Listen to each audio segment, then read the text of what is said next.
Here's William Byron charging up the outside for the lead. Cindric leading on the inside with Larson behind him. William Byron on the outside leading that train with Alex Bowman behind him. The following is a presentation of the NASCAR Cup Series on USRN. Once again, your home for NASCAR in 2025. We are USRN. For the first time in over a year, NASCAR comes to the Texas Motor Speedway, a track that has quickly become one of the trickiest in the series. Chase Briscoe explains. Driving inside the car, there's definitely two kind of different styles of driving on end to end. So it's definitely a challenging place. It's a track that's really narrow for a mile and a half. It's the groove that we have. There's not a whole lot of places to move around and find speed. So it's definitely a challenging racetrack, and one that always seems to have a lot of chaos in it. It's always one of those tracks that we have a ton of yellows at. Just a lot of stuff happening because of the restarts are intense. The groove is extremely narrow. It's just treacherous for sure. Today, the Cup Series takes on treacherous and tricky Texas. From the Texas Motor Speedway in Fort Worth, it's the Worth 400 next.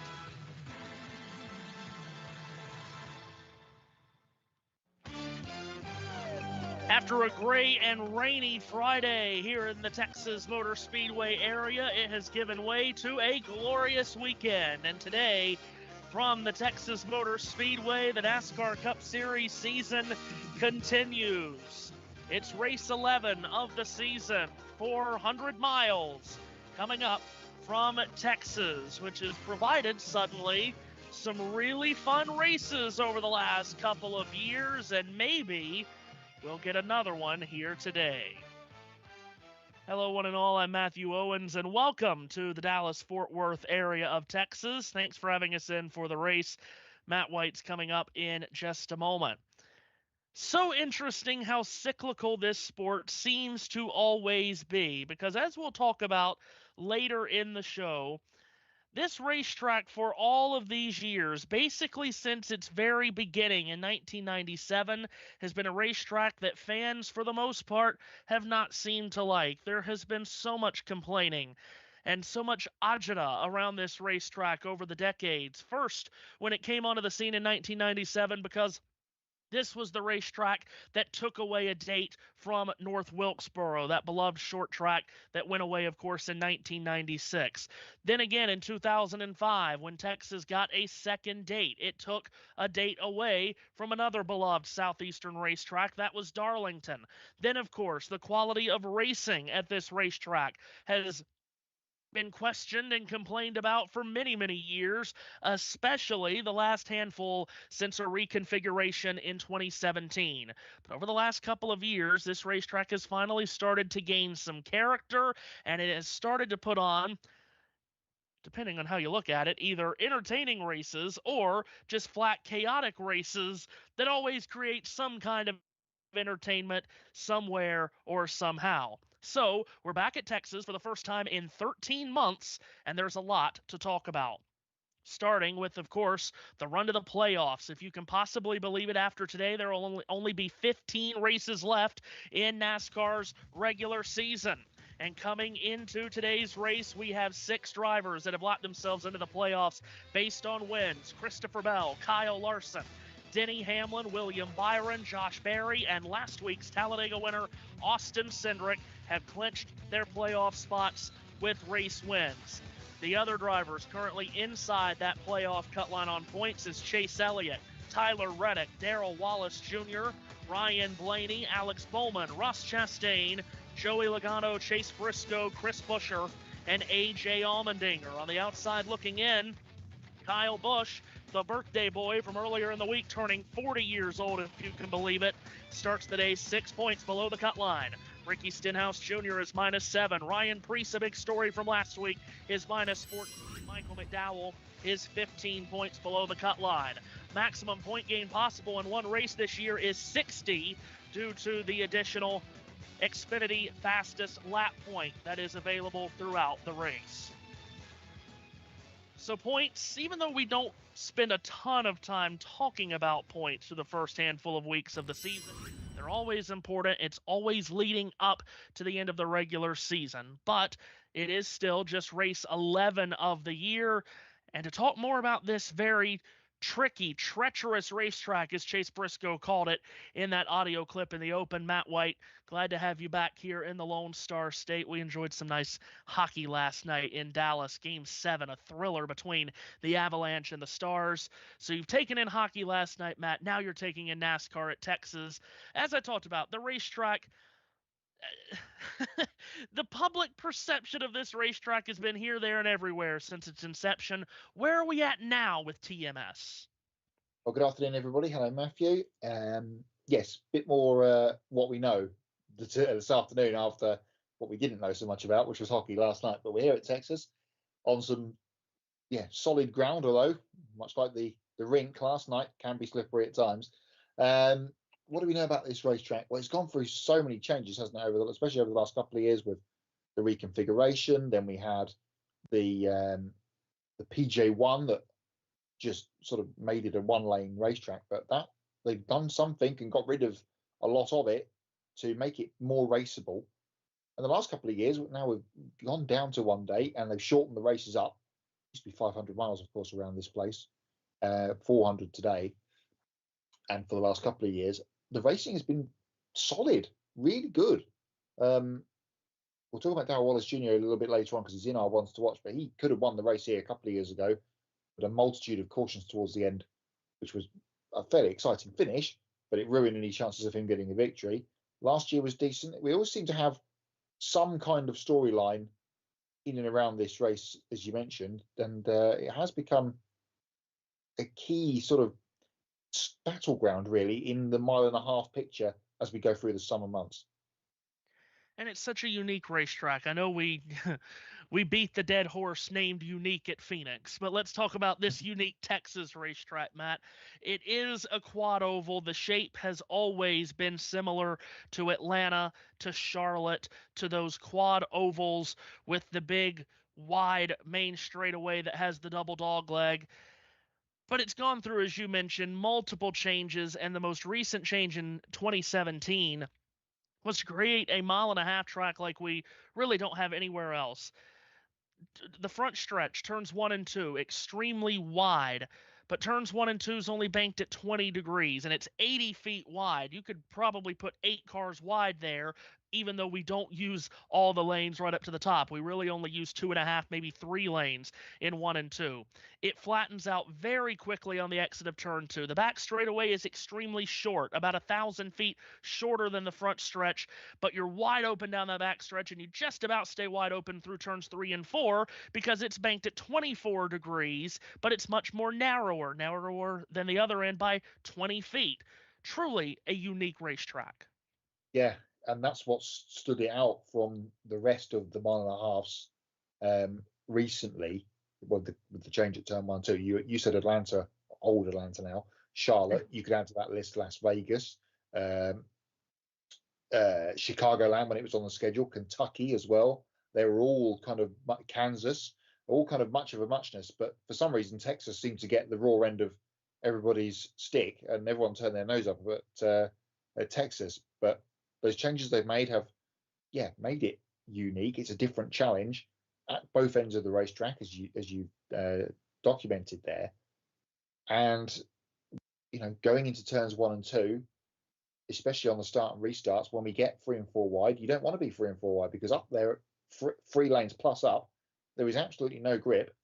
No one runs up there at all, like we'll see at other mile-and-a-halves where with people flying all over the place. Top and bottom. Take Las Vegas, for instance. We always see people running sort of 3/4 of the way up at least. You do not see that here, especially in turns 1 and 2. So there is absolutely no grip. So that does become a bit of a 1.5, 2 lane racetrack at that end. And that causes problems when there's faster cars catching slower cars, whether it be for position or in traffic. And we've seen a lot of incident down there in turns 1 and 2 since they've made that change. The turn 3 and 4 end of the racetrack is as it was intended originally, all the way back in the 90s when the track was opened. So it's you've got the old and the new, really, at this, as you say, unique TMS. Yeah, and of course, when it went under the reconfiguration and, of course, the repave as it was in 2017, racing here was really dreadful, as a Mm. lot of races can be at newly paved racetracks. And it was a one-lane racetrack, but everyone at Texas tried to plead to everyone, give it 5 years. And of course, in this era, we're not patient about anything. But we've given it now 8 years, and it has gained character, and now it's turning into a real mile-and-a-half jewel of a racetrack, which To that makes it point, a bit head-scratching when you hear the conversation about they might be doing another reconfiguration here in the coming years to make it an Atlanta 2.0. and to your point there about them giving it time, we gave it time for IndyCar as well. We had a couple of tremendous IndyCar races after the COVID period, and the last couple were just fantastic. And I think we called both of them, and certainly we called the last one together. And Yeah. now it's off the schedule because they weren't patient enough. Just as it Right. got good, it got removed from the IndyCar schedule. So Yeah, exactly right. So we talk about the chaos here, and it is because of how different this racetrack is. We're going to another mile-and-a-half at Kansas last week, and it's created plenty of chaos in the past, but it is your standard run-of-the-mill mile-and-a-half racetrack, wide, fairly high-banked, multiple grooves. Texas is not that, and because of all the different challenges and just how different it is from anywhere else, Matt, it's creating, these last handful of years, a lot of attrition and a lot of headaches for drivers and teams. There were 16 cautions in this race last year. In fact, the last 4 Texas races have featured 10 plus cautions in the Cup Series, and in just a 200-lap race yesterday, we had 11. yeah, always spots for drama, especially off of turn 2, even with the repave. That has always been a bit of a pinch point, and it continues to be so down there. So, I mean, every single week really so far, there hasn't been, and probably until we get to Kansas next week, you could perhaps go, let's open the notebook from Las Vegas. Every single racetrack we've been to so far this year, and we're coming into May, there hasn't been anything else similar to it. And this just adds to the list, as we've been talking about. Yeah, absolutely right. So, looking forward to 400 miles at Texas today. Let's look back momentarily at 500 miles at Talladega last week, Matt. 67 lead changes, a photo finish at the end, no double, triple, quadruple overtime, no real big one big hit, of course, but no true big one. A driver went to victory lane that we don't always see there, but it certainly wasn't an enormous upset. So why was everyone in the week so upset? No, and he was the the one man that survived from the guys at the front of the field that got inspection and didn't get thrown out of the race, which was we were thankful for, because that would have given other people more to moan at. I don't know.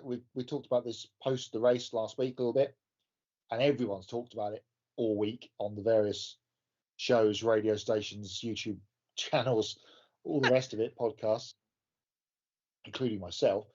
I don't really know what more. Much like that race, I come back to it again. Much like that race at Darlington that a lot of people complained about, wasn't much wrong with that either. From my eyes, it was a pure race last week, and we do not get pure races at Talladega.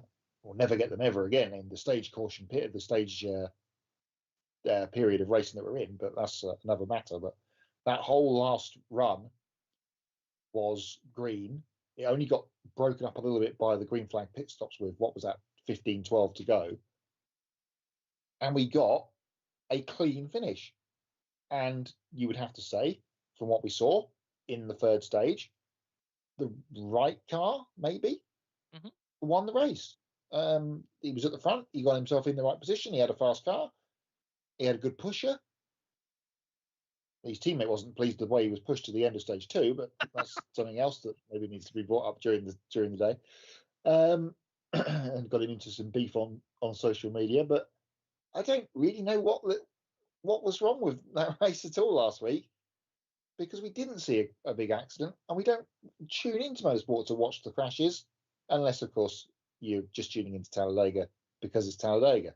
But yeah, I didn't really see any problems with the race last week at all. Well, we enjoyed calling it. We did, yeah. I don't know where Four everyone cars else wide at is. 180 miles an hour looks fun to me. I tell you.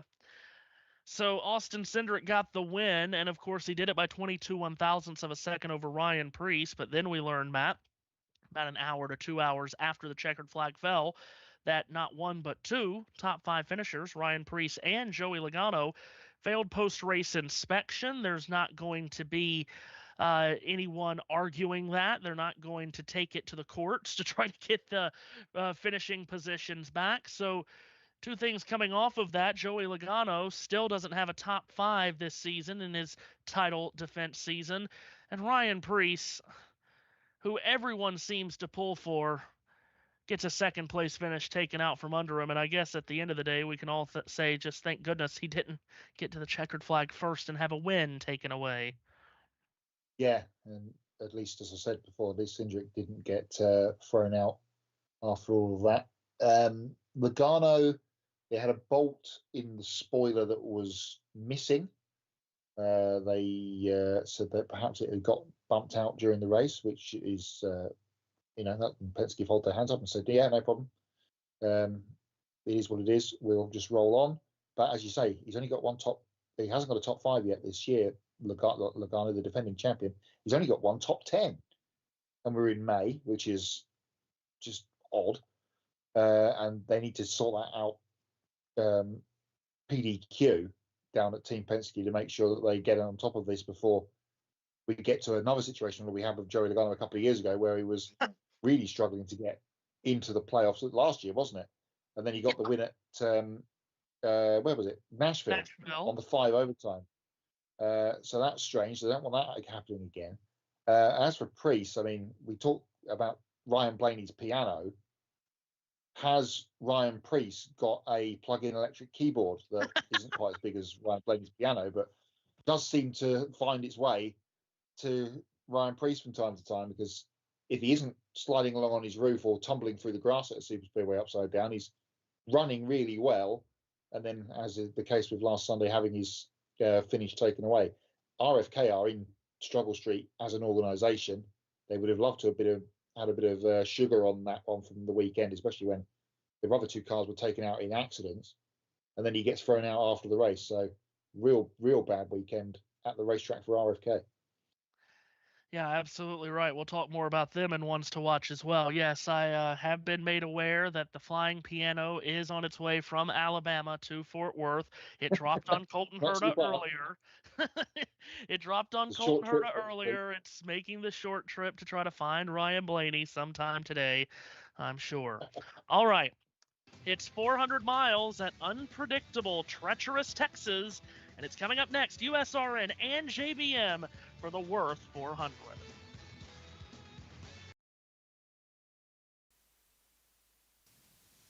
Yeah, absolutely. As well, hello everyone, and welcome to the JBM broadcast and the broadcast side of it as well. And we welcome everyone along a joint broadcast with JBMotorsports and USRN.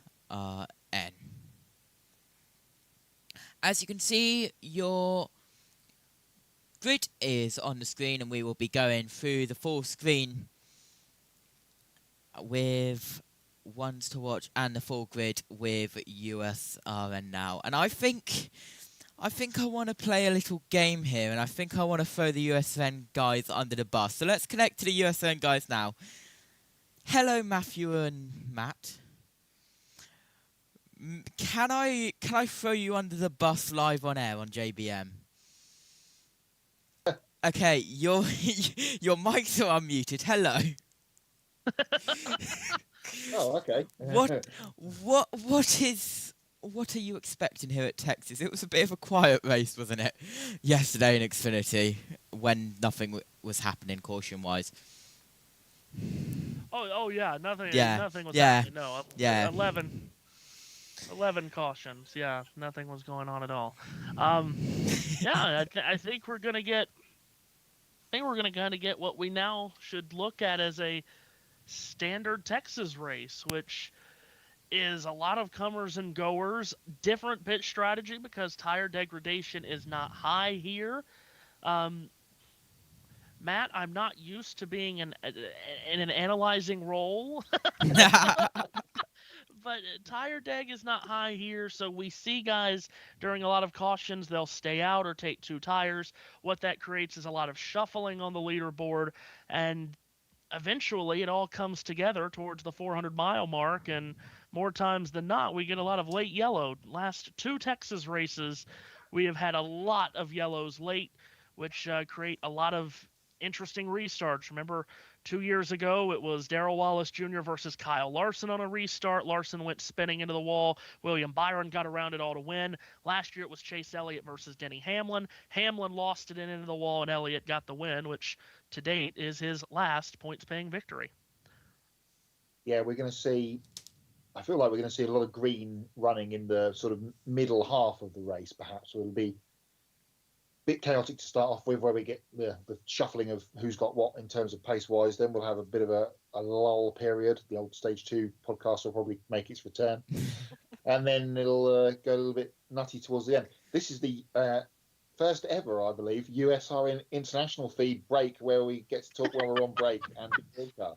Yeah, I thought I'd throw you under the bus because I didn't really have anything filling content. But what I will go back to is, I know you guys weren't covering it, but I know the truck race, I wanted to go to sleep so badly because I was, I think I only got 6 hours sleep instead of getting like 7 to 8 hours sleep. It dragged on for so long. Of course, I believe we had a double overtime in Xfinity, right? Double overtime. As well, yeah, so double overtime in trucks, double overtime in Xfinity, but it's double overtime. Will we have a double overtime here today? We will find out, but it's time to go down trackside and get engine started. Thanks, guys. And we're going to be here for it. All right, let's go trackside.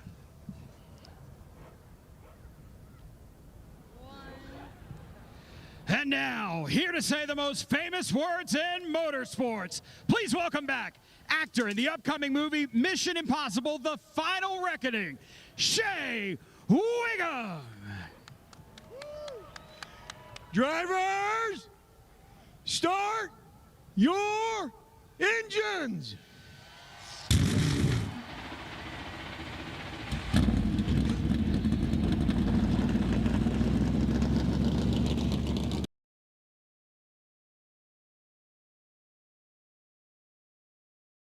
Best set to battle in Texas for 400 miles on FS1.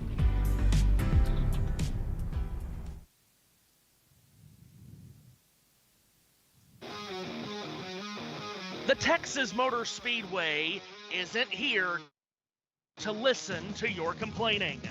Since this track came onto the scene nearly 30 years ago, the cool and on-brand thing to do is to pile on the disdain for this Lone Star circuit. But don't look now. Suddenly, this unique, wide-ranging, high-banked, and high-speed oval has provided high drama and high attrition, as drivers have struggled to master the mile-and-a-half. Last year's 16 cautions set the tone for a wild and chaos-filled race, and maybe more of the same is on tap today. Welcome to Texas, where perhaps it's time to admit you're happy and excited to be here.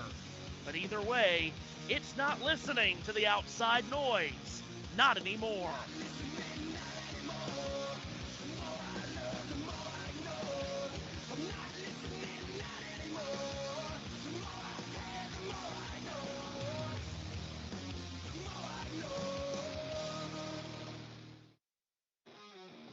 They say that everything is bigger in Texas, and last year the action and the drama and the chaos was bigger than in most any other race of the season.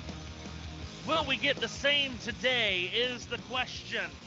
One driver trying to snap a 1-year-long winless drought, one organization trying to get back on track, and 2 surprises that could shock everyone today. That's who's featured in Ones to Watch, which Matt White gets us started on right now. AJ Allmendinger has been an unsung hero through the first quarter of the 2025 Cup Series season. He comes to Texas sitting inside the playoff cut line, 15th in the championship standings, on the back of 3 top 10 finishes in a row, none of which have come on his favourite road courses. At a track where he finished 4th in his last 2 Xfinity Series starts, Allmendinger looks to improve on his impressive start to the season this afternoon. It's been just over a year now since Chase Elliott last drove into victory lane in a points-paying race. 37 races ago, here in Texas 13 months ago.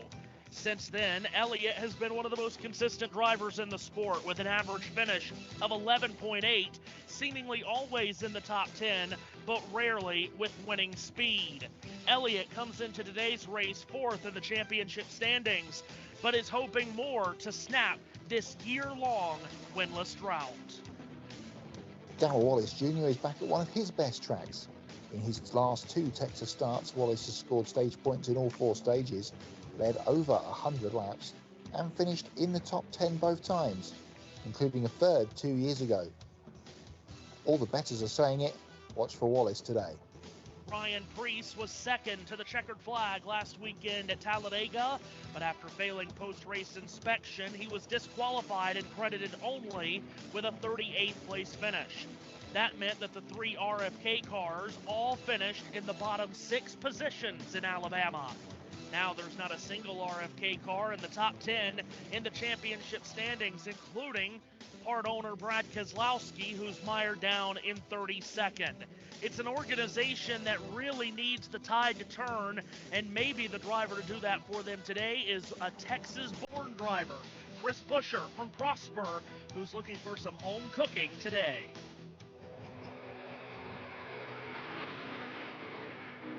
There will be bruised sheet metal and bruised egos by the time this day is done.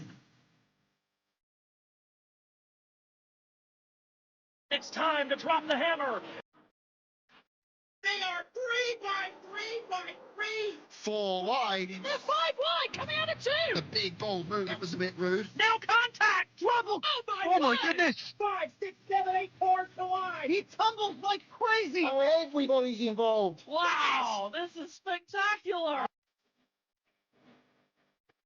Side by side, wheel to wheel. They are dead even. Whoa! And they all synced it. Oh my goodness, how physical is it gonna get for the win? If you're not on the edge of your seat, make sure you get there. One final frantic lap for the win. Side by side to win. It's 3 wide. The lead headed towards the checkers. It's one final shot. Here they come to the flag at the line. It's a photo finish.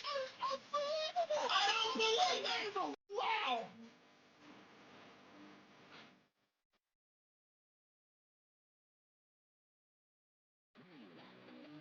Blue Sky Day here in Fort Worth, Texas, as the NASCAR Cup Series is back at the Texas Motor Speedway. Today it's the Worth 400, race 11 of the season. Parade and pace laps are underway. We say hello again, one and all. Matthew Owens, Matt White here with you. Let's go ahead and give you the starting grid. Chad Fincham from Tennessee back in the Cup Series, starts 38th. Shane Van Gisbergen rolls off 37th. Cody Ware's RB Ford starts 36th. 35th is Jesse Love. 34th is Ricky Stenhouse Jr. And 33rd is Ryan Preece. 32nd, Todd Gilliland. 31st, Ross Chastain. Brad Keselowski is in P30 alongside Chase Elliott. John Hunter Nemechek in the Dollar Tree Toyota for Legacy Motor Club starting in 28th position. Joey Logano, 27th. Birthday boy this week, as you mentioned earlier on, Matthew Kyle Busch. He starts 26th, carrying the 7-11 colours today. Behind the man he got pipped by at Atlanta last year, Daniel Suarez, 25th on the grid. 24th is High Point, North Carolina's Ryan Blaney. From 23rd is Ty Dillon for the Colleague team. Chase Briscoe's in row 11 with Riley Herbst. Starting 20th is Cole Custer, and 19th is a former Texas winner, Austin Dillon. Noah Gregson rolls off from 18th, and from 17th, another former Texas winner, while at RCR, Tyler Reddick. Christopher Bell is the green machine today, the Interstate Batteries colours for him. Justin Haley starts in 15th place for his number 7 crew. Good qualifying for Eric Jones, he's 14th, just behind Zane Smith in 13th. Top 12 looks like this, starts with Chris Buescher in 12th, and Alex Bowman 11th. AJ Allmendinger's season continues to go from strength to strength. He is 10th. Darrell Wallace Jr., McDonald's colours, starts 9th. From 8th is Denny Hamlin in the Progressive Toyota. Las Vegas winner Josh Berry starts 7th. from 6th is Ty Gibbs trying to get his season back on track. Michael McDowell rolls off from 5th, another good qualifying run for the Arizona driver. Starting 4th, yesterday's Xfinity Series winner Kyle Larson. 3rd is last week's Talladega winner Austin Cindric. On the front row, starting 2nd is William Byron's Raptor Chevrolet. And on the pole for the first time in his career is Carson Hocevar from Michigan, the youngest pole winner in Texas Motor Speedway history. That's the starting grid for the Worth 400 here in Texas.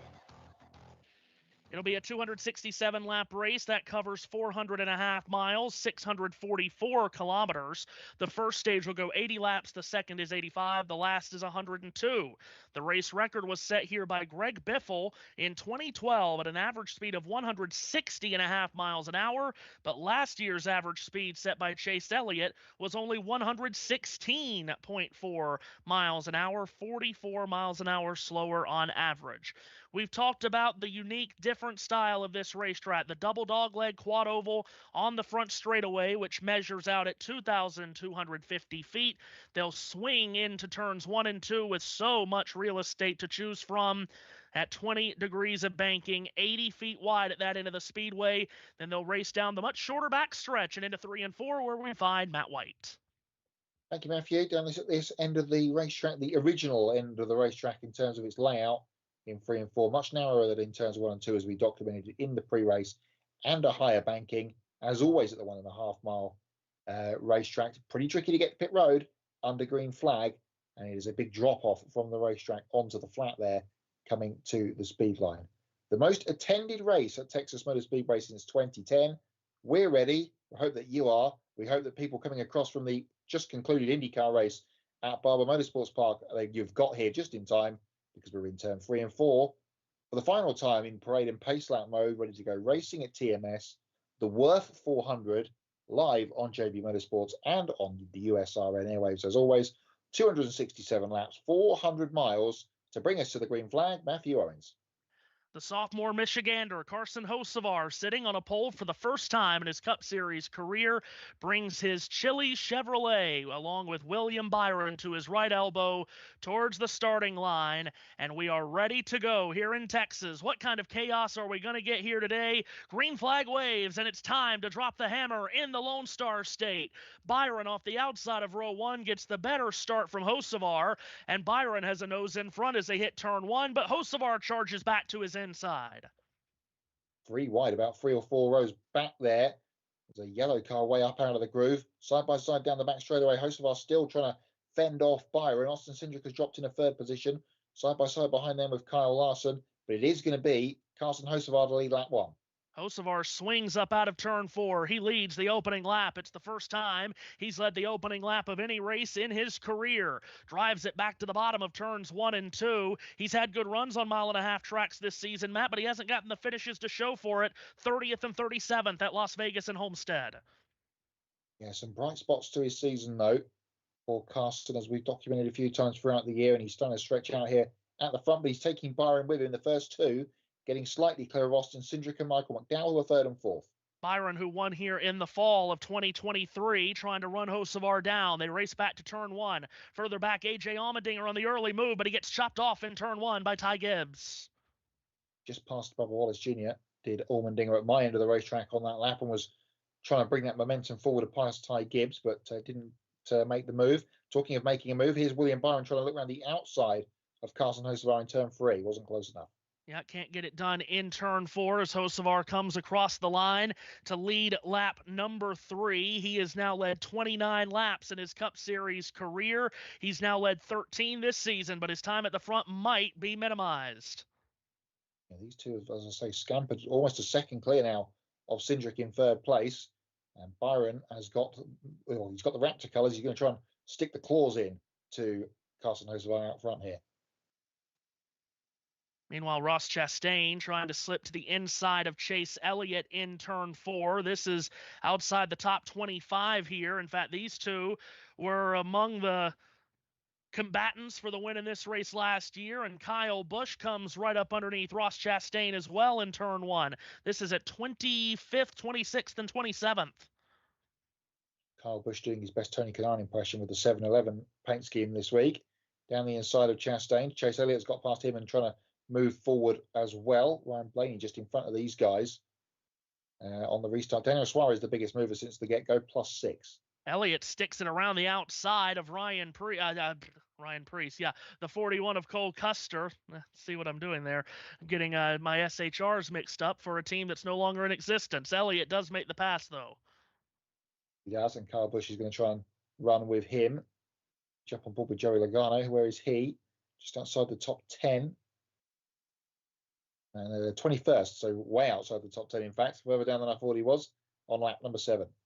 Typical AAA colors of red, white, and blue that Logano normally runs every time we come to Texas, trying to work his way to the front here. Got a long way to go in the race and a long way to go to get towards the front. Pretty much single file now throughout as everyone's settled themselves down. And while they have, let's bring you a quick top 10 rundown. It's Hocevar from Byron at the front, as we've documented well clear now of Austin Cindric, Michael McDowell, Kyle Larson, the rest of the top 5, Josh Berry, Denny Hamlin, Ty Gibbs, AJ Allmendinger, and Darrell Wallace Jr., the rest of the top 10. Daniel Suarez has made up 6 places here in the start. He's had some pretty good runs here the past couple of times here in Texas, Matt, and he's picked up 6 spots here. The bright orange Kubota colours on the 99 this week, and he's got Christopher Bell just in front of him, and Chase Briscoe just behind. Oh no, so it's not. It's I've done the same thing as you. Got my SH car colours mixed up for the Rush Ford of Noah Gregson in the number 4 car behind Suarez. Yeah, Suarez' last 3 finishes at Texas have been 12th, 8th, and 5th, so he's been pretty good here. And he's technically, Matt, taken a checkered flag here at Texas in the Cup Series. In 2022, when the All-Star race was here, he won the Open to advance to the All-Star race. In that one year that we came here with the All-Star race, the infamous Ryan Blaney window net win. Right, as Carson Hocevar comes around to lead another lap. He's been able to fend off William Byron here at the start, has Hocevar. And you had a feeling, didn't you, Matt, that Carson, young guy, and we know he's very rigid, very aggressive sometimes, he was not going to give up that lead if he could help it at the start. He wants to spend as much time as possible at the front. Clean air is king, like we know, and especially at these 1.5-mile racetracks. He's now got out to a second clear of Byron. Byron in turn has got almost a second and a half on Austin Cindric behind him. So, as I said, starting to stretch out now at the front. But yeah, we know how talented Carson is. He can have his head turned, let's say, in moments during races. We've seen that over the last couple of years in the Cup Series and in trucks as well before that. But this year really has been one of the standouts, I would say, in terms of speed over what he was, sort of average running position of last year compared to this year. Massively improved for that 70-17. He's now led 11 laps today. That's more laps than he had led combined all season long already. He came in with 10 laps led on the season, 1 at Daytona, 4 at Homestead, 2 at Bristol, and 3 last week in Talladega. Of course, 23 different drivers took time at the front at Talladega, 67 lead changes among 23 drivers. We talk about Kyle Larson back in the 5th position. Of course, the winner here yesterday in the Xfinity competition. And as you know, and as everybody knows, Matt, Larson is absolutely terrific on these 1.5-mile tracks, specifically since joining Hendrick Motorsports in 2021. Yeah, indeed. And a race he wasn't even supposed to be in yesterday. Yeah. He was subbing for the injured Conor Zilic, who had a tweak of his back in his big crash at Talladega last week. Sitting him out this week was Connor. Larson got the call up, and he ended up breaking up the trophy yesterday, the Andes Frozen Custard 300. So, big win for that junior motorsports team. And Kyle continuing another, win, isn't it? Because he just seems to win every week, but another tremendous year of trophy collecting that Kyle Larson is amassing. And of course, now that it is May, we can say he's got a big month ahead of him.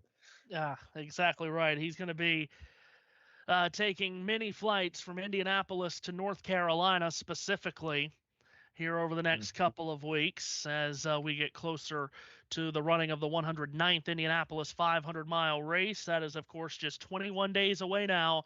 You'll hear it live on USRN starting at 11 a.m. Eastern time.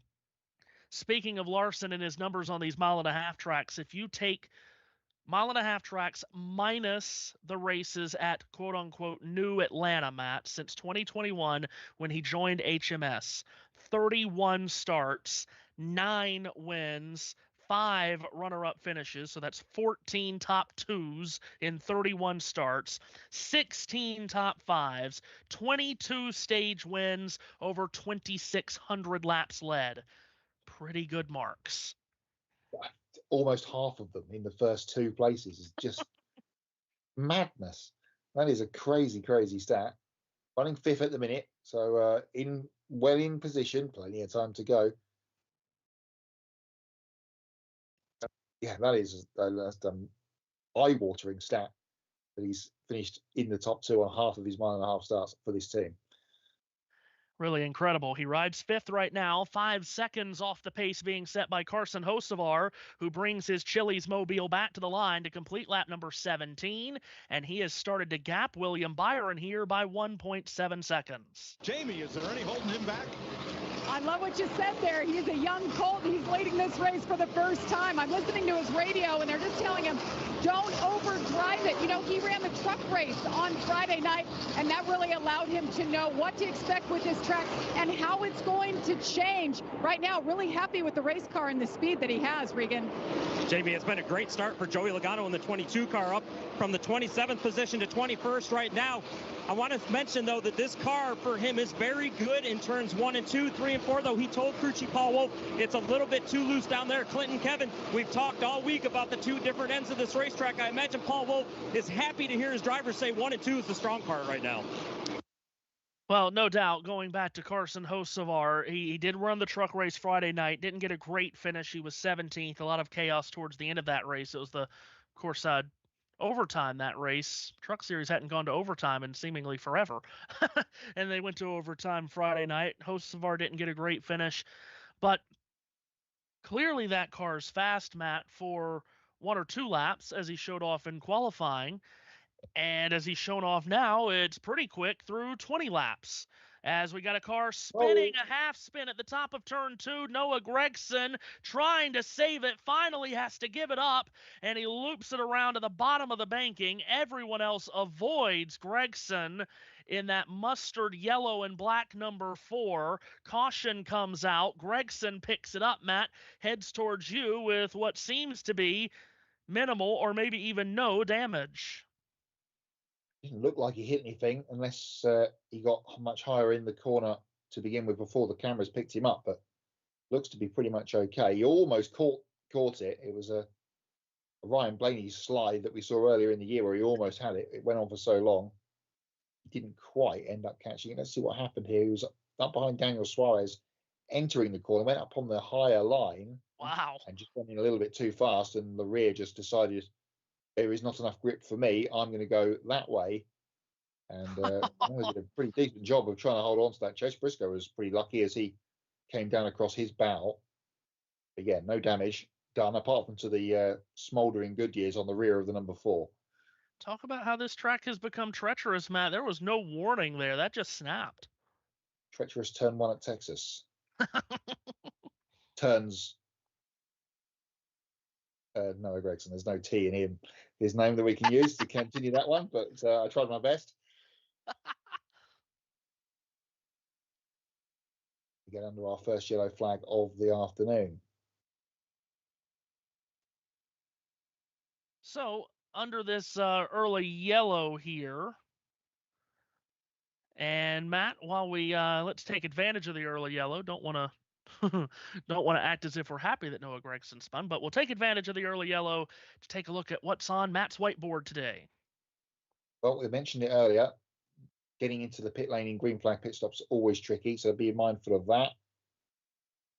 Try and split these stages in half is what they're going to go with, you would imagine, but this is going to run a curveball here because we're going to still have 60 to go from this, or 60-ish laps to go from this point to the end of the stage. Looks like pretty much everybody is coming down, apart from Denny Hamlin, who chose to turn right at the entrance to pit road. Josh Berry to adjust on the 21 car. It's much tighter than what it was yesterday, especially in 3 and 4. He said he's terrible down there. And the 5 car, Kyle Larson, just discussing the bumps in 3 and 4, said the bumps are better than yesterday for him. Jamie. And the 24, William Byron, said he's balanced at both ends. Not something you hear too often here. Look for right sides only, maybe 4 tires to the 24. Meanwhile, Carson Hocevar, they talked about right sides only. He wants a small air pressure adjustment for the 77, Mike. So they rush off pit lane, and a number of drivers taking 2 tires, such as Austin Cindric, Josh Berry, Chris Buescher, and Austin Dillon will shuffle up the running order. The first off of pit road that took 4 tires was the leader, Carson Hocevar, came off of pit road in 4th. So under an early yellow here, Matt. Yep, absolutely. And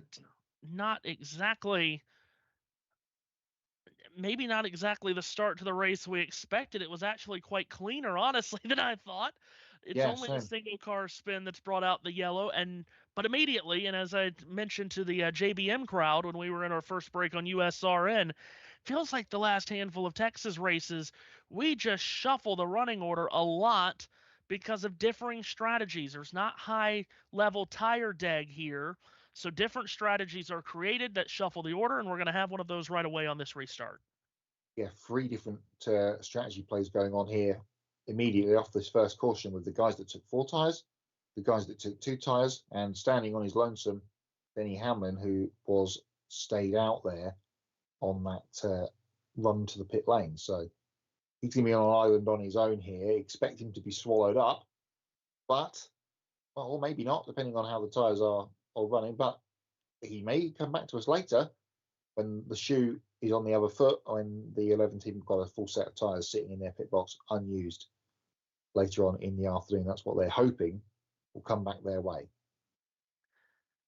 And you would think eventually, as the years go on, there would be a higher level of tire deg. I mean, yesterday was so interesting because you had Kyle Larson did pit prior to a late restart, and he kind of muscled his way right through the pack in overtime and won. But a lot of us were left wondering, well, was that because he had fresh tires, or was that because he's Kyle Larson? We really didn't get an answer on that. I do think Harrison Burton, who was on fresh tires, did climb a handful of positions, but he certainly didn't get up there with Larson. So we'll see as the day goes on, and we'll get an early test of it on this restart to see if Denny Hamlin can hold his ground up front. Again, he'll have Cindric, Berry, and Buescher behind him, who took 2 tires. Hocevar, the first to take 4, is currently 5th. We'll see where he gets through the chews. As we told you, we are just 3 weeks away from the 109th running of the Indianapolis 500, the greatest spectacle in racing. It's our favorite event on USRN. Gordon Johncock was on his way to certain victory in 1977, but then fate intervened, and the 4-time Winners Club was officially opened. Johncock has pulled over to the left side of the straightaway. He appears to be slowing. He has cut his car in off of the apron at the south end of the main straightaway. A.J. Foyt is now our leader. A.J. Foyt down the main straightaway. The checkered flag is out. A.J.'s hand in the air. He is the winner. A.J. Foyt at Indianapolis has won his 4th 500-mile race. The greatest spectacle in racing, the Indianapolis 500, this May on USRN. Of course, our own Matt White voicing that. That was AJ's 4th win. And, Matt, guess what else that was in 77? Paul Page's first 500 in the radio booth. Wow. Picked a good one to start with, didn't he, with AJ breaking that the door into the 4-time Winners Club. Could we have a three-peat on our hands when we get back to Indianapolis in a few weeks? Change of the order, though, as we come to the green flag. Denny Hamlin dropped to the rear of the field. They are saying that Denny Hamlin was caught speeding. I don't know how you could be caught speeding when he didn't pit. Interesting. We'll They're also saying that Ryan Blaney has also been caught for speeding. We'll try to follow up. Of course, last week in the Xfinity Series, we had a driver penalized that didn't even qualify for the race. So we'll try to catch up on that. Green flag waves with Austin Cindric and Josh Berry on the front row. And those 2 Ford Dark Horse Mustangs run wheel to wheel in turns 1 and 2. Shuffling on further back. One car way up in the grey there, making some positions, though. Down the straight they come. The 2 Fords at the front of the field. The 2 Penske, well, 1 Penske and 1 of Penske affiliated. It's Cindric, last week's winner, that takes the P1. So Cindric with the lead. Those two similarly looking white and black Fords at the front of the field. Car 2 is Cindric. 21 is Barry. They're first and second. And the Texas-born driver Chris Buescher from Prosper is third. Hocevar, our early leader, up to fourth, ahead of Larson. And then it's Byron, who was second in the early running. Austin Dillon beginning to slide backwards slightly. He took 2 tyres on that caution. Here are the 2 Hendrick cars. 5th and 6th. Larson ahead of Byron. Here's the story on Denny Hamlin, Matt. They got crossed up in the radio communication. He was supposed to pit with everyone else. He didn't. Then he came down pit road the next lap and sped. Right. So a comedy of errors in the 11 pit there. Tick that one off on your bingo card. 11 pit lane penalty or mistake. It's happened at the first caution. Hopefully for them it's out of the way for the rest of the day. Yeah, the radio communication is that the spotter and the crew chief were talking at the same time. Denny thought he heard the word Cowboys, which was the code for stay out. Wow, what a mess. It'll all become clear on the podcast on tomorrow and / Tuesday, whenever you get around to listening to it. I'm sure they'll be talking about that one.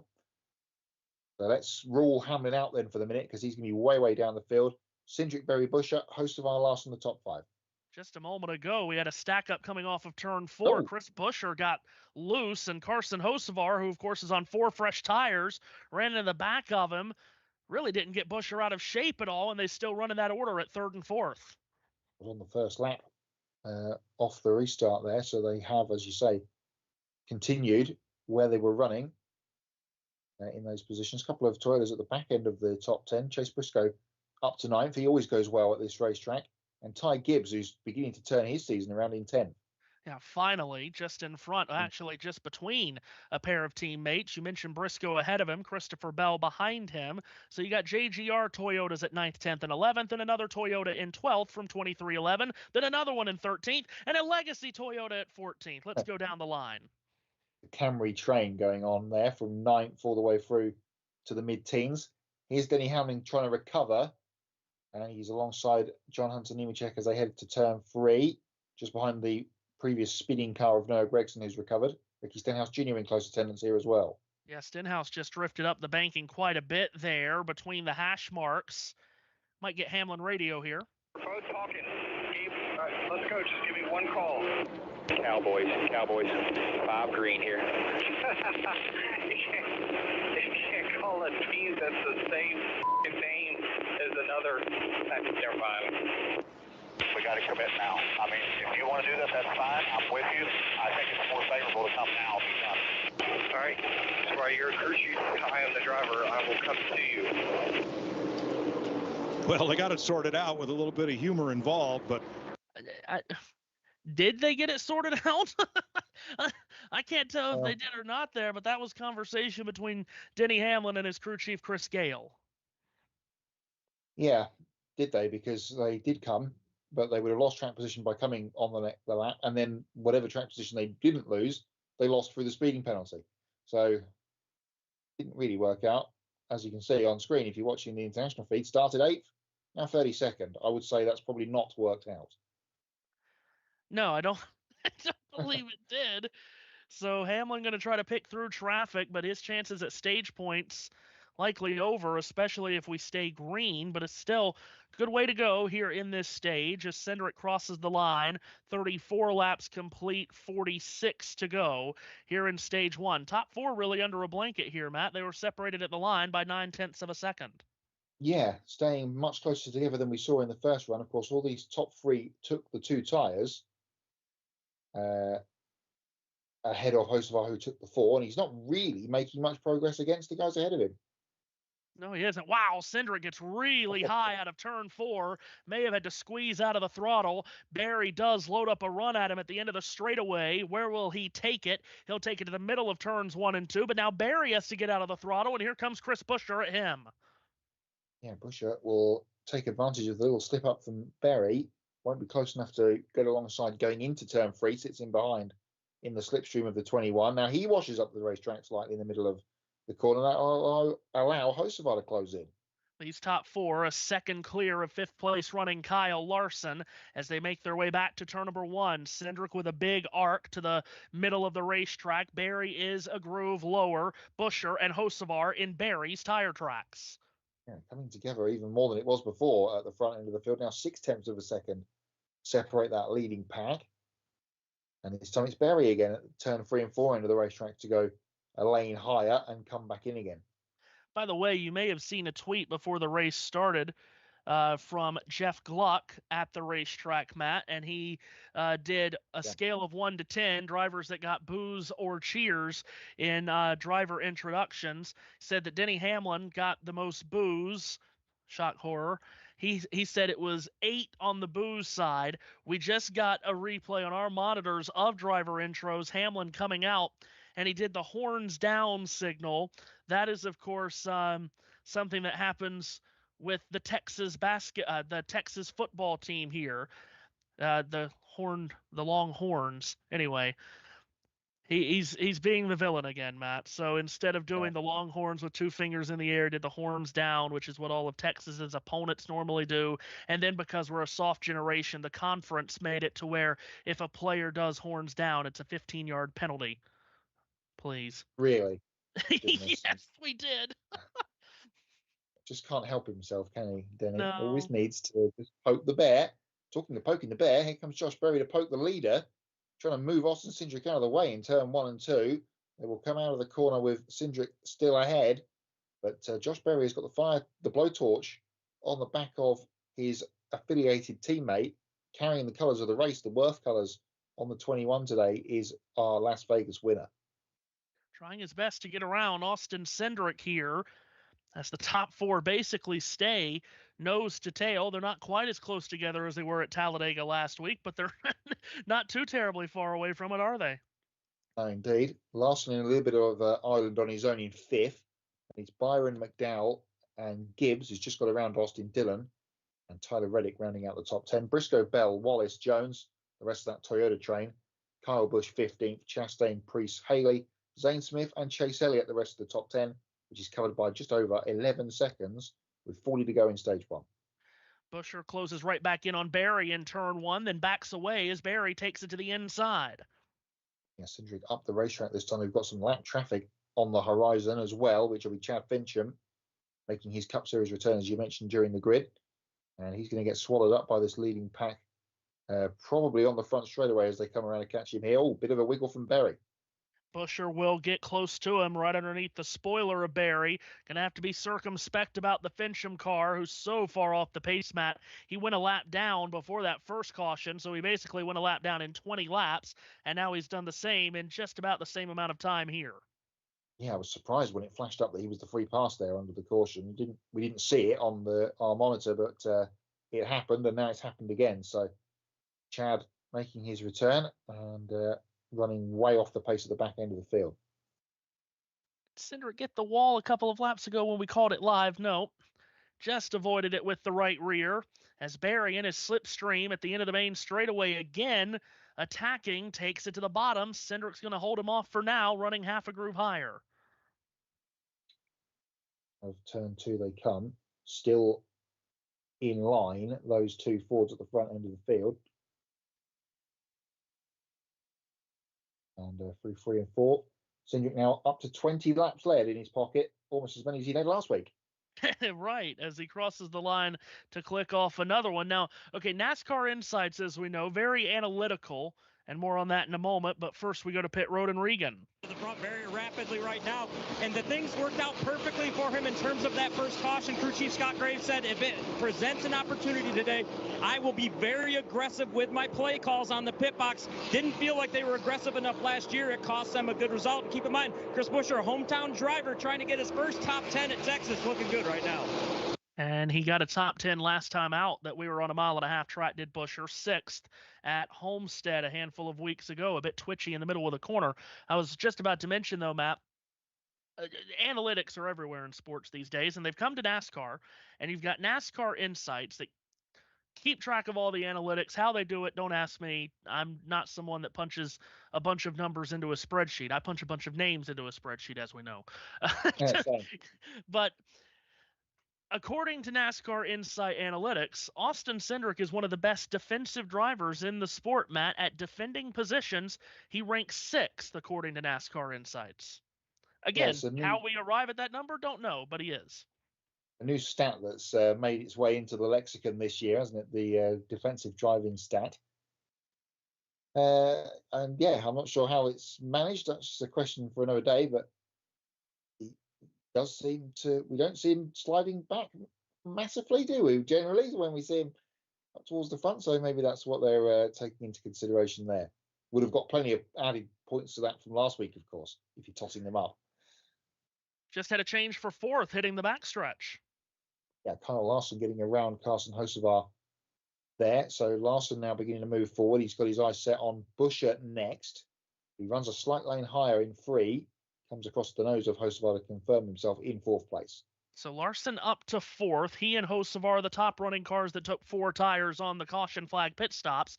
But these top 3 that took 2 are holding their ground very well as Larson chops off Hocevar in the middle of the corner and Hocevar loses the nose. And he will then be swept up by William Byron as they come down the back straightaway. Byron switches to the inside of the 77 and he makes the pass and goes through. But goes up the racetrack, and Hocevar will try and get back in that open door coming through 4. They'll be side by side coming off the corner. Up and under goes Hocevar, and they come across the line nose to nose. Byron sticks his nose out in front slightly going to turn 1. He'll be in the middle of the racetrack underneath the hash mark. Hocevar wrapping the bottom. Who's got the edge off 2? Going to be Byron. He'll sweep across the front and make that place. As he does so, we randomly cut back to Alex Bowman, who's in 21st position, in the last of the 4 Hendrick cars. His teammate is 19th, Chase Elliott. So we've got 2, as per normal, you might say, 2 Hendrick Motorsports cars in the top 10, and they're the same ones, and the other 2 floating around in the teens and 20s.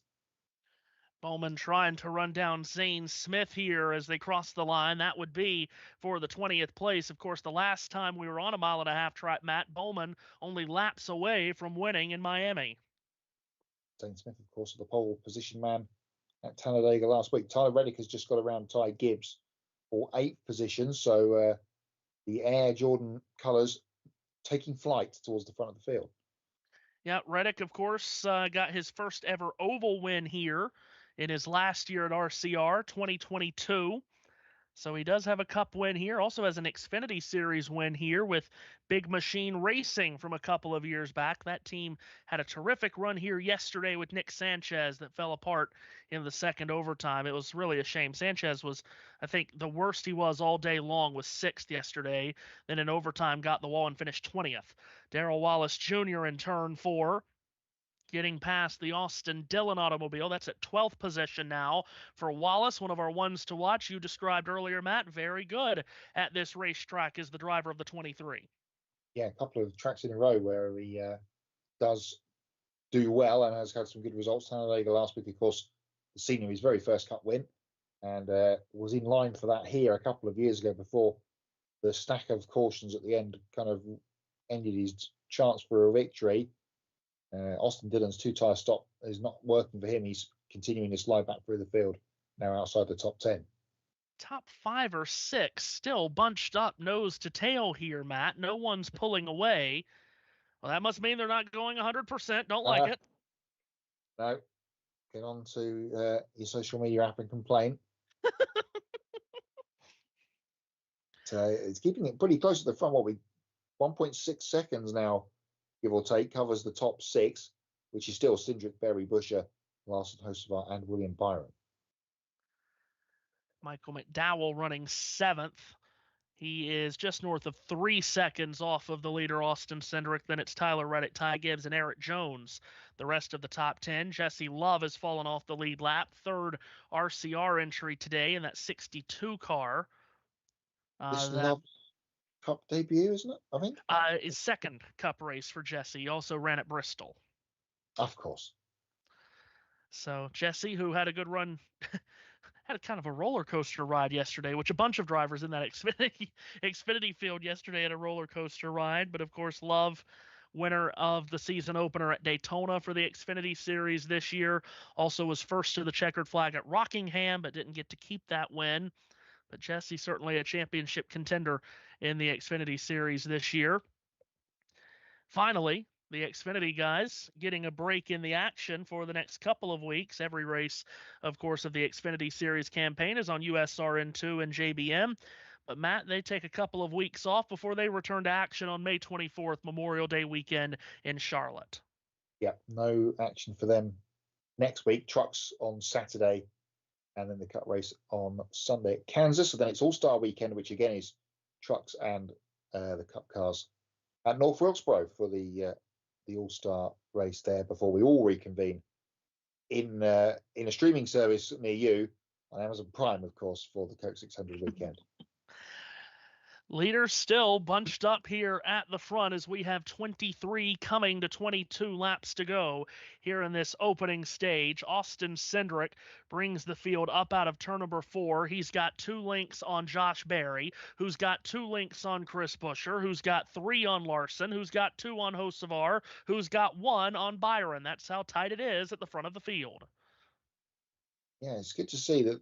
Well, it's good to see that the group of guys is packed up, but also perhaps not good to see that no one is able to get close to make a position, or either that or they're not even attempting it. So something to be wary for the race. But of course, in the first stage, we saw Hocevar and Byron skip away at the front of the field with everybody else left in their trails. So different cadence, as a word you like to use, to this second part of the first stage. Denny Hamlin, we just got a peek at him trying to slice through traffic from the speeding penalty, has only been able to make it up to 26th. And he's right behind Ryan Blaney, who really just hasn't been able to make up any ground off the start. Blaney is 25th. Yeah, in fact, you got a lot of big names outside the top 20 here, Matt. Ross Chastain is 20th, Joey Logano 21st, Brad Keselowski 22nd. We mentioned Blaney and Hamlin, and AJ Allmendinger has gone absolutely backwards. He's 29th. Yeah, started in the top 10 again, did AJ.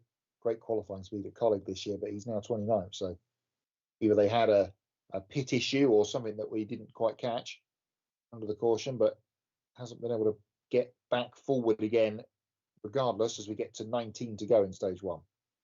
How much do you think, and we're just coming off a super speedway, I know, and this is not a super speedway, but how much do you think the lack of moving here at the front is that the top 3 are Fords and 2 of them are basically teammates in Cindric and Berry? Yeah, perhaps those guys are trying to work together somewhat. As you say, it's not the same as last week, but if Chris Buescher gets a sniff of a stage win on home soil, he's going to take it. Let's go downstairs. Different things. He's not like he drives it way deep in the corner, but he's been using more brake as a rule getting into one than most everybody else. And he's one of the few that I've seen, not every lap, but he's one of the few I've seen actually use a little brake getting into turn 3. That's the biggest difference from him and, say, Austin Cindric and Kyle Larson. Yeah. And Larry Mack next door talking about Tyler Reddick using more brake than anyone else that he's seeing. But what he has done is he's run down the top 6 here, Matt. So now this is basically going to become a 7-car line. And that's just very interesting to me that he's run these guys down and the top 6 aren't really battling each other. Does make you wonder if they're backing the pace up. Yeah, he's come from outside the top 10 too, hasn't he, Reddick? He was in that Toyota train that we talked about at the beginning of this stage. He's picked his way methodically through, and now he's run down that leading group. Here is the aforementioned Brad Keselowski in close company here with the 35 down the back straight for those 2 guys with Ryan Blaney in behind. That's a pass made for Keselowski. That's going to be 22nd place for him. Riley Herbst coming back at him, though, on the inside out of turn 4. Herbst, a very colorful 35 car this weekend with purple, black, teal, some lime green in there, some splashes of orange. Just running all down the color spectrum there. Just had a change of 6th out of turn 4. Tyler Reddick talking about him being on the move, and he makes a move around William Byron to take over the 6th position. It does make you wonder, Matt. We talked about the lack of tire deg here. Makes you wonder if these guys are maybe saving some fuel because they don't anticipate taking 4 tires on the pit stop.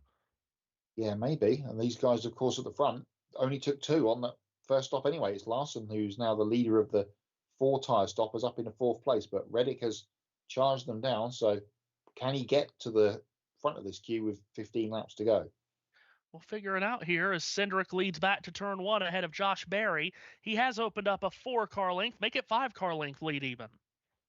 The sort of general running line of this front group is they're moving up the racetrack in turn 1. They're running a lot higher now through there than they were at the start of the run.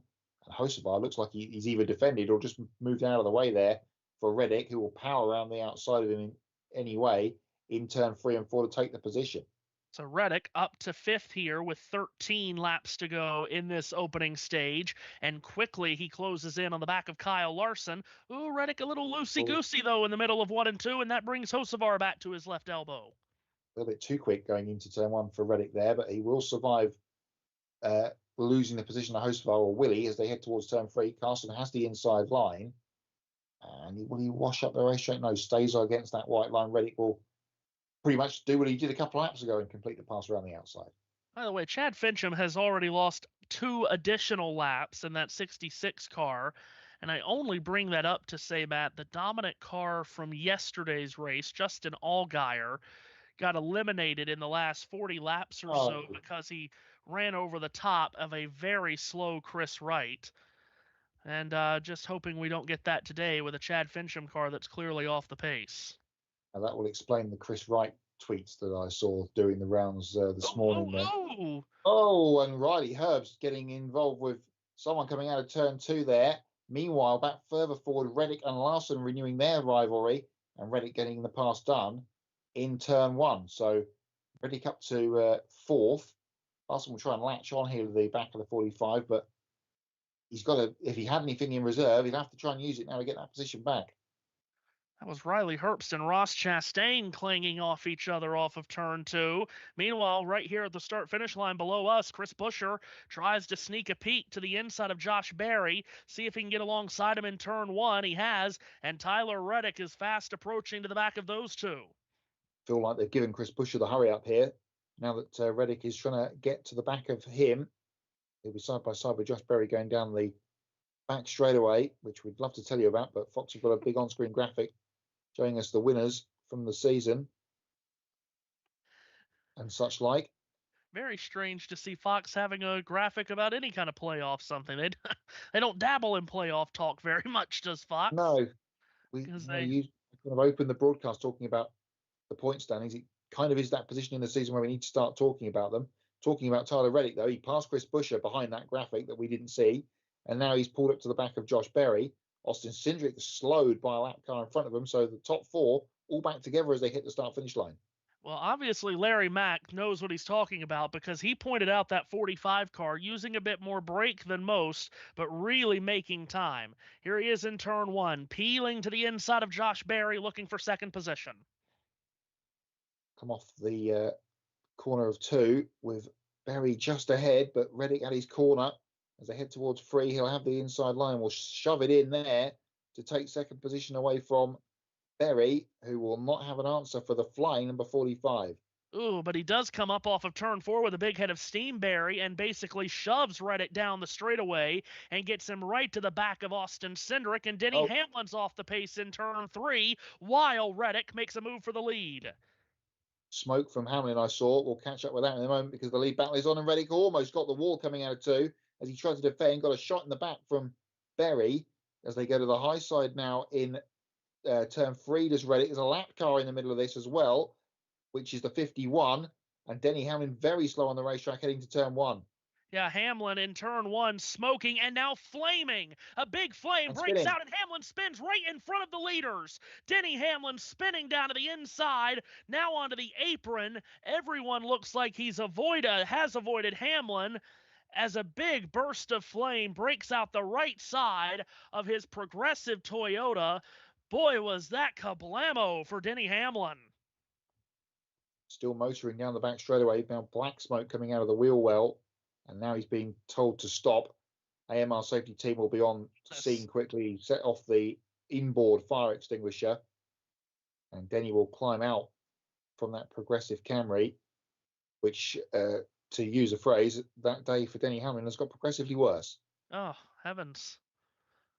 5 laps to go in the stage. And the first stage is when his day ends. Austin Cindric did stay ahead of Tyler Reddick as the caution flew. That was Cody Ware that they were trying to get around while battling for the lead. But it matters little now.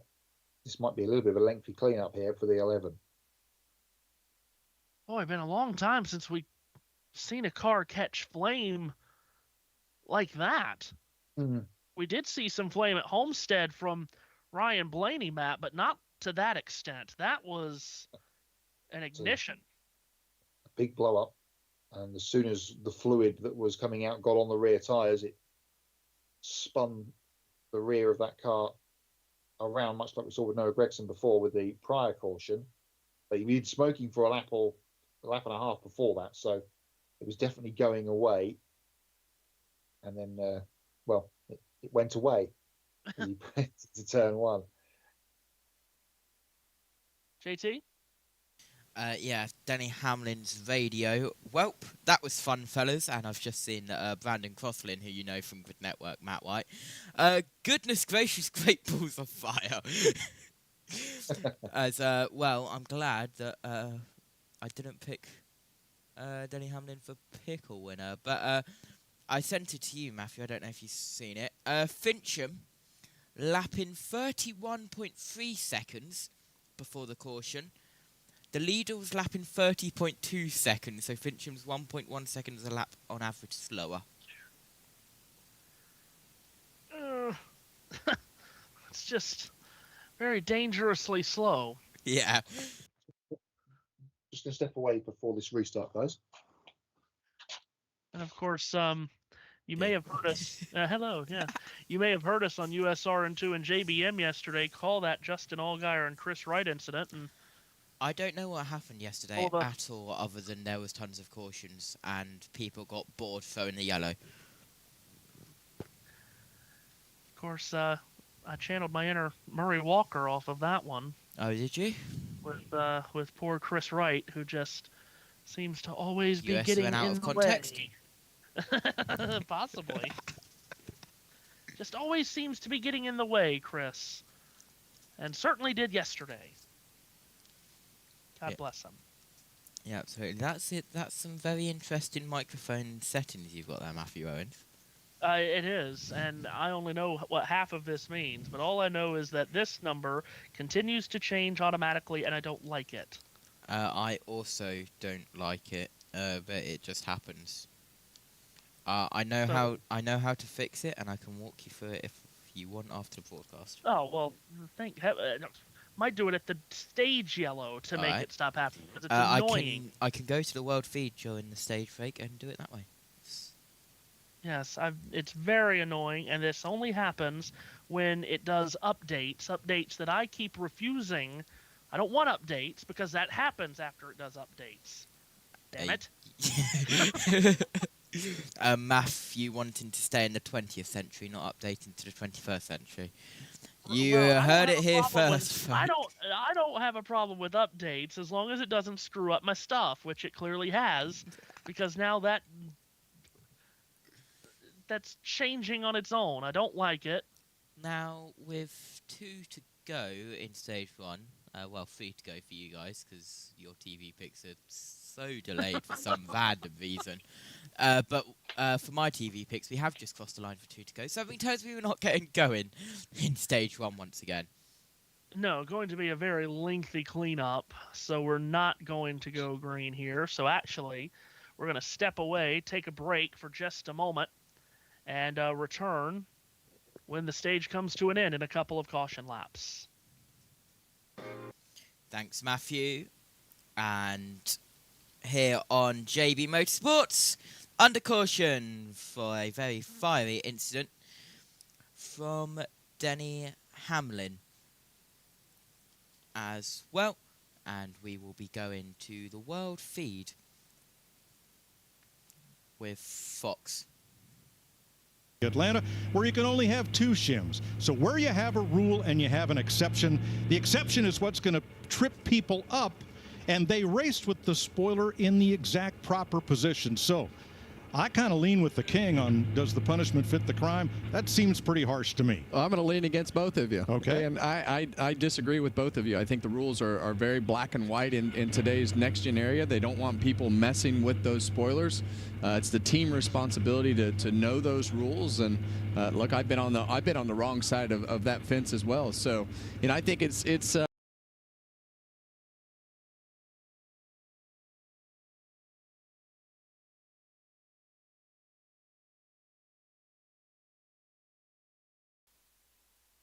Yeah, Mike, I talked to Derek Finley, crew chief for the 60 car, Ryan Priest. I talked to Paul Wolf, crew chief for Joey Logano. Even though they were disappointed, they totally accepted the penalty because, to the point made, it's black and white in the rule book. All right, understood.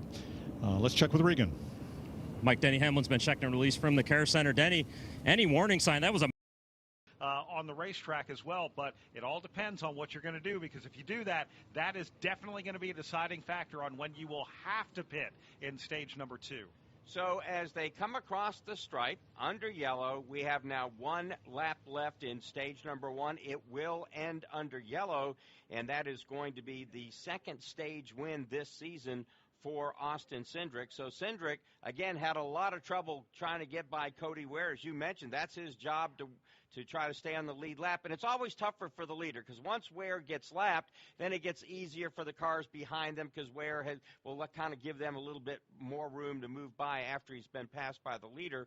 So he was able to stay on the lead lap. But that was good news for Jesse Love, because Jesse Love now in position to get the free pass. Ah, yes, very good for Jesse Love. He's driving for Beard Motorsports here this weekend. All right, let's got a special guest joining us up here in the booth, and just in a couple years here at Texas Motor Speedway as the Executive Vice President and General Manager. Mark Faber's done an amazing job with a great team of folks here. Mark, this crowd looks fantastic here for the Worth 400. It's great. Thank you so much, Brad. Mark, good to see you all. We have been working really, really hard to do this, and we think the move to Cinco de Mayo weekend is great. The fans have obviously embraced this, plus a little May the 4th be with you on Star Wars fans. But our team has worked hard. The grandstands probably, to our credit here, our team's credit, have probably been this big in 15 years. You've been here a long time. You know that. So the whole thing this weekend has had a great vibe. We've had great races. The pre-race show today with our 100-year-old national anthem singer, the crowd just loved it. They really did. Don's a very special friend. As we said earlier, I just left his suite over there, and that birthday cake that we had given him out here, they had cut that, and they had said, sung happy birthday. He's a national treasure. He's really an amazing man. And so the fact that we were able to get him for the national anthem, he's got a pretty busy schedule. He's going to Nashville tomorrow for 3 days to work with songwriters there. Then he's going to Washington, D.C. at the end of the month. And so he's really, really in demand. But he is really big on what we do here. And as you know, we celebrate military and we celebrate veterans. And so he's important to what we want to do here. Mark, hang tight for just a second. We want to hear from the driver who is the reason for this latest caution. Let's go down to the care center and Doug Turnbull. And Denny Hamlin's progressive Toyota there was up in smoke, and that wasn't as big a surprise as the flames afterwards there. Did you think it was terminal before the flames came out? Was it definitely a day under there? Yeah, it was blowing up for about a lap or so before it really detonated. I was trying to keep it kind of off, fully detonating. That way they could kind of diagnose exactly what had happened to it. But it's tough to say exactly what it is. They'll go back and look at it, and we'll know in a couple weeks. And it seems like it's happened a little more often this year field-wide, not one particular manufacturer. Any ideas from the driver's seat why that might be? Not really sure. I've had actually blown engines, I think, in consecutive seasons, 2 or 3 seasons in a row now, where we didn't have any, for quite a time. So I don't know, just trying to develop. I'm guessing, and trying to get more. And certainly we feel like we got to get a little bit more power. And certainly this was unexpected from my side. For sure, tough day for Denny Hamlin there. We appreciate him stopping to talk to us. All right, thank you very much, Doug Turnbull. Need to document Austin Cindric is our Stage 1 winner, followed by Tyler Reddick, Josh Berry, Kyle Larson, and Chris Buescher. Mark Faber, the Executive Vice President and General Manager of Texas Motor Speedway, is up here with us. Beautiful Cinco de Mayo weekend, and the one thing that, as I was walking through the fan zone earlier, heard a lot of fans talking about and talked to a lot of fans about is next year. And I know people are already ready to come back, even though we've still not finished this one here today. How can they do that, Mark? So we've already made it known that we want to lock this weekend in next year. Obviously, scheduling is going to happen, but because of the success of what we've had today, we are really, really positive for next year. So TexasMotorspeedway.com is the place to go, TexasMotorspeedway.com. We've already had people out here we're renewing right now already for next year, so we've had a really, really good renewal, and so we're looking forward to a great, great race again, a great race weekend next year. Yeah, and looking forward to a great rest of the year here at Texas. And I know the High Limit Racing Series will be back for their season finale in the fall. Several events, and I would say go to TexasMotorspeedway.com to find out about a lot of cool things happening here. Thank you for the hospitality. It's been awesome. Well, we're so good. We're so glad that you're here. This is your home. We know that. So we want to welcome you with the hospitality. Our fans have come from all over the world today, and we're just blessed that they're here. We're having a great day. Thanks so much. Awesome. Mark Faber, the Executive Vice President and General Manager of Texas Motor Speedway, joining us here. And just an awesome crowd, an awesome weekend. A lot of buzz here on Cinco de Mayo weekend with this great fiesta we're having here in the Lone Star State. So with his second stage win of 2025, Austin Cindric picks up a playoff point. He also picks up 10 race points for that stage victory. Also picking up points in this stage: Tyler Reddick second, third Josh Berry, fourth Kyle Larson, Chris Buescher in the fifth spot, pole sitter Carson Hocevar sixth, William Byron seventh, eighth Ty Gibbs, ninth is Michael McDowell, and Eric Jones moved in there to 10th, so he'll get a point out of stage number 1. All right, 300 start today for Eric Jones in that legendary number 43 with Legacy Motor Club. All right, the pace car stays on track. The rest of the field heads to pit road. Let's go down to Doug Turnbull. It's going to be every lead lap car coming in for tires and gas. The first I'll pick. Back on USRN, Stage 1 finishing under caution here at Texas. Austin Cindric winning the stage from Tyler Reddick and Josh Berry. Kyle Larson and Chris Buescher the top 5. And now the leaders are on pit road. End of the run, though, told the team had a little bit of a vibration he was concerned with and needs it to point better on the exit of the corner.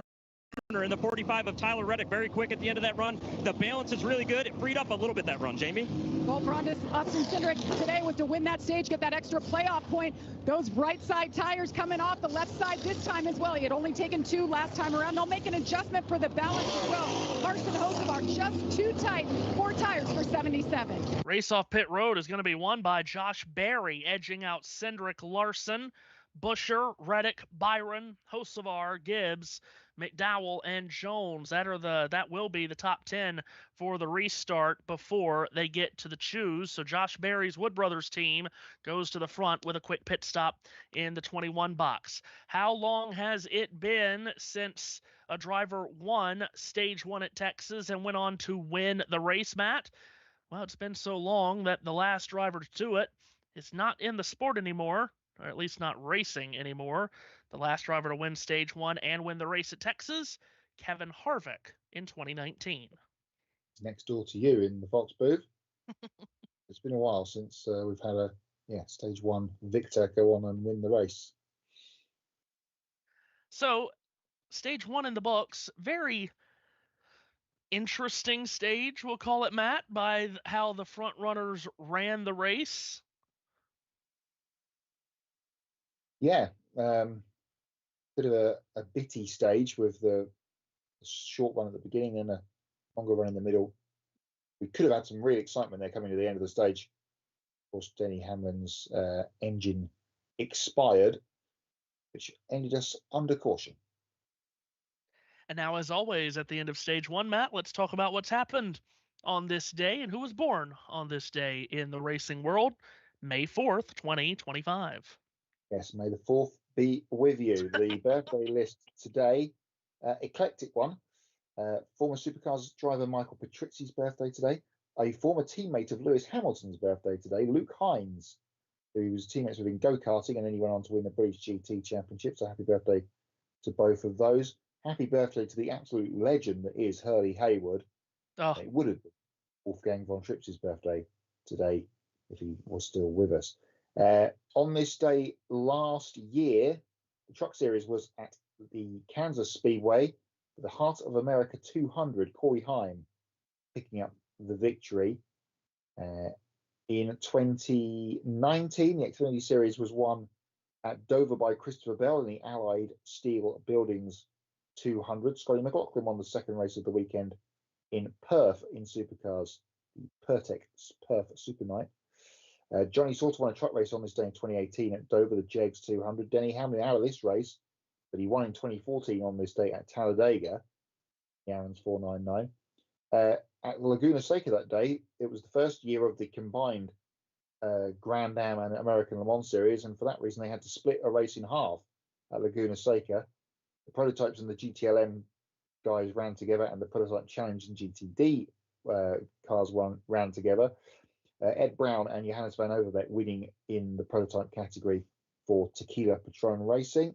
Craig Lowndes also winning on this day in 2013 in Perth in the Supercars Championship. Regan Smith won a nationwide race, the Aaron 312, on this day in the at Talladega in 2013.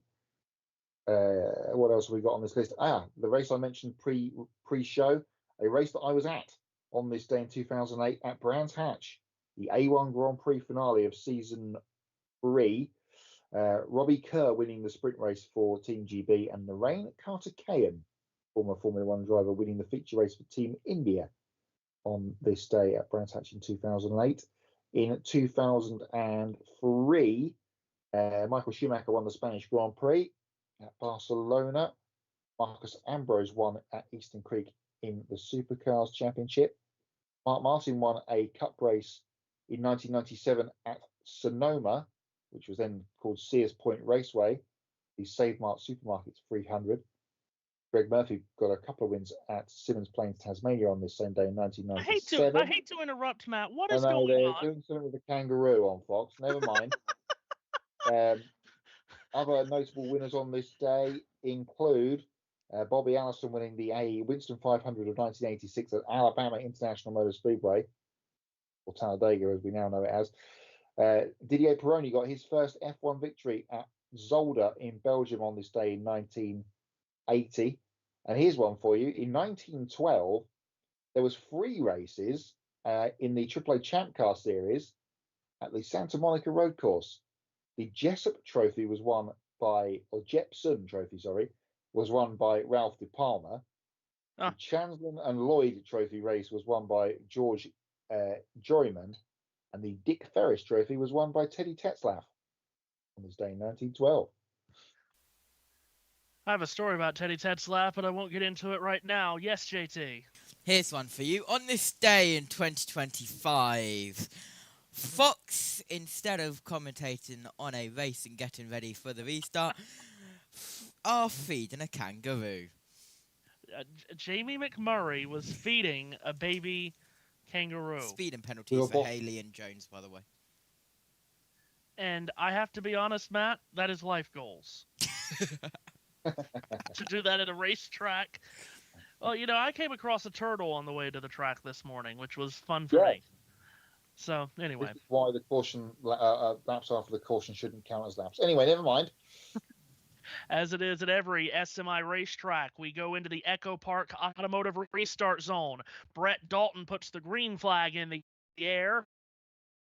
And Josh Berry takes off from the inside of row 1 to get stage 2 started. Berry shoots out to the lead in turns 1 and 2. Through the speedy dry, he's clear of the battle for second behind. Great restart for Berry. He will be way out front. Second is tied up between Cindric and Larson. Larson has the inside, and he dives to the inside of turn 3 to take that spot away. So Larson up to second ahead of Cindric. Then it is Tyler Reddick settling in 4th. Chase sideways in 4th. He clips Riley Herbst, and then he noses up against the barrier coming out of the corner. Caution is out, and one of my fantasy drivers is in the wall, which is not good all round. Chase Briscoe will survive with minimal damage, but he almost took out another of his Toyotas.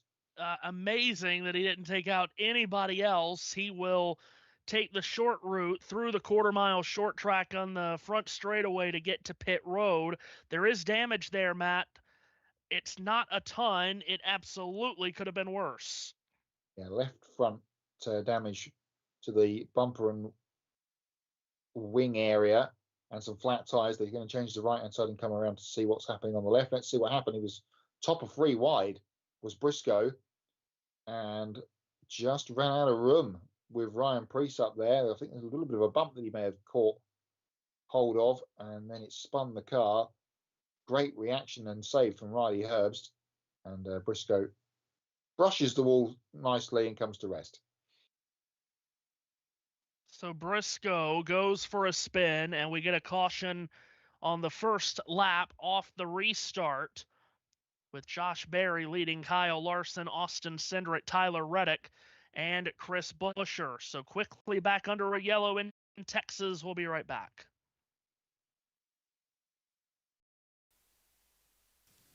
Thank you to Matthew and crew. And we are back under caution once again for the Worth 400 here at Fort Worth, Texas. Lap 91 of 267, stage 2 at lap 11 of 85. Josh Berry, Kyle Larson, Austin Cindric. Your top 3, Tyler Reddick, Chris Buescher, Carson Hosevar, William Byron, Michael McDowell, Ty Gibbs, Bubba Wallace, your top 10. And I'll let the US fan guys know I'm not going to throw them under the bus once more. You guys are free to relax with Ryan Preece, Kyle Busch, Alex Bowman, Joey Logano, and Ross Chastain rounds out the top 15. Chase Elliott, Brad Keselowski, Ryan Blaney, John Hunter Nemechek, and Cole Custer rounds out the top 20. Then it's Gregson, Dillon, Austin Dillon, Ricky Stenhouse Jr., Daniel Suarez. And on to page 2 on the right-hand side of the screen, it's SVG in 25th, and it's AJ Allmendinger, Todd Gilliland, Shane Smith, Eric Jones, Cody Ware, your 2 cars who had the speeding penalties, Eric Jones and Cody Ware, rounds out the top 30. Then it's Christopher Bell, all the way down in 31st place, Jesse Love in 32nd, Justin Haley in 33rd, then the instant cars, Chase Briscoe in 34th, and then Ty Dillon 35th, Riley Hurst 36th, Chad Fincham 37th and 38th, and behind the wall and out is 38th place of Denny Hamlin. Cars are coming down pit road, and the cars coming down pit road, Riley Hurst, Chase Briscoe, Justin Haley, Christopher Bell, Ty Dillon and Cole Custer. And I don't know if Matthew's mic is it fixed? No, it isn't. 177 laps remaining. What people don't know, and they can't hear you, Matthew, is your mic is having issues. And it is quite funny. Matthew, would you like to explain or not? I wouldn't even know how to explain it, so no. So, well, some people say computer says no. Well, microphone says no. As we have a... Go on. Like doing more jumping than the kangaroo that we saw Jamie McMurray holding just before there. Just having a look at the replay of Chase Briscoe's incident, just went up wide, and well, contact made was with Riley Hurst. That's why Riley Hurst is down.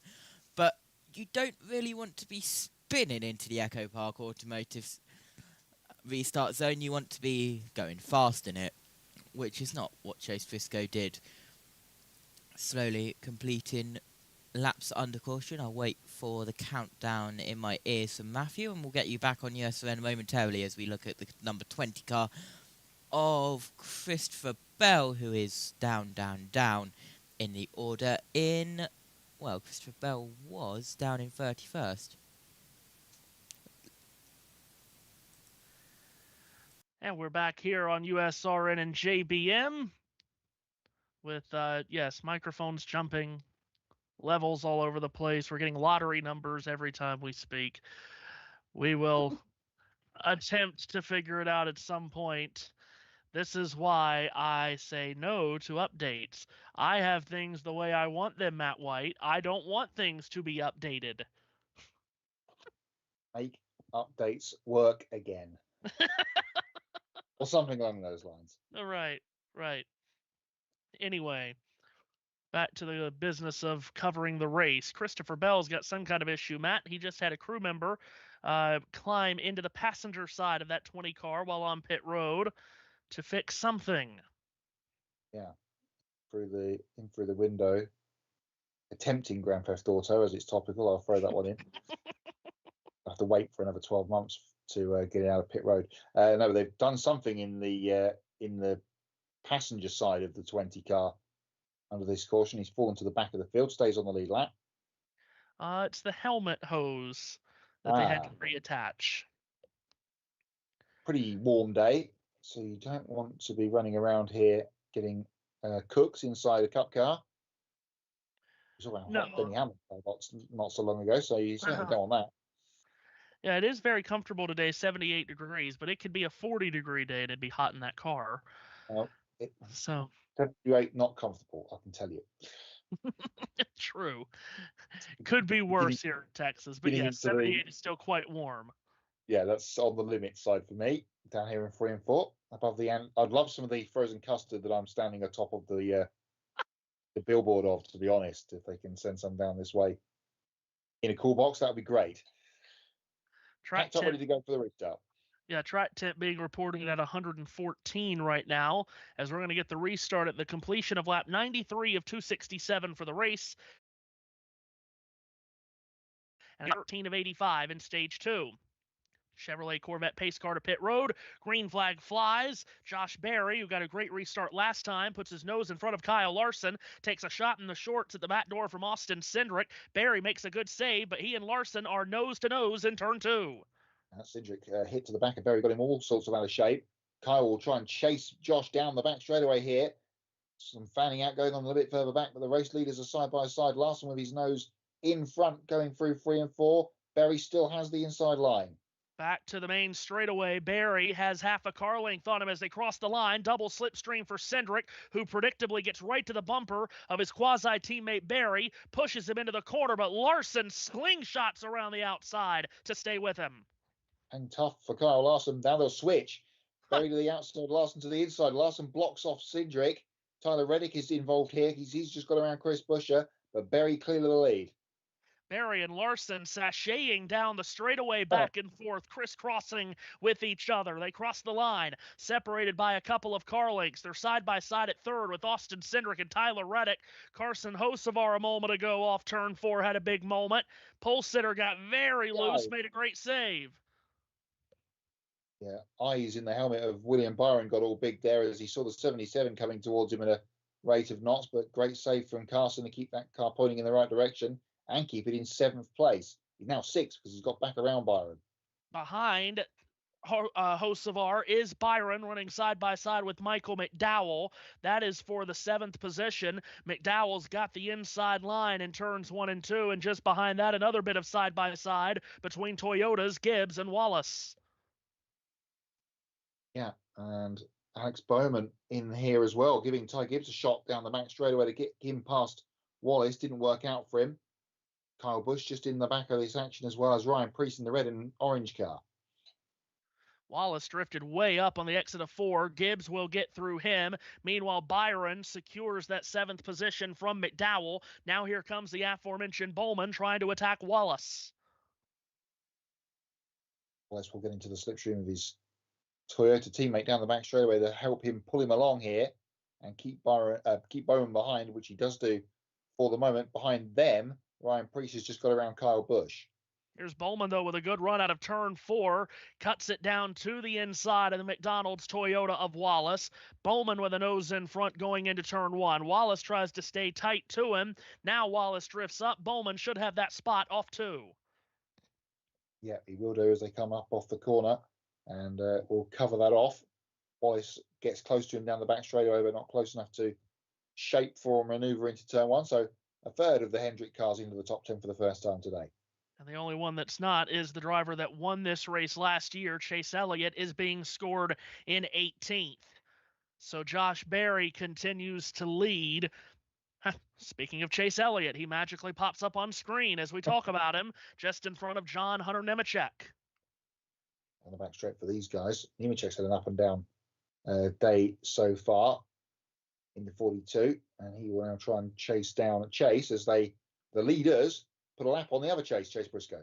Yeah, clearly there wasn't a lot of visible damage to the 19, but obviously it's not anywhere close to snuff. He's been lapped very quickly here, running on the bottom of the racetrack, Matt, just trying to hold his line, but already fifth place Chris Buescher has gone around him.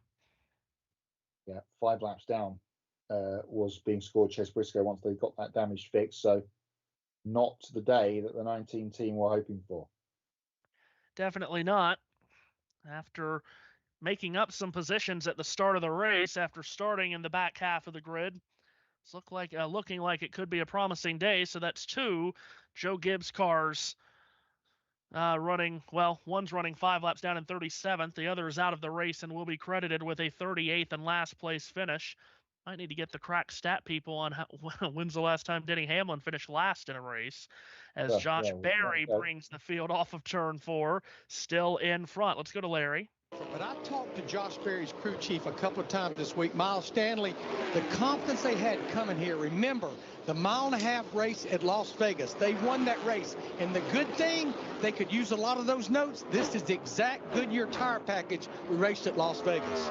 And I was going to mention here in a moment, once we kind of got settled down off the restart, Berry did win at Las Vegas this year. So we have technically run on 3 1.5-mile tracks this year prior to today. But you don't really put Atlanta anymore in the true 1.5-mile category. You mostly slide that into super speedway category. So really, Matt, 2 1.5-mile tracks this year, Las Vegas and Homestead. Berry won one of them, and the other one he was going to finish well before he clattered into Joey Logano on pit road. Yeah, he was up in the story all day, was Josh at Homestead, so really working well, that combination at the moment with Miles Stanley and their package, and they're obviously very happy with this tyre spec that we've got going on here at Las Vegas. As Larry mentioned, it's the same as they ran, we're at Texas, it's the same as they ran at Las Vegas. And while Larry was doing his report, I managed to jump on to did a Steve Letarte and took Chase Briscoe out of my fantasy lineup, replaced him with my garage, Chris Buescher, and he's 4th, 5th. That's working out very well indeed. Very good. Are you okay there, Matthew? I am. I have just seen what you've sent me. And yes. I shut, but I'm now going to look. That is that is a very good representation of what I am, yes. I don't do rallies, mostly because I don't like people and I don't like heat. I would go to that rally. What do we want? No updates. Thank you. Oh, jeez, indeed. Anyway. Never. Yeah, that's right. Again, I as many times as it asks me to schedule an update, and I say no, you'd think they'd get the point, but whatever. So I did the ticking off for your Denny Hamlin pit problem bingo card earlier. Now you can tick off the USRN technical issue square. That has been done and dusted too. Right. Yes, that does need to be fixed ASAP once we get off the air today, because we've got just an absolute loaded week of basketball and hockey playoffs for you coming up this week. And then, of course, as one may know what's coming up next week, Matt, what do we have starting next week? They have thrown the checkered flag at Barber in Alabama today, which means next week is...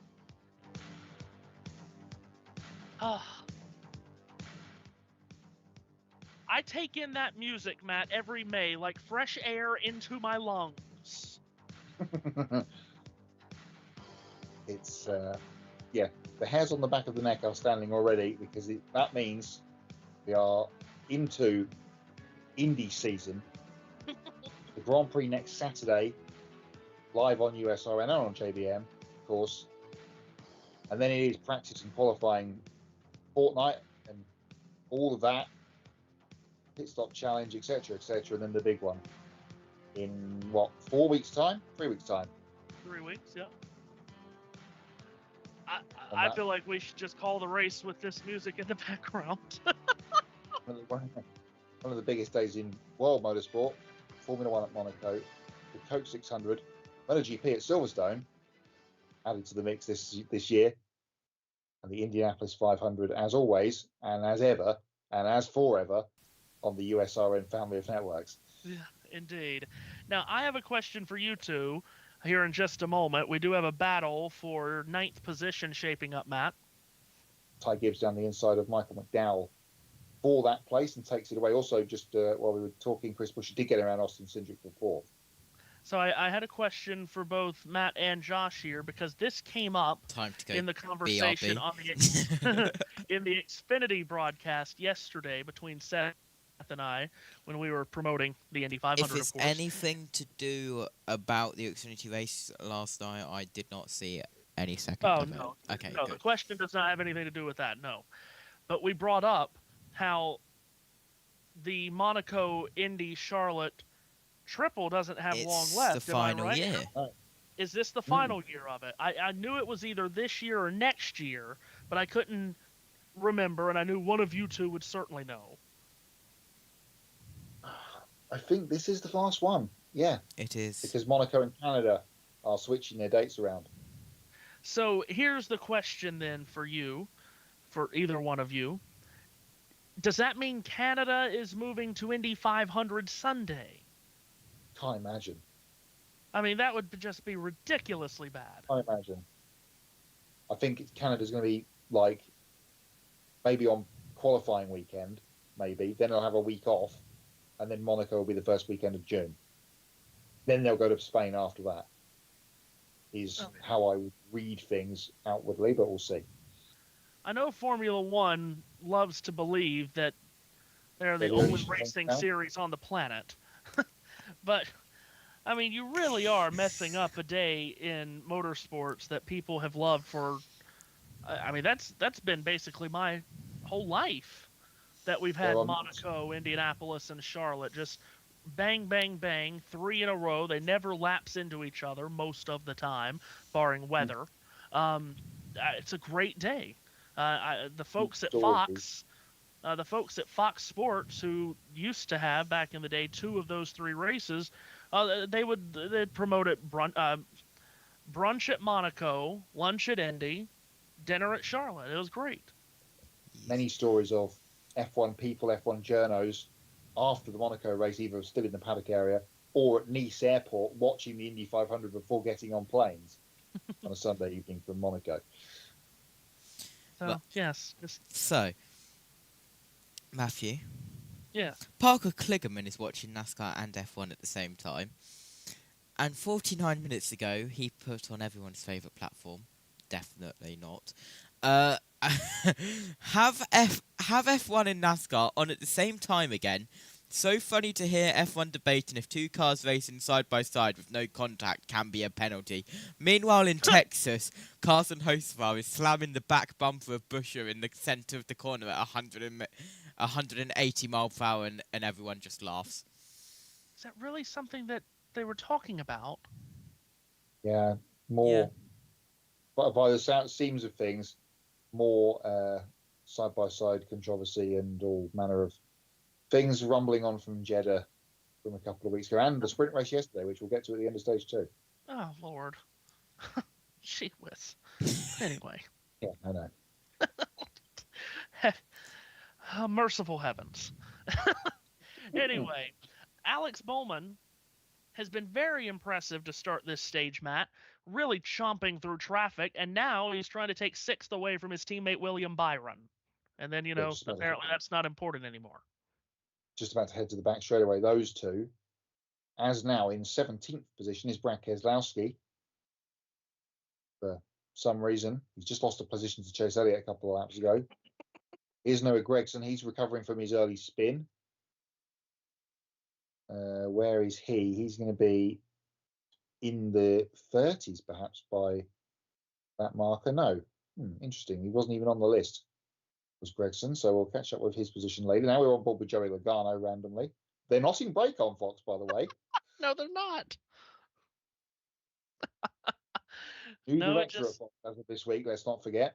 Right. And interesting how things haven't really changed. No.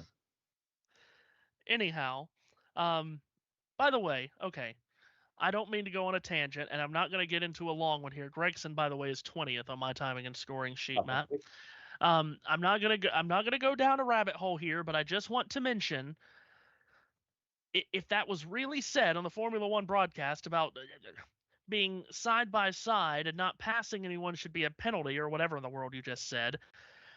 Parker Kligerman was the one that tweeted that out, so that means it was Crofty and whoever's with him, Martin or whoever, that had that conversation and had it on live national American television, over-the-air television on ABC.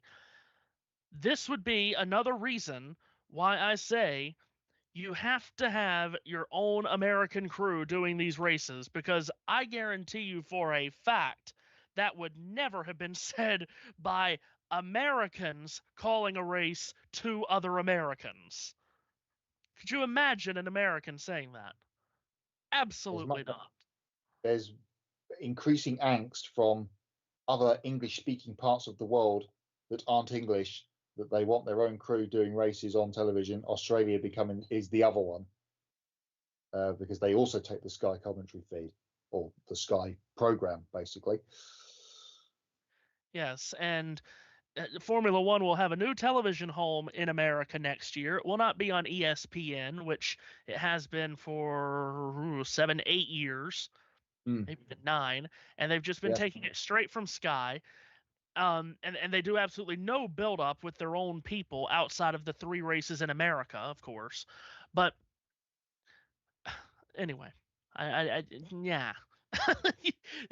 That translates, that line right there translates absolutely 0 to American audiences. None. And it actually sounds quite gross to me to even bring that up. But anyway, that's just me. We'll see where F1 ends up in America.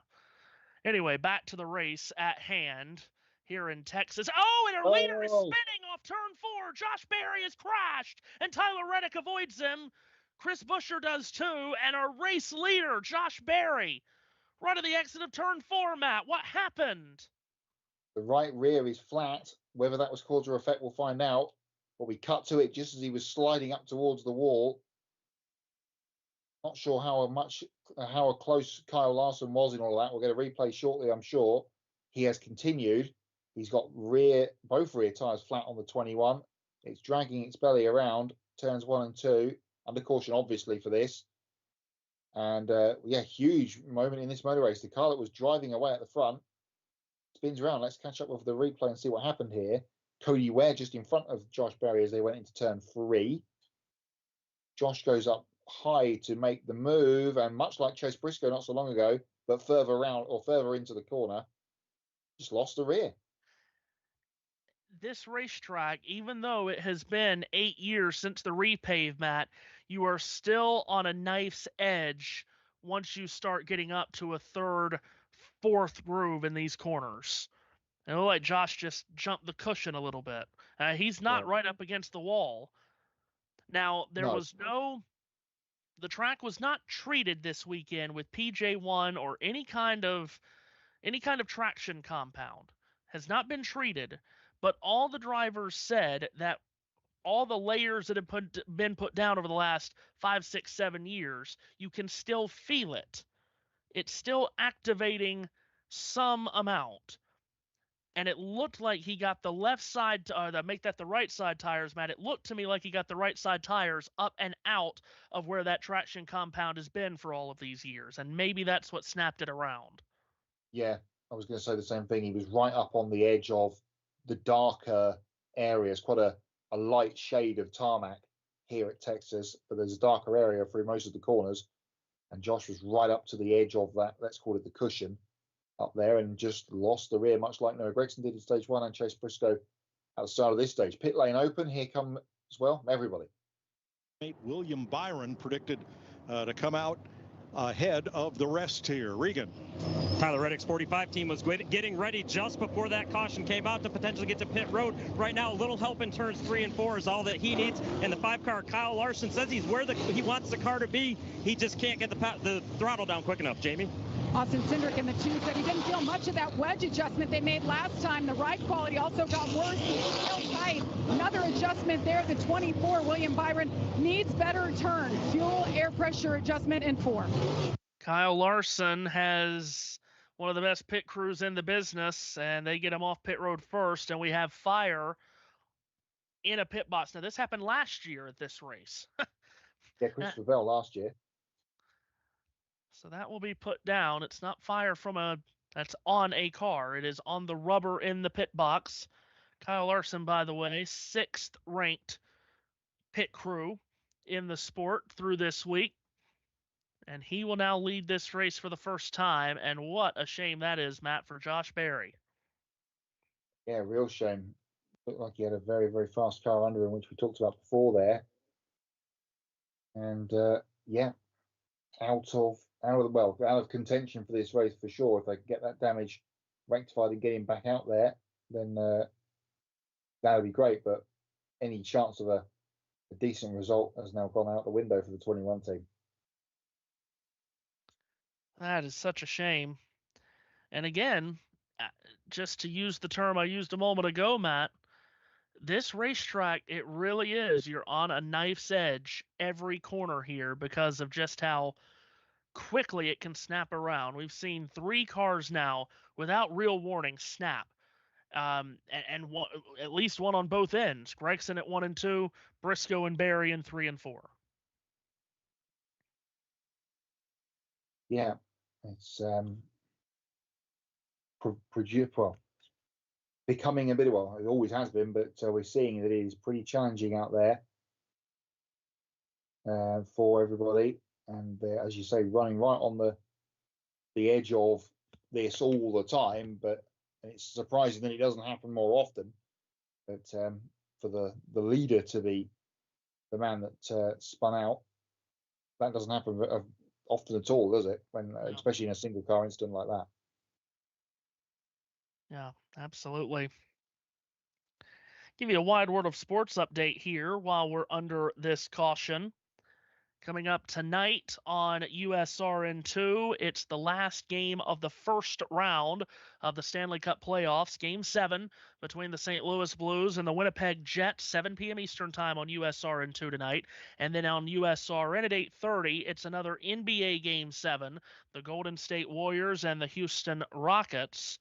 Also at 6 o'clock, Game 1 of a second-round series between the Pacers and the Cavaliers. You can catch that on TNT, True TV, and Max.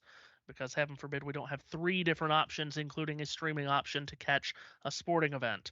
In Major League Baseball today, we've got a handful of finals, including the Cardinals beating the Mets in the first game of a doubleheader 6-5. Kansas City a winner in Baltimore. The Twins knocking off the Red Sox in Boston 5-4. The Padres shut out the Pirates 4-0. Tampa Bay winning in New York in the Bronx, beating the Yankees 7-5. Cleveland over Toronto. Almost said Oakland. No. The Athletics over the Marlins 3-2. Milwaukee a 4-0 win over the Cubs. The Rangers over the Mariners 8-1. One extremely wild game ongoing as we speak. Arizona and Philadelphia in the top of the 10th inning at 8-8. In the world, well, I was going to bring up in the world of golf, but I guess I won't because it's not coming up for me. Anyway, what happened in the Premier League this morning, Matt? I do know that Chelsea beat Liverpool, the champions Liverpool. Big win for Chelsea, 3-1. And, of course, Manchester United lost. Why wouldn't they? Yes, they're absolutely nowhere in the league, aren't they? Lost at Brentford again at the G-Tech, 4-3 to Brentford. They're boosting their European hopes. The other 2 games today, Brighton 1, Newcastle 1. Late penalty equaliser for Isak for Newcastle, snatching them a point. And in the game of complete mediocrity, West Ham 1, Spurs 1. For those 2 teams that are way above the relegation zone, but obviously we all learned their teams are already down, but not going to improve their league position, much like United. Another huge week of European football, of course, coming up in the week. Champions League semi-finals and the Europa and Conference League semi-finals in the Thursday Cup on Thursday. All the English teams with a chance of getting through perhaps maybe apart from Arsenal, who have got to go to PSG and win, and that's not easy. No, very much not. And we mentioned how we're 21 days away from the Indianapolis 500. That means we're also 21 days away from the French Open, second tennis Grand Slam of the year. We're into the clay court season. Casper Ruud has upset Jack Draper in the Matua Madrid Open final.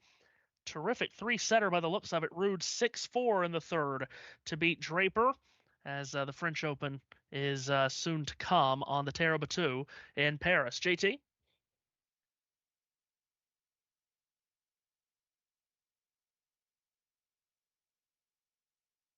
Where speeding on pit road to the rear, and where is it? Let me just scroll up. Jones to the rear for vehicle interference, Smith to the rear for removing equipment, and Todd Gilliland did not pit and will restart the race leader inside as the control car.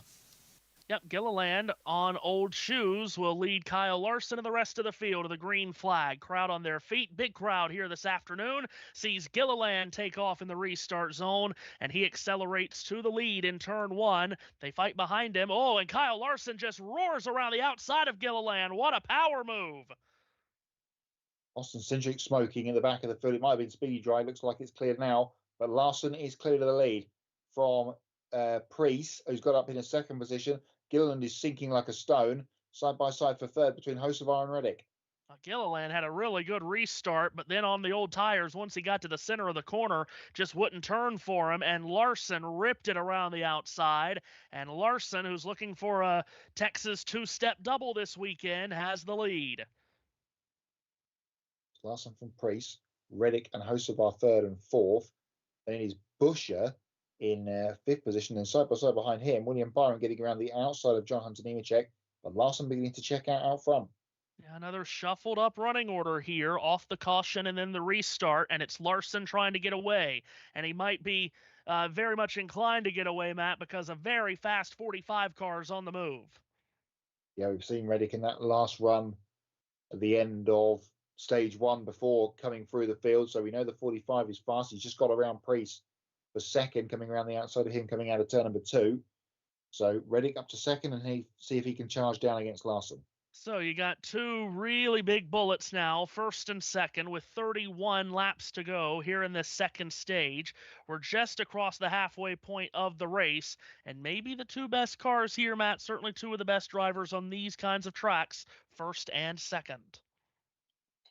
Yeah, we'll have to see how this pans out. They're already both stretching away from Priest. Joey Logano popping himself up into the top 10 for the first time today, just up into 10th position.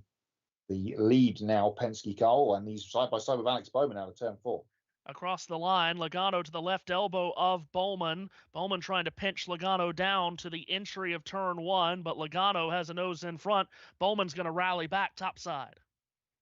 Just ahead of them, side by side, Wallace and Nemechek as well. So good battling going on here at the back end of the top 10. Bowman does clear Logano. Nemechek stuffing it into turn three to keep ahead of Wallace, or at least try to. Logano was not gone away here, and he air pushes Alex Bowman out of the way in 3 and 4. Brad Keselowski closes right in on those two. He's got a double slipstream down the straightaway. He'll back away for the entry to the corner as Bowman around the outside edges back ahead of Logano. Just behind Brad is Ryan Blaney, who we've not really spoken about all day, and Blaney now goes to the outside of Keselowski to make that pass stick to 11th place for Team 12. And Kyle Busch just in behind this group as well, and then Todd Gilliland on those older tyres. Definitely the highest up we've seen Blaney today, up in the 11th position. It's closing up at the front as Tyler Reddick continues to close in on Kyle Larson. We've also had a change at third. Yeah, the RFK teammates have switched around. Buscher getting around Priest. For the 17 now up in the third place ahead of the 60. Carson Hocevar still in fifth position. Larson, well, he's 0.3 of a second he's got on Reddick. So these two starting to edge clear of the rest. Let's go to Larry Matt next door. Back straight away. Well, sorry about that, Larry. I didn't. Okay, never mind. Tyler Reddick closing in on Kyle Larson. That gap getting smaller and smaller. And here they are coming at you, Matt White. Yeah, they are. And Reddick has now got the hooks in to the back of the 5 car out front. Down the back straightaway. Not quite close enough yet, but he is hounding and was much quicker than him on the last lap by about a tenth and a half. JT?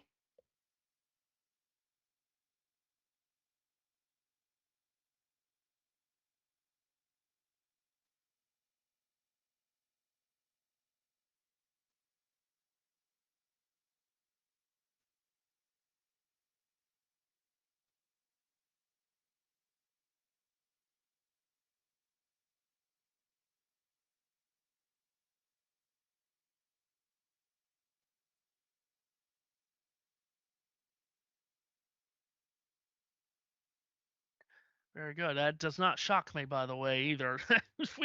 Every now and again, we'll see the leaders just have something happen to them here at this racetrack, and it certainly has been the case over the last couple of years. Chris Buescher has run down the top two now, and once again, we're getting the front-running cars stacking up with each other, with Larson, Reddick, and Buescher first, second, and third. We talk about this kind of racetrack fitting Tyler Reddick's profile extremely well, Matt.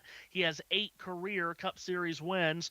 3 of them have come on mile-and-a-half tracks, once here at Texas, also wins at Kansas and Homestead. You could also throw Michigan into that. It's not a mile-and-a-half in length, but it is an intermediate. Yeah, indeed. These fast, wide tracks do set for Reddick. I was going to just say there about the leaders thing. I said it doesn't happen often that the leader gets involved. Well, clearly it does, but only here. Only here. Right. Exactly right. Yeah, when you look at Tyler Reddick's 8 wins, 7 of them have either come on road courses or intermediates, with the one outlier being the Talladega win that he got last year. So Larson leading. Reddick is second by only a couple of tenths of a second. Give you our mid-race report here in just a moment, but do want to continue to follow this fight for the lead if it gets tight. How about John Hunter Nemechek jumping up into the top 10 here, Matt, running in the 9th position?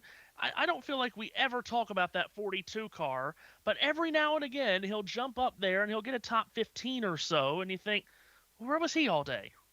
Yeah, I mentioned earlier he had a bit of an up and down day. He's certainly back on the upswing again here. We talk about his teammate from time to time, Eric Jones, especially when we get to the super speedways.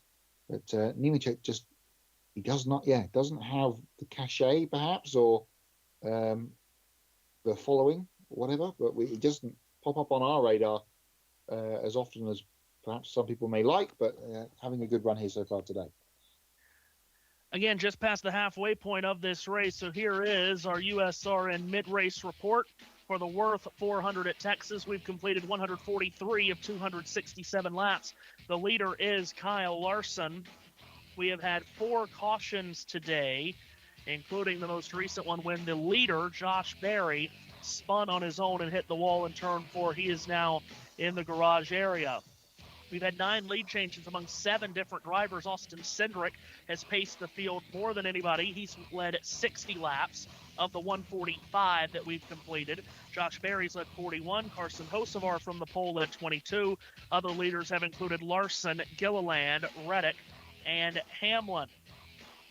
The Xfinity fastest lap is currently held by Carson Hocevar, 28.556 seconds. Has Hocevar in line at the moment for the Xfinity fastest lap point. 38 cars started the race. 2 are in the garage, Hamlin and Berry. Hamlin blew an engine in stage 1 with just 5 laps to go. He will be credited with a 38th and last place finish. Of the 38 starters, 34 are still on the lead lap. Nobody 1 lap down. In fact, the first car off the lead lap is Chad Fincham at 35th, 4 laps down. Chase Briscoe was also swept up in a single car spin earlier in the race. He's 36th, 12 laps down. That is your USRN mid-race report here at Texas, and through just past the 50% mark of this race. Matt, your thoughts on the Worth 400? Well, we've had the traditional comers and goers. We've had some fairly long green flag runs and some short ones too. Shame we didn't get the battle for the points at the end of the first stage because of Denny Hamlin fire, which is something we don't see every day, a Toyota blowing up quite like that. So he's probably already on his way. But it did happen to him at Sonoma last year, you might remember. Well, yeah, it wasn't so fiery then, was it? It was plenty smoky at Sonoma. That was on the first lap, or the end of the first lap at Sonoma last year. So at least he got a little bit further this time around. But yeah, we've had the traditional comers and goers, and now I feel like we've got kind of a couple of people at the front of the field that are going to be hanging around there all day. Larson, Reddick, and perhaps Buescher trying to get a win in his home state. What do you make of some of the racing we've seen when we've gotten deep into green flag runs, kind of like we are now with Larson, Reddick, and Buescher, basically lined up nose to tail, couple of car lengths separating them a bit. We saw that in the first stage with the top 7. I don't think, and I could totally be wrong, I don't think it's a lack of not being able to pass, because with this next-gen car at this racetrack, we've seen tons of passing. So what do we make of these leaders kind of getting together and just logging laps single file? Is almost like we're at a super speedway in the mid-2000s. Yeah, I mean, the top three are separated by 0.9 of a second, and there's a 5-second gap back to Ryan Preece now in fourth place. We know there's a caution coming in 14 laps. There's no need to absolutely run the tyre off the thing, trying to pick up one place if you're going to then burn the tyres off and lose 4 or 5. So perhaps that is coming. I feel like we won't see this with 14 to go at the end of the race. But this is perhaps a product of the stage racing that we haven't really seen much more, perhaps. But maybe it's more front and centre of our mind after all the complaining and whinging on about fuel saving at Talladega last week. Who knows? But plenty of battling going on down a little bit further down the field. Alex Bowman now trying to get around Carson Hocevar in turn 5. Carson threw a big block on him there on the entry to turn 3. By the way, we just answered our own question not too long ago. How long has it been since Denny Hamlin finished last? Well, of course, it was Sonoma last year. So much for the crack research team. We answer our own questions around here. This was in 12 months. So it's not even been a full year. And he will finish last again today, of course. So that's just how good we are around here. Don't you know? Probably already in the buffs and on his way out the circuit, I would have thought. No, I guarantee you that. Ryan Blaney up to 9th. Penalty, done a nice job working his way back up through, as you mentioned. But take a look at the line that he runs. He is not overly happy with that car, as good as it seems right now. He has been glued. He goes to the top this time, but he has been on the bottom a bunch. He does not like the car on the top side of the racetrack, has no grip up there. They have been working to try and make that better for the 12 car. If they could get that fixed, keep an eye out for him. I'll keep an eye out for him, all right. He is charged up to 9th in this stage, Matt. We're all waiting for the piano to drop at some point, and that's become the ongoing joke here about Ryan Blaney on USRN. But it is unsurprising to everyone, including us, Matt, that the longer the race goes on, the further up the 12 car gets up the leaderboard. This happens every week. Yeah, the longer the race goes and the longer the green flag run is, the 12 car floats its way towards the top end of the order. So having another great run. Fox picking up off our baton here talking about John Hunter Nemechek. He's now in 11th position, just falling outside the top 10, as here is a battle ongoing in turn 1.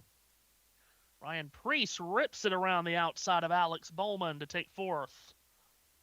To remain in 4th, Bowman was ahead at the line, but Preece has got the position back going into turns 1 and 2 and has actually pulled away a little bit. And just behind this battle, Darrell Wallace getting down the inside of Carson Hocevar in turn 3. So change of position there, that is for 6th place. Threaded the needle to get around the very slow Chad Fincham car. I really don't want to see another leader taking out by a car so far off the pace twice in 2 days, but it's going to happen at some point. It's the right set tires. Everybody else is fine. We'll make adjustments. You're good. Stay focused. Carson, host of our radio there. By the way, how many times has Denny Hamlin finished last in a Cup Series race? I've gone down that rabbit hole, Matt. Pocono 2013, Atlanta 2010, Dover 08, Bristol 07, Daytona 07 in the summer. That's when he crashed while leading with his teammate Tony Stewart. And then, of course, Sonoma last year. Austin Cindric working his way through some lapped traffic. Trying to, but Eric Jones might repass him in turn 2. Might do.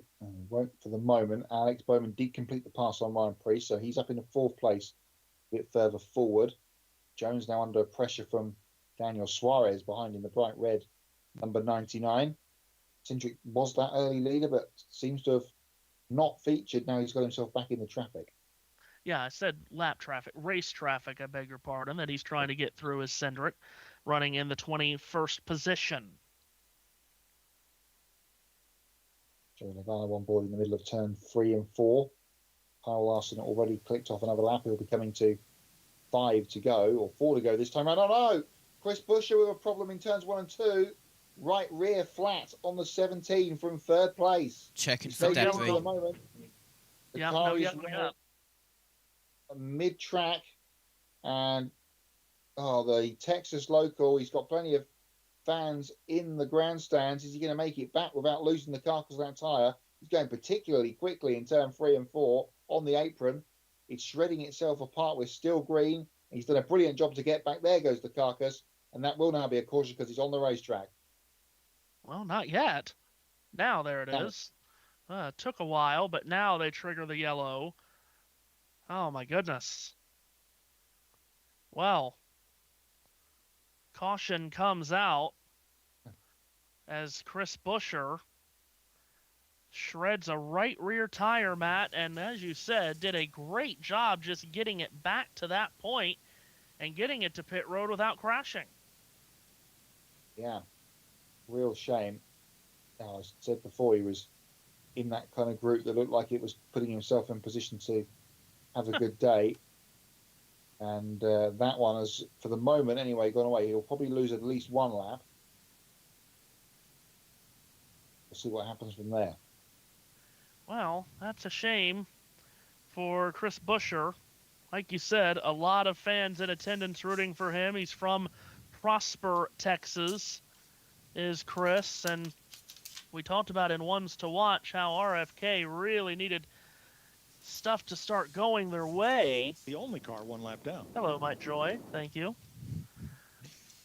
And that's a good point that Mike just brought up. He's going to be the only car one lap down because no one else was one lap down. Wow, that's really great analysis from me. He's going to be the only car one lap down because there was no one lap down.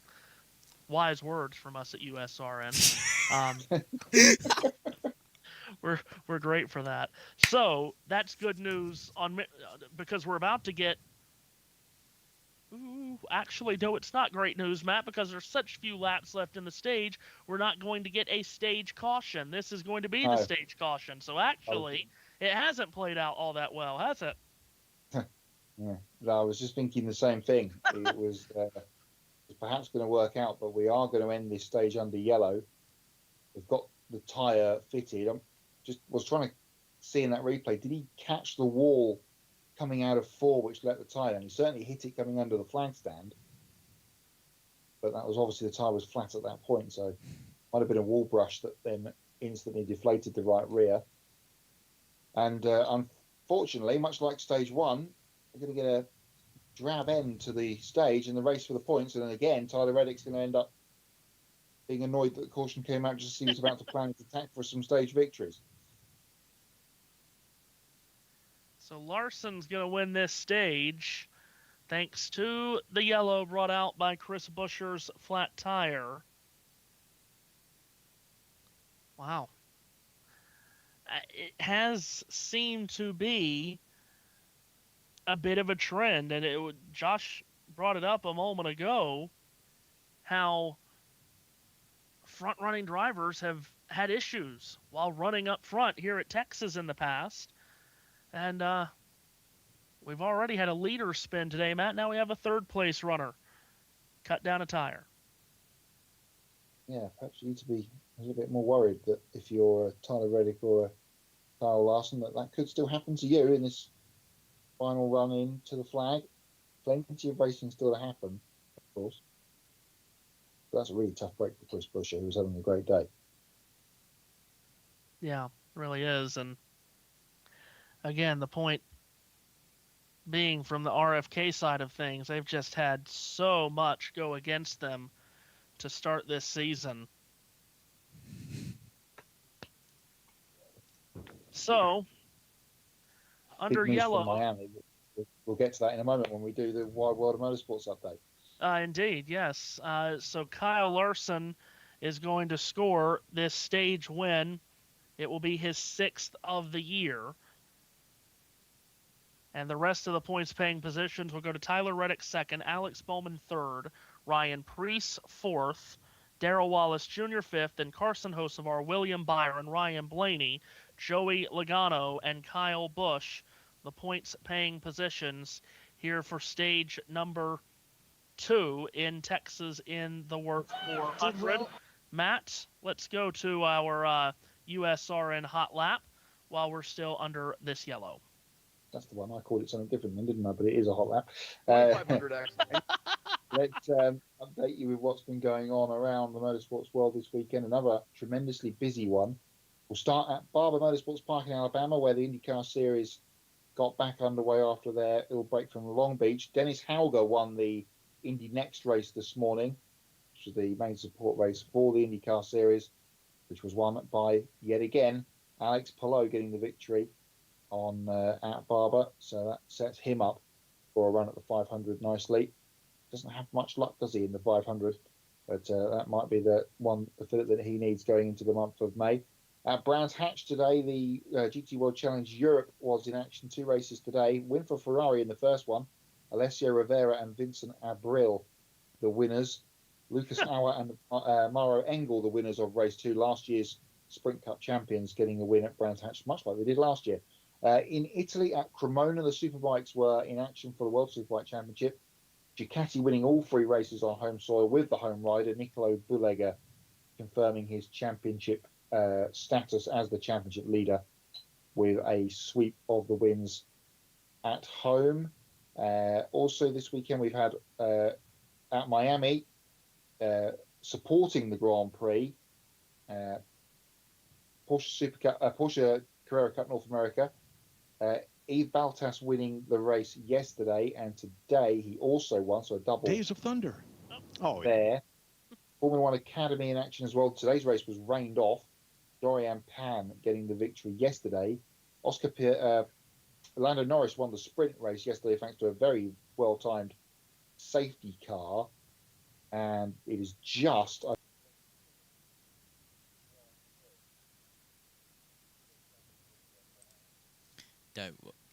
Don't worry, guys. I'm going to save you from the spoiler alert of the F1 race that's just finished. With 102 laps remaining, Carl Larson, Tyler Reddick, Alex Bowman, Ryan Feast, Bubba Wallace, Carson Hostfeld, William Byron, Ryan Blaney, Joey Logano, Carl Busch, your top 10 with Tal Gibbs, John Hunter Nemechek, Noah Gregson, Chase Elliott, Ross Chastain, AJ Allmendinger, Brad Keselowski, Todd Gilliland, Austin Cindric.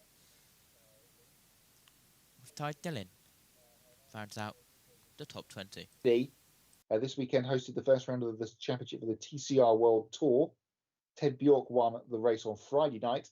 Esteban Guerreri winning the first of the 2 races yesterday. In fact, he won both races yesterday for the GOAT Racing Honda team. What a tremendous name that is for a team. In Monaco, where we were talking about Formula One being shortly, they had Formula E this weekend. Oliver Rowland winning yesterday, and Sebastian Buemi getting a win today. Although on this page I've just looked at, it says he drives for Jaguar, which is absolutely false. Big news also, we'll get to the races from Texas in a moment, which one of them were featured here on USRN yesterday. Paul Ricard today, for the European Le Mans Series Race 2, big story, win for IDEX Sports. Daniel Cadea, Matisse Gerbert, and Jamie Chadwick became second. Yeah, I got a crash on pit road, Matt. Sorry. Oh. That was, who is that? Oh, it's Cole Custer. It is. It's Cole Custer who's gotten turned into his pit box, got clattered into,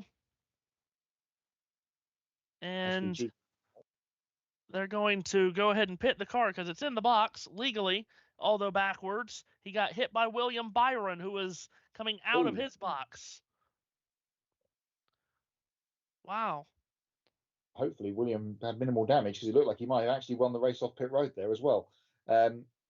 Chadwick, Jobert and Yuka are winning at Ricard this afternoon. The first time a female has taken victory overall in a European Le Mans Series race. So congratulations to Jamie and the team. And here at Texas this weekend, on Friday night, Corey Heim getting the victory in double overtime in the SpeedyCash.com 250 Truck Series race. And the Andes Frozen Custard 300 Xfinity Series race was won by Carl Larson, standing in for the injured Connor Zilich. That brings you up to date with the worldwide, the hot lap.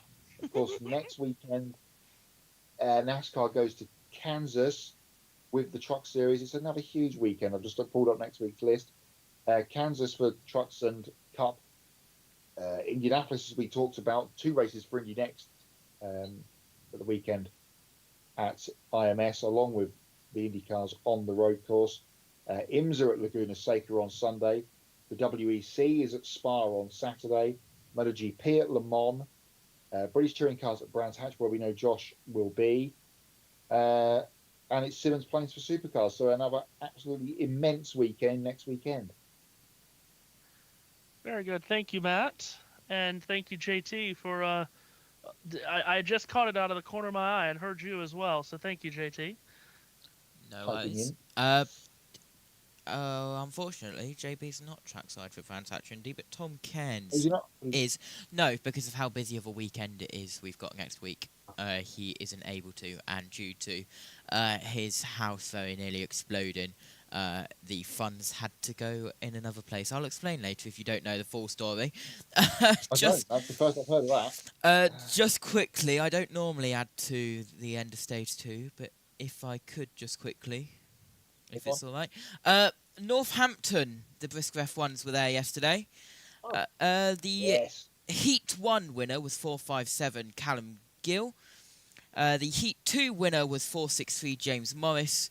The consolation winner was 445 Nigel Green.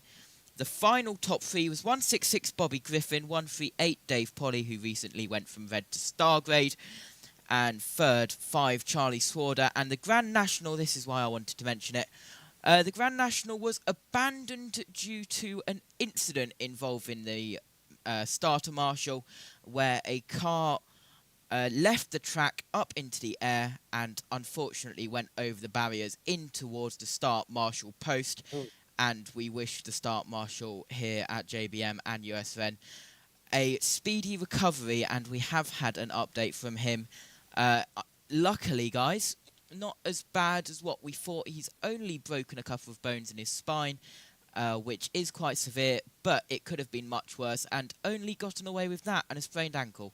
But he is on the mend and is looking to return to short oval racing as Mr. Sarter very shortly. Wow. It's horrible. But yeah, best wishes to him. Any chance to mention my absolute local track at I was going to be there yesterday, but I was at Ringwood. I would also like to just mention, I want to polish off a Wide World of Sports update that I had earlier. And you might remember I was going to bring up golf, and I backed out because I literally thought it was an error. Apparently it is not. I have just gotten confirmation that what I was seeing is not an error. Now, the PGA Tour is at the TPC Craig Ranch, which is also in Texas, in McKinney, Texas this weekend, Matt. Mm-hmm.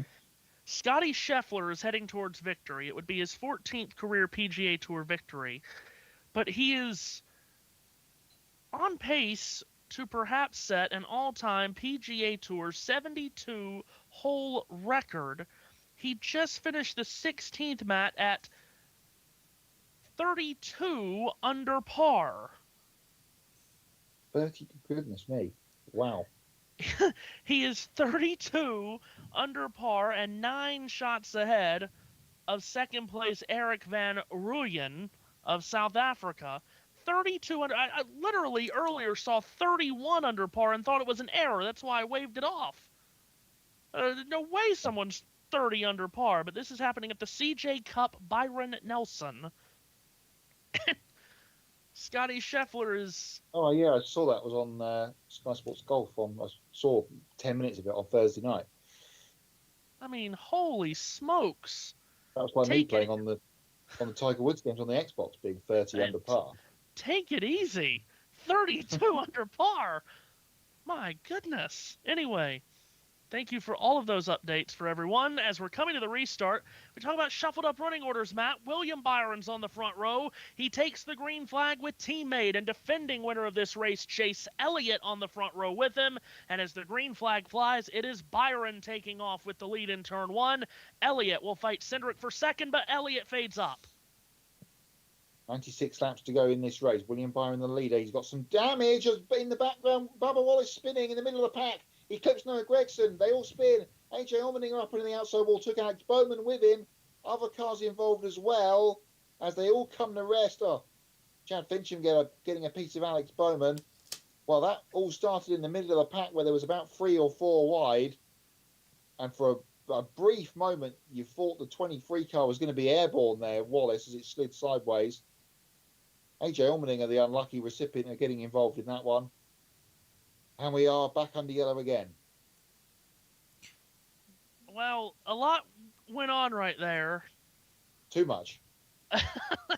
But I don't mean to pile on. How the hell did Chad Fincham not avoid the crash had happened by the time he arrived on the scene? AJ Allmendinger back in the pit lane. He's got some right front, looks like suspension damage. Wallace is also being attended to by his team. Absolute Code Brown in the 23 camp. Rear bumper damage for Bubba. He was on the outside of, I think that's Logano and Blaney, just behind Hocevar, and he and Logano got together, and then Gregson was trying to avoid it, got spun down to the inside, and then in the stack up, Bowman and AJ got involved, and then Fincham with the pile in rather than the pile on at the end there on Bowman. JT. Why do NASCAR officials have flag marshals on the outside of the turns? They're on a speedway. They can't see you. Is there an actual reason behind that? Absolutely no idea. Truly. Okay. I guess they're the spotters, aren't they? The debris, or much like Wallace hit the wall on the exit of 2 and bounced down in front of Logano. It wasn't Joey's fault. Yeah, I would suggest from that on board. I know they have the NASCAR official spotters, but they're on the inside of the backstretch and on the outside of turn 3 where the flag marshal is. That scaffold in there, that's where one of the NASCAR officials spotters are. But I know the NASCAR flag people on the outside of the turns have radios, but it would be the spotters who call the incident out, but I don't know. Well, that was a big one, and it swept up some fairly good race cars. Top 10, top 15 guys, Matt, like Wallace, Bowman, and Allmendinger. Boy, we've cursed AJ, haven't we, by putting him in ones to watch. No, Gregson was through the field after his early spin. He's back up in the group there, so that's a real shame for Noah after his recovery.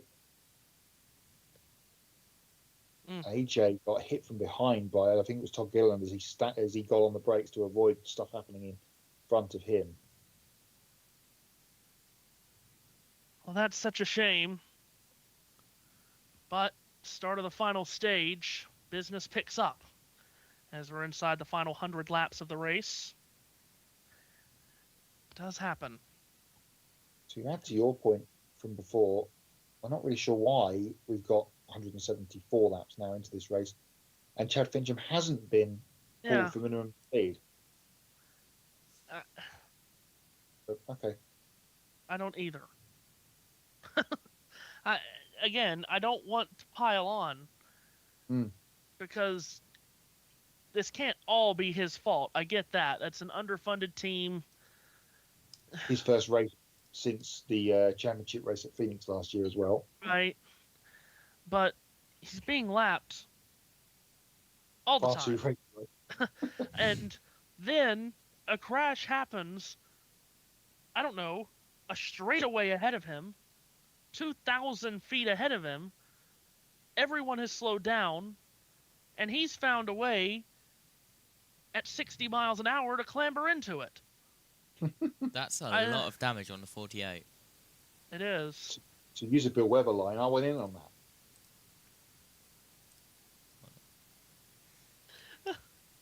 To use another Bill Weber line, that's someone that doesn't understand the rules. He said we'd get them in all year long. We haven't for the last few weeks for various reasons, so we're adding to that today. Problem with Alex Bowman's car, it looks like the fuel coupling on the car has come disattached. Yeah, I noticed that, yes. Where it's supposed to be in the impact. So that's going to be a work for the Hendrick team down there. Matthew. Yeah. Can you explain to me why Tyler Reddick, before that restart, was told that they could be green until the end? That's a good question. And then, like, a lap, not even a lap later, they're wrecking down the backstretch. Here's a replay of what happened at the Kansas Spring Race, which you will see momentarily, because I forgot that your TV picks are like millions of seconds behind. Yeah, Kansas coming up next weekend, and of course, Matt, that's where we had the race of the year last year, I guess. Atlanta was up there too, but I think most people looked at Atlanta as finish of the year, but Kansas was race of the year. The fact that we had to wait through the rain out and lost a member of the commentary team, which is very annoying because of that, but the race was just tremendous anyway, as most of them are at Kansas. Toss up between that and Homestead. Throw Homestead into the mix for last year. Again, amazing finish. So many amazing finishes last year. But yeah, looking very much forward to Kansas next Sunday. Yeah, should be exciting. The Advent Health 400, first of 2 trips to Kansas City. JT? I'm trying not to lose it on air, but I'm so close to losing it on air. It's time for the weekly NASCAR Chasm quote of the JBM broadcast. And I quote from NASCAR Chasm, "I'm so sorry that the kangaroo had to see that." Oh, dear. It's like Alex Bowman say he's over. His car is being forcibly removed by the wrecker. Let's go to Regan Smith. With Josh Berry. Right now, Josh, looked like maybe across those bumps, did it just get upset on you? Yeah, it definitely caught me off guard a little bit. Man, our car was so good. Miles and the whole 21 team, they did a great job. The car was really, really good. And yeah, I was kind of, working the lanes in 3 and 4. Like, I felt like if I crossed the bumps pretty straight, like I could get through them pretty good. And then obviously we caught the lap traffic. It went around the outside of the 62, I think, and felt pretty comfortable. And then I caught the 51 and just hit the bump and got loose and spun out. So obviously disappointing, but I found in these cars, if you're going to be fast, it's going to be uncomfortable. And I'm not really sure what I'd do too much different. You guys are over there still working on the race car. Are you going to try and get back out? Yeah, they're working on it. It's a little kind of learning this whole new DVP policy, but yeah, the guys are working on it some. We'll see what they come up with, but all in all, just hate it for Worth, obviously title sponsor of the race. We had a great race going until we didn't, but like I said, I'm still proud of the guys and the speed we had, and we'll get them next time. Thanks, Josh. It's a shame for Josh leading when he got turned. Well, it didn't get turned, it just spun out on him and turned forward into the wall. Very perhaps doing the same than the 21 team as we saw with Kyle Larson at Darlington, of course, after his early crash. They worked the new DVP rules, got him back out for a chunk of that race, and of course he then ended up bringing out the caution, which changed everything at the end. Larson and Darlington. So let's hope that for Josh's sake that he does get back out there, but doesn't get involved in another accident later on. Restart will come with 90 laps to go, Matt. Actually, beg your pardon, it'll come with 89 laps to go. I can't do math. It's been a long day. Ryan Blaney has found his way up to 7th position now. So we talked about him in stage 2. We talked about him in stage 2, working methodically through. Hold on. He's now going to be on the 4th row here for this restart, Josh. If it's a long day for you, then what the hell is it for us? Well, you guys sign up for it every week with your 36 racing series. Here's the Hendrick Chevrolets on the front row again. Byron and Elliott taking the green flag. Elliott gets a better restart this time. He sticks with Byron stride for stride as they arc down towards turn 1. Austin Cindric giving an almighty shove to Byron into the corner, but it's Elliott ripping it around the top and doing much better so this time. Byron will have more momentum off the corner though on the inside, and he'll go back to the inside of Elliott. Chase will chase him down the racetrack. but Byron has the lead. Battle on for third place between Larson and Cindric. Cindric takes it away from the 5-car. Byron to P1. Oh, and Elliott way up, has to bail out of the throttle. Cindric passes him. Larson does. Now Reddick will do the same. Elliott loses 3 positions, maybe even more, as Ryan Preece blitzes him down the inside. No, that's Ty Gibbs, I beg your pardon. Down the back straight they come. Blaney and Hocevar side by side. Blaney getting that position. Ty Gibbs just ahead of these guys with Chase Elliott. And a little bit further behind them, it's Preece.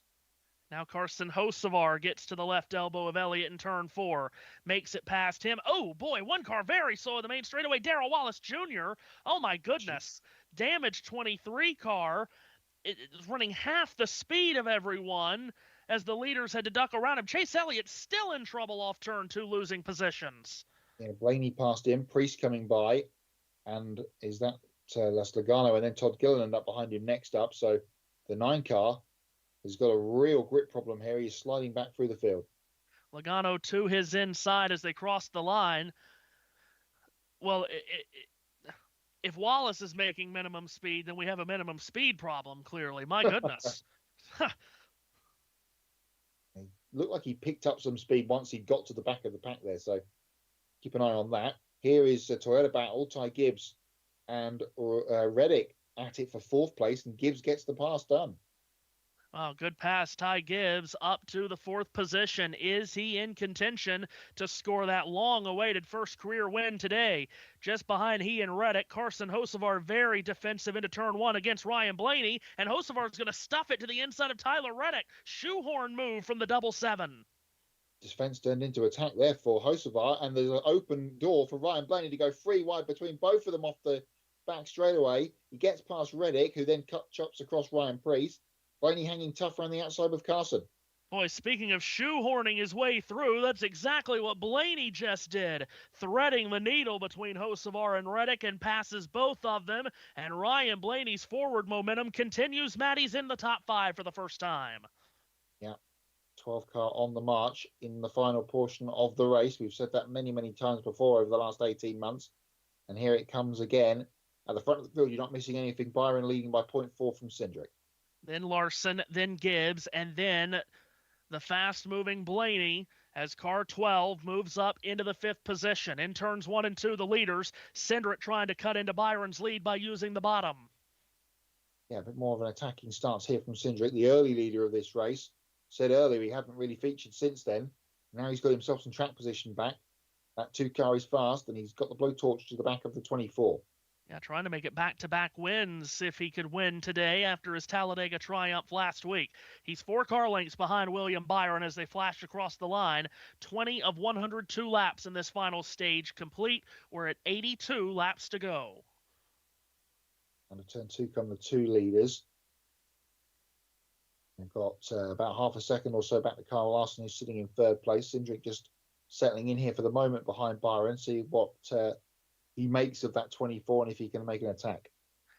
Racing out of turn number 4, Byron won 2 times ago at Texas, fall of 2023. Of course, last year we were only here the 1 time, just as we are just the 1 date here this year. So Byron with past Texas triumphs, Matt, and trying to get another one here today. Field behind coming back to them here because here comes Kyle Larson, and he's bringing Gibbs and Blaney with him. And Larson trying to make the second line work at both ends of the racetrack. Blaney likewise a little bit higher up off the bottom. By the way, I wanted to bring up a moment ago, and I couldn't for whatever reason. Something happened, Matt. Everything's been happening, and I might have to stay away from it here because Cindric's going for the lead, however.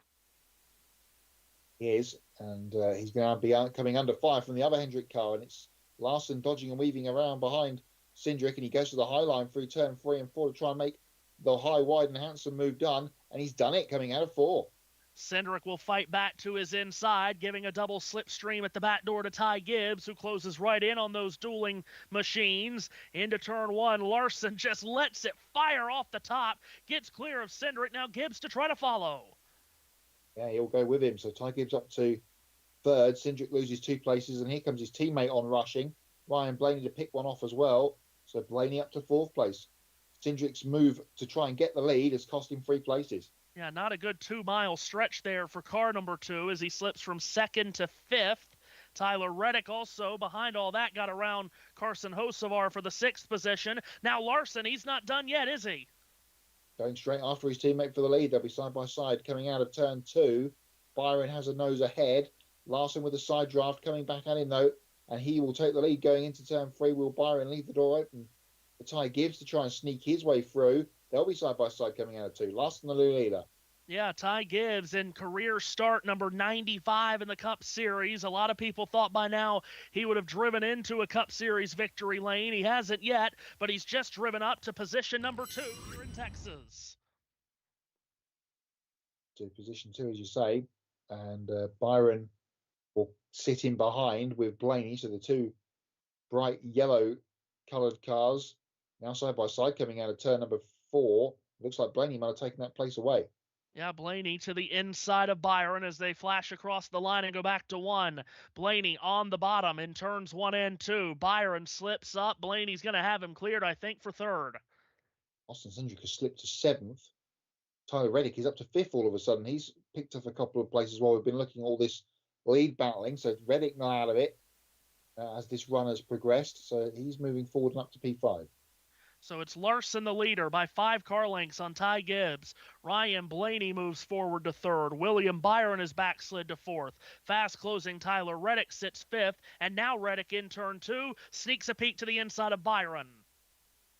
Really coming forward is the 45 of Reddick. Hocevar 6th. Cindric now 7th, as I mentioned. Then it's Priest, Logano, and Todd Gilliland after his travails earlier when he didn't pit when everybody else did. He's found himself in 10th position. So it worked out in the end nicely for Todd. Ty Dillon, is 11th, ahead of Brad Keselowski, rounding out the top 12. Ty has popped up every now and again in the top dozen or 15 at times throughout the season and runs 11th here. His brother Austin scored a win here back in 2020 in the COVID year. In fact, it was an RCR 1-2, you might remember that day, with Dillon leading Reddick in an RCR number 8 to the checkered flag. As Ty Gibbs is inching closer and closer to our leader, Kyle Larson. They swing up out of turn 4 and cross the line, and the gap is only 0.4 of a second between Larson and Gibbs, and then Ryan Blaney's only 0.9 back of the lead in 3rd. Carson Hocevar just made up a place. He's 5th now. Yep, so Hocevar following Reddick through. That's because Byron has slipped down to 7th. So Byron and Cindric, the early leaders of this run, have both faded back through the top 10 over the last few laps. And by the way, if it's been mentioned and I missed it, I apologize. Darrell Wallace Jr. has now taken his car to the garage after he was just blitzed by the entire field a handful of laps ago. That car very much off the pace. Friend Seth Eves is tuning the piano. It's never a good sign. If you were with us earlier, you know what that's referencing. Of course, earlier this week it was World Tuna Day, and again, remember, you can always tune a piano, but you can never tune a fish. I wanted to reply to that message so badly, but something happened and then I forgot to come back to it. We've had a change. Had a change at 2nd. Ryan Blaney is still on the move, and he's blasted past Ty Gibbs. Certainly has. So 5 and 12, we've seen this before, haven't we, between these two a couple of times. And Reddick still not out of this in 4th position. So the three of the sort of hot shoes at the moment in the championship in terms of popularity and speed, all coming towards the front end of this race. And by the way, along with Darrell Wallace Jr. behind the wall, A.J. Allmendinger and Noah Gregson done for the day. JT behind the scenes passing me that message along. Thank you very much. No, it's just quickly, which you've probably seen as well, but I'll mention it anyway because I'm here. It wasn't mentioned, and Bubba Wallace in the garage, changing the battery, seeing what's happened to that car as well, but I've just seen a photo. Photos. The garage is a very, very busy place. Let's go on to the screen on JBM. Well, we've got the 23 on, in the garage, as I quickly go around to get the correct screens because we have so many stuff here at JBM. It's insane, Matthew. It's a good job you don't have to deal with it because I know you will struggle with it. So, in the garage area, we have the 11, the 66, the 16, the 48, the 4, the 21, and the 23 in a garage space which isn't very big. On pit road, we've got 24. Yeah, William Byron hitting pit road under green here with still 68 to go. Yes. Well, they've got what they've got now, and they've made their bed, and they just need to change the tires, make an adjustment to what they have because they don't have time to fix that damage. Window, Larry? Yeah, they got him to the fuel window. Rudy Fugle told him about 3 laps ago, I want to get to the fuel window. They can make it to the end from here, but they need these green flags stops to cycle through. Well, that's a very top end of the window to pit, though, Matt. 68 left. Only 2 more weeks after today of Fox not using their pit lane reporters as Byron exits. But yeah, long way to go from here. Even if they can make it on fuel, there's probably going to be 1 or 2 cautions you would feel the way this race has run through. He comes up right next to Shane Van Gisbergen. And here's Ty Dillon and Eric Jones and Brad Keselowski all in a gaggle. And Kyle Busch joins the fray going into turn 1. This is at 11th position on back. Coming out of turn number 2, Busch with a great run off the top side gets past Keselowski and continues it to pass the number 10. The 68 and the 10 all in close attendance, and Busch has just picked up 2 places to go to 12th. JT? Chase Elliott in 20th, reporting a pretty big vibration, and he's saying his vibration is getting worse, and he needs to get pitted soon, as soon as they're in their window. Gustafsson told him 7 more laps. That's from Jeff Gluck. Okay. Yeah, Chase has just dropped anchor here off the restart, and now, in fact, has just been passed again. Austin Dillon gets around him, so Elliott falls back even further to 21st. So Kyle Larson by half a second leading Ryan Blaney. Then comes Ty Gibbs, Tyler Reddick, and Carson Hocevar, who still, by the way, holds the Xfinity fastest lap as of now, running in the 5th position. Rest of the top 10 is Ryan Preece, Joey Logano, Austin Cindric, Todd Gilliland, and John Hunter Nemechek. The question will be, Matt, where does William Byron come out of all of this, pitting with 68 laps to go, and obviously much earlier than everyone else because we've run 5 laps since then and still no one stopped. Yeah, that's going to be a big over-or undercut perhaps coming for Byron, so he will, as Larry Mack said, will really need this cycle to run through here because no one else has even blinked at pit lane so far, and the top 2 now have cleared off to Tyler Reddick by 2 seconds. And Ryan Blaney just staying within that pocket of space within anywhere between 3 and 6 car lengths of Larson as the laps click away. No one needs just a clean race and get to the finish where he deserves to be more than Ryan Blaney right now, as Chase Elliott is on pit road this lap in the 9 car. Blaney with 4 DNFs already this year, Matt, that leads the series in DNFs with 4. We've only run, this is the 11th race of the season. That's wild, isn't it? There were some other stats that you shared prior to last week that had him in the top of one column but the bottom of the other, and it's been a wild start. I don't remember what it was now, but it was a wild start to the season for Blaney as Elliott leaves his pit lane. Of course, as we mentioned earlier on, Ryan's had some favourable success at this racetrack before winning the All-Star race here a few years ago. And even with the 4 DNFs, he's still 8th in the championship standings because the races that he does get to the end to, he's finishing up front. He closes in on Larson here in the number 2 turn. He's been picking up some stage points along the way as well, which also helps the championship points buffer. Down the back straight, they come about to pick off the very slow-moving Chase Briscoe, who's, I think, 11 laps down now or somewhere along those lines. 13 laps down now is the 19 car. We're on board with Ryan Preece. Great day so far for the 60 in 6th place. Yeah, Preece, another guy that just needs to get to the end and apparently through inspection. In the finishing position that he has. A couple of green and white cars going at it here in turn 1. That's for 10th. Kyle Busch shoots past John Hunter Nemechek. So Busch moves up into the 10th position. JT, what you got? You mentioned Todd Gilliland. in your race rundown just moments ago. Todd Gilliland asking, can we race up here more often? They respond, we can try. Todd Gilliland replies with, because this is easy, and NASCAR have confirmed the drivers of the 4, 16, 48 and 66 have been evaluated and released from the infield care centre, and the number 8 radio talking about KFB. He's hauling bleep and he's bleeped off. Kyle Busch, now newly 40 years of age. Impossible to believe, Matt. The age is getting to him. With Wait to the get radio messages. Todd Gilliland clearly not a fan of squirrels. Now he's running up here in the top 10. Right. By the way, more about pit crew rankings. I mentioned earlier Kyle Larson, 6th is the pit crew ranking of the 5 team. Is Austin Cindric, is that coming off pit road? No, I think it might be Josh Berry rejoining. Very similar looking cars, as I noted earlier.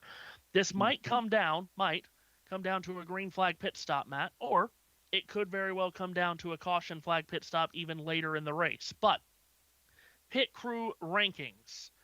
Kyle Larson, Matt, 6th. Ryan Blaney's 12 team, 23rd. Quite the difference. Yeah, and remember at Darlington a couple of weeks ago, Blaney, every time he came on pit road, he was losing 3, 4, 5 spots. Yeah, and there was a problem at Las Vegas earlier in the race, wasn't there, before he then had the accident which took him out. So there's been some various issues for the 12. He's now got stuck behind Cole Custer, who has just been lapped by the leader, Kyle Larson. Here is Austin Cindric on pit road. So now he hits pit road in the 2, and dare we get a report? Kyle Larson and No. 2 more weeks. Yes. By the way, Kyle Larson with a stage win earlier today. And as I've mentioned the last couple of weeks on these broadcasts, Matt, we've done a great job, as we always do in NASCAR, making statistics confusing. Depending on how you look at how you believe stage 3 should be counted in a race, Kyle Larson today either scored his 51st or 68th career stage win. But one thing that cannot be disputed is Kyle Larson now leads all-time stage wins at Texas. It was his 6th stage win at Texas of his career. The question is, moving forward, and I want to get this in writing, and I want it in stone. Should we count race wins as stage wins? Absolutely not. I agree. Now, apparently there's another group of statisticians that believe we should. But by my numbers, counting just stage 1 and stage 2 wins, today was Larson's 51st stage win, which would move him to within 11 of Martin Truex Jr. for the most all time. The only third stage that should ever count as a stage is at Charlotte in a couple of weeks' time. Right. See, that's how I see it.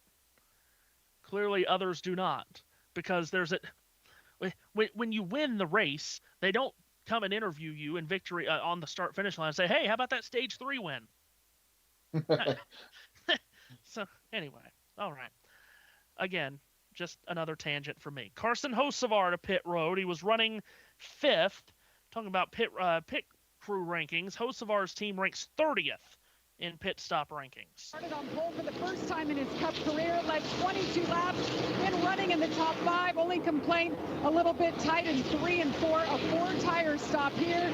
Got his first career win in trucks 2 years ago here at Texas. Can he do it today in Cup? 50 laps to go as Hocevar exits. Larson dealing with a lot of lap traffic, Matt. He got past Cole Custer, and Cole has stuck to the back of the leader. They're coming past Cody Ware now in turn number 4, but Cole sitting there is not helping Ryan Blaney at all. Yeah, Larson and Blaney and Reddick would all love to be able to put away this race traffic here, but Custer's not making that easy on his fresh tires. Reddick was 2 seconds behind not so long ago. The leaders, and the 62 has spun down the back straightaway, and there's a yellow. And the 62 will come to race. Jesse Love up against the wall right under the camera position at the entrance to turn number 3. The young man from Menlo Park, California, in the number 63 for RCR this week. Well, this changes things yet again. We said there was going to be another caution at some stage. It's come at a pretty awkward time. And it's come at a terrible time for the likes of Chase Elliott, Austin Cindric, and William Byron, and Carson Hocevar. Now we'll see. Hocevar was running 5th, so as far up as he was, did he stay on the lead lap? Would be important to find out. I think Ryan Preece was in that lap, but did not stop. I think he's gone through. Oh, and Ty Gibbs also stopped.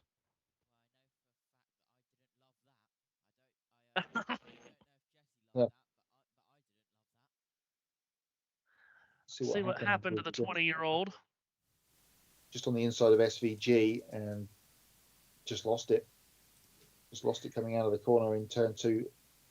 See that so often here at this racetrack in a side-by-side battle. And nosed into the wall about midway down underneath Big Haas. Big TV screen down there on the back straightaway, and battled his way along the wall and comes to rest.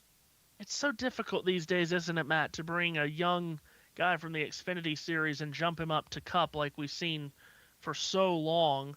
Because normally you would bring a guy from, whatever, Busch, Nationwide, Xfinity, jump him up to Cup, and he'd be running the same car, it's just faster on the Cup side. But now, if you're jumping from Xfinity to Cup, this Cup car races nothing like the Xfinity car anymore. There's no comparison other than they have 4 wheels. Yeah, and a big number on the side. But not in the same position. No, indeed. That's why we're seeing more truck guys making the jump up like Hocevar, because they're more aligned. It's one of the reasons SVG is perhaps struggling as much as he has been doing on the ovals. But yeah, there isn't as much like there used to be. It was just a sort of power, really, was the only difference, wasn't it, back in the day between your Grand National Series and your Cup Series? But now they are back in my day. Yeah, there was a time where, and we're going way back here with the Busch Series, there was a time where quite literally the only difference between the cars where you jump up to Cup and they're 25 miles an hour faster. And that was we're talking again 80s, 90s right there. Yeah. But now it's so different. All right, well, who knows? We could get more cautions. We're likely to get more cautions, but at least for now, money stops coming up here with 47 laps to go. On the top left of your screen, they have been loose all day long. This is the first report from him, though, that it's on the snug side. You'll see right here they're going to go with 4 tires on Ryan Blaney's car. The 45 of Tyler Reddick, he was too snug this run, been fighting with that just a little bit. And the 5 of Kyle Larson, very close still, just a little bit too tight as it's going around the corners, but it's not bound up at all. Larson does get out ahead of Blaney, and Larson will win the race off. Michael McDowell has jumped quite a bit of people. He's had to have taken just 2 tires. Same for Kyle Busch, who's jumped a couple of positions. But it's Larson from McDowell, Blaney, Busch, and Logano here with 46 laps to go. I will turn you over to Matt and Josh for just a moment while under this caution, gentlemen. Well, hello there. Go on, Matt. Tyler Reddick just having 3 spots lost on that run out of the pits, so we'll see how that all shakes out once the order is sorted when they get ready to go back to green. Yeah, absolutely. Well, I've just had a look at the weather radar. Still clouds, a couple of high clouds that you cannot see on TV pics, but you can see in the distance off. Well, surprisingly, after what happened on Friday, Matt, no rain. Yes. That came as a bit of a surprise. Hopefully it doesn't do a duplicate here this afternoon. We've only got 46 laps to go, as Matthew mentioned, so we shouldn't have too long in terms of time, which is handy. But whether it's been a beautiful day all day, let's hope we don't get spoilt by rain coming and spoiling the end of this race. Kyle Larson will be the leader on this restart from McDowell. Blaney, Bush, Logano, Reddick 6th after those spots lost. Eric Jones, Zane Smith up into the top 10 for the first time in 8th in the 38 car. Brad Keselowski and Christopher Bell will be the top 10 when we get back to racing very shortly. And I believe Josh Berry is back in the race, just a small matter of 85 laps down now. Yeah. He's a long way off, as I mentioned before, just like Larson did at Daytona, getting out there just to log some laps and work with the new damaged vehicle policy procedure about getting cars back on the racetrack. Because, of course, Berry, as we know, is locked into the playoffs with that Las Vegas victory. So practicing when they can to get the cars back on the racetrack after damage, just in case they need to do it for the kind of point situations later on in the year. And the same is true, of course, of Larson at Darlington. And I've just had a look, and I've just heard that NASCAR issued a penalty to Ross Chastain for driving through too many pit boxes, but then rescinded it and disregarded the penalty, as we assumed that there was a review from the number 1 team, as Chase Elliott apologises to Alan Gustafsson for screwing up the 2-tyre strategy earlier by losing his clean air. Really sorry, dude. I bottomed out trying to get back to the outside of him. Yeah, man, going for it, it happens. It was a great call. Definitely the move. That's from Jeff Gluck. Both of those with under 50 to go. Exactly 44 laps to go. Just reading some of Lewis Hamilton's radio messages from Miami while you were doing that. They are quality, aren't they? Not going well. No. What was it? I heard it was like, shall I let him pass as well? They said Sainz was 1.5 seconds behind, and Lewis's reply was, shall I let him pass too, because he'd had to let Leclerc pass a little while earlier, or didn't, or there was some confusion or something. So we'll get all caught up in that in the morning. Not particularly well, that experiment, is it? No. Well, we heard on JBM from Anthony Hamilton about how Lewis was enjoying Ferrari. And, well, it would be interesting to hear from Anthony Hamilton after the Miami GP. But we are doubling up on 1 to go. We'll be going green with 42 laps to go of the Worth 400 here at Fort Worth, Texas.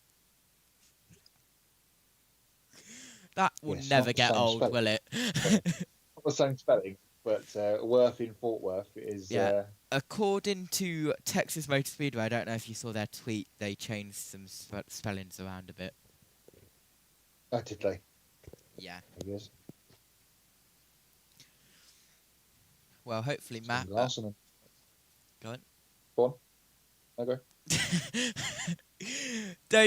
Don't you absolutely love it when that happens? It happens so funny when it happens.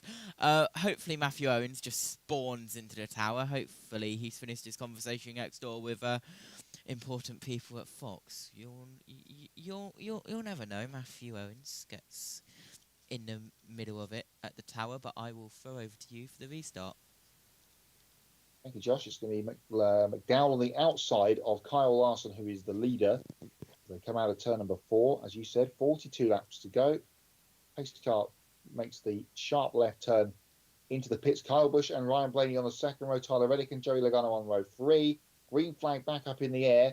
Perhaps the final run to the flag, but we've seen how the restarts have not gone so well throughout the day so far. Heading towards turn 1.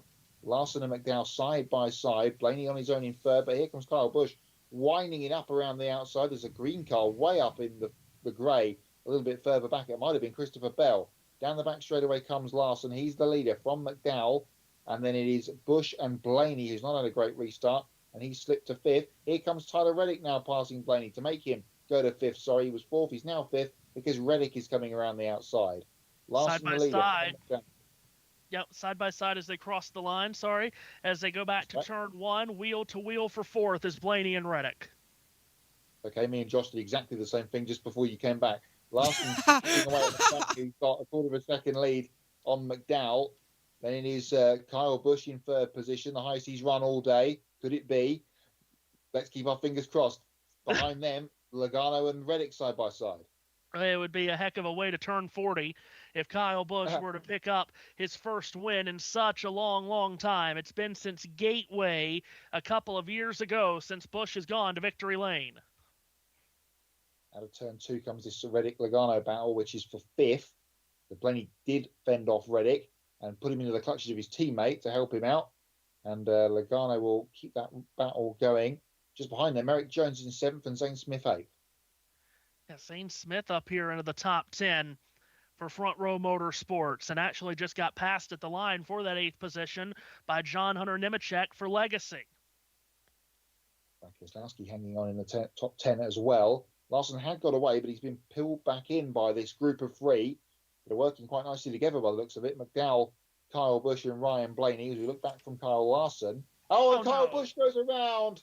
Oh, commentator's curse. Kyle Busch backs into the wall in turn 4. Hopefully no one collects him as he gets him back across the racetrack. Caution is out.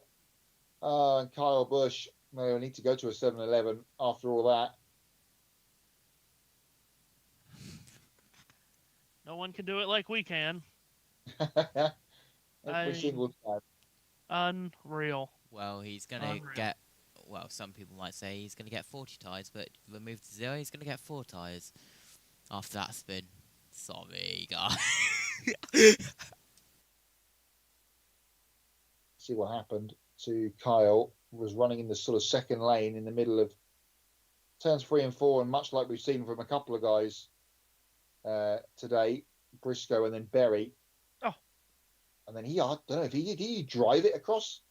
It looked like he gassed it up to get it out of the way there, which was heads up thinking, but also could have been immensely dangerous. Get it back down to the pit lane. Oh, wow. Oh, boy. I feel like we've seen so many people in this next-gen era in turn 4 have a single-car spin over the period coming here with this car especially. So the winless drought for Kyle Busch will go to a 68th race entering Kansas next weekend. And, of course, remember it was Kansas last fall where it nearly snapped it. Oh, wow. That was so close for Ricky Stenhouse Jr. who had to go through the grass to avoid. And he hopped and skipped his way back onto the racetrack. He's going to need a Sunny D to recover after that. Ooh, boy. Wow. Well, we were just talking about how it's hard to believe, Matt, that Kyle Busch is 40 years old. Someday it'll be hard to believe that Kyle Larson's 40. But it's hard to believe that Kyle Busch is 40. It's also hard to believe it's been 67 races since he last won. And it's crazy. Again, we'll try at Kansas next week where he nearly won last fall. Gateway 2023, the last time he won. And remember, that Gateway win in 2023 was his 3rd in his first 15 races with Richard Childress Racing. And we thought, wow, mark him down for just a continuation of a Hall of Fame career. And since then, 60-plus races without a win. And really, and I don't have the numbers to back this up, I'm going just off feeling here, Matt, the 67 races since his last wins feel like we've done more of this than we have actually contending for wins. Yeah, I mean, I remember that early portion of the 23. I think you had him in your Championship 4.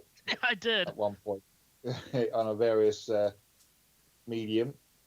And yeah, and one at Fontana was race 2, wasn't it, of that year, and he won there early on. I mean, yeah, a couple of wins to get to Gateway, but ever since then it's just been so close on a number of occasions. Atlanta, you think about from last year as well, of course, and it's just come up short so many times. And again here, battled away all day to get himself in a position and has a spin. William Byron is on pit road. They're attending to the damage that he got from his contact in pit lane earlier on with Cole Custer and bent the splitter on the 24. Which clearly affected that car, too, because he just backslid after that. JT? Fox showed us a close-up of it, and I was going to make mention of it at the time, but never got around to it, and they've just eventually got around to fixing it. Yeah. JT? Who's going to tell the number 8 team that they're meant to hit the car with the mallets, not hit each other's hands? And who's going to tell the number 8 crew that if you're rushing, it's going to make you mess up and then make you be slower? So why are they... It was literally like 5 people playing one game of whack-a-mole on the rear deck lid. Yeah. Or haste less speed. Yep. Oh, I've just realised how much vital information I add to this broadcast. My God. So, Matt, we started the day by bringing up, more so than maybe any track on the circuit these days, minus super speedways, the running orders here get jumbled up so much. And now we're going to be coming to a restart in which the top 10 includes Michael McDowell, Eric Jones, John Hunter Nemechek, Zane Smith, Daniel Suarez, and out of the witness protection program, Brad Keselowski is 10th. I mean, so who's contending for this win? I mean, is Michael McDowell going to be a threat here? Well, he gave Larson a good run on that last restart, but Larson got away. It's the problem with restarting on the outside here, and most of the 1.5 mile tracks, to be honest, on the front row, it's never that advantageous. We'll see what Ryan Blaney can do, and Tyler Reddick. That's a very strong second row on this restart. They were both a little bit further back on the last restart, so Larson may have his work cut out here with 2 of the other really fast guys up towards the front. Ricky Stenhouse Jr. bouncing through the grass, but he's still just outside the top 10 in 11th. Texas has now become... Oh, there's the graphic to show you pointing from Fox. Thank you. Yeah, unbelievable. Texas has become what used to be the World 600 at Charlotte on just make it to the end and you'll have a chance, because you're going to be here, there, and everywhere throughout the race. Now, the yellows today have not been as spiked as it has been the last few times here. This last yellow, our 8th of the race. He's racing up at the front. Would that concern you? I see track position being well more important than 2 left side tires. And these cautions help put him on a little better equal ground. So here's the Chevrolet Corvette pace car to pit road. And with 33 laps to go, Brett Dalton puts the green flag in the air, and Larson takes off. He's absolutely nailed that restart. Michael McDowell will be in his slipstream behind him second. Ricky Stenhouse Jr. pokes out 3 wide in the 6th row, but it's all Larson on the restart. It is, and here comes Blaney on the inside of McDowell to try and go to second, and he will clear. Will he? No, they'll be side by side coming down to turn 3. Now Blaney will get his nose in front and go to second. McDowell third. Then it is Reddick. And behind him, Logano side by side with Eric Jones. And Logano very sideways off the corner. Eric Jones will blitz to his outside. Jones's teammate John Hunter Nemechek is there. Ross Chastain will shoehorn his way to Nemechek's inside. And Nemechek drifts up the banking. Where did he come from? Ross Chastain suddenly up to 7th place, bringing his teammate Suarez with him. Just behind him is Zane Smith, Ricky Stenhouse in the middle of this, Riley Herbst, Christopher Bell, all action happening at the back end of the top 10. Larson skipping away to the tune of 0.4 of a second. Logano and Reddick rubbing elbows as they cross the line in a fight for the 4th position. Logano, they just heard the guys in the booth talking about him moving forward with some fresh left side tires, Matt. They're working. Certainly are. Still trying to get that top 5 finish on the year. Logano, spin at the back of the field. Carson Hocevar, Ryan Preece involved, and another car which is backwards against the wall. And the caution is out again. Cody Ware, that third car. Shame for the pole sitter. He's got broken right rear suspension, Carson Hocevar. 9th yellow of the day. Hocevar will crab walk his way back to pit lane. Ware with the tail end of his Arby's Ford all torn up. This is quite the parade coming to pit road with Hocevar's car slanted and crab walking forward, and then Priest's car just punched in on the nose. Carson Hocevar doing his best Sam Hornish Jr. impression. Good gracious, no kidding. Messes with your mind watching a car run like that. With broken suspension, surely on the 77. Oh, what happened here off of treacherous turn 2? Hocevar on the inside of Priest. Oh, Lord, this is... Ooh.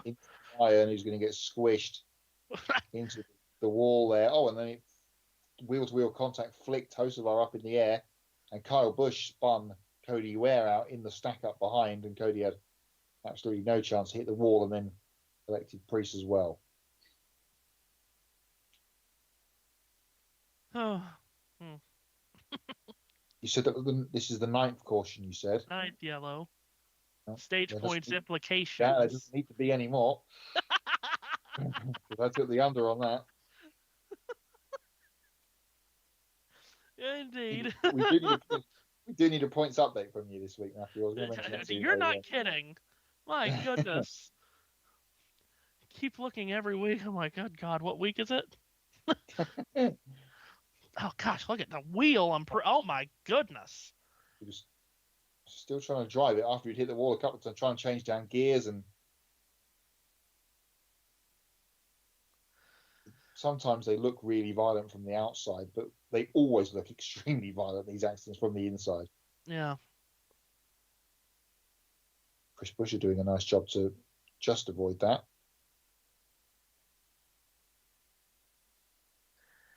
So Ware, Priest, and Hocevar swept up in this 3-car accident. Quite the triumvirate there, getting involved in that accident. And let's go to pit road. What's that confidence level right now, Travis? You guys think you got what you need here to perhaps steal one? I don't have any issue with the tires for sure. A lot of guys have done that today. We were fortunate because of our misfortune and pit penalties earlier that we had the opportunity to do rights and not have to wait on fuel there, which gained us a lot. I wish we had one restart to go because you settled in behind the flat. We had a run with the pass for the lead.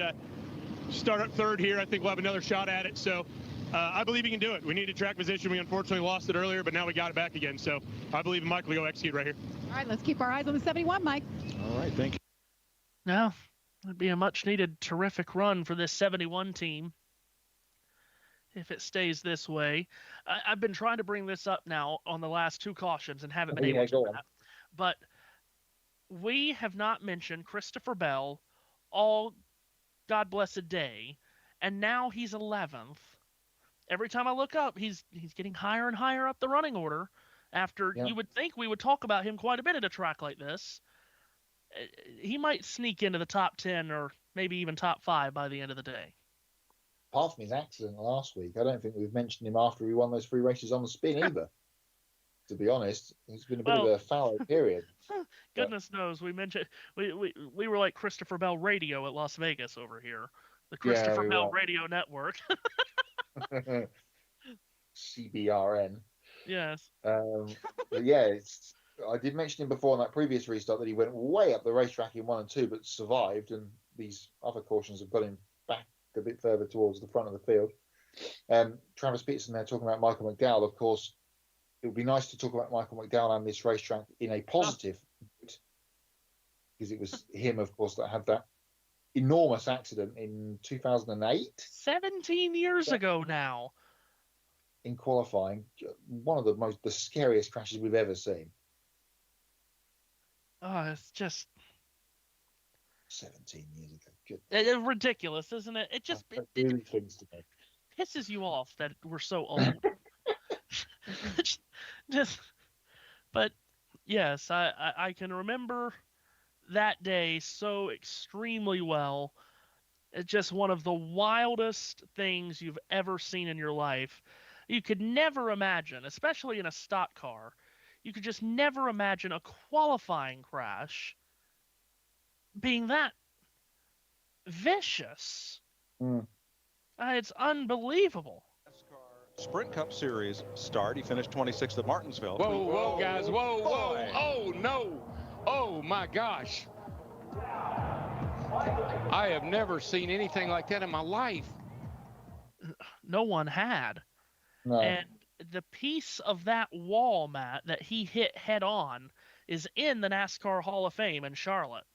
Oh, is it really? Wow. It is. And I mean, it just looks like it got bombed into. And, you know, it's a story that we've followed when the opportunity arises. Certainly when he won the Daytona 500 a couple of years ago on our airwaves, we talked about how it was just, you watch that and you think it's a miracle he's with us.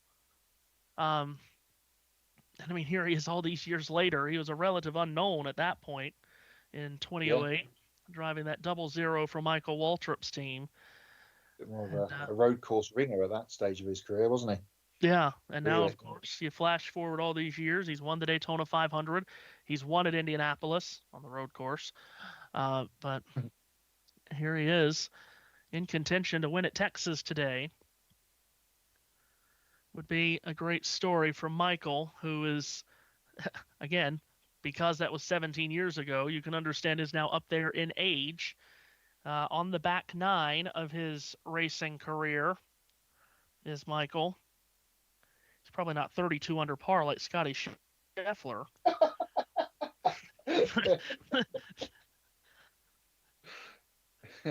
Let's see what he finished.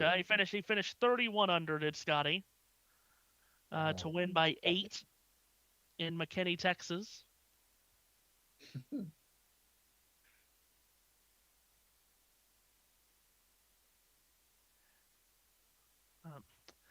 Yeah, it's something that gets brought up a lot anytime we come to Texas, is that accident. And like I said, just can remember it so well because it was a stunning moment, and social media had not taken off yet by that point. But very early days of Twitter, not even before then. But it was all that Speed Channel could talk about because, of course, to those days, Speed Channel always carried the qualifying and the practice shows. It's just unreal. And he raced on Sunday. Yeah. Not fully sure what's taking so long. We still haven't taken one to go. No. We're down to 25 to go in the race. Only a free car incident, which didn't really look like it left too much debris down. So still single filed up behind the safety car, the Stingray.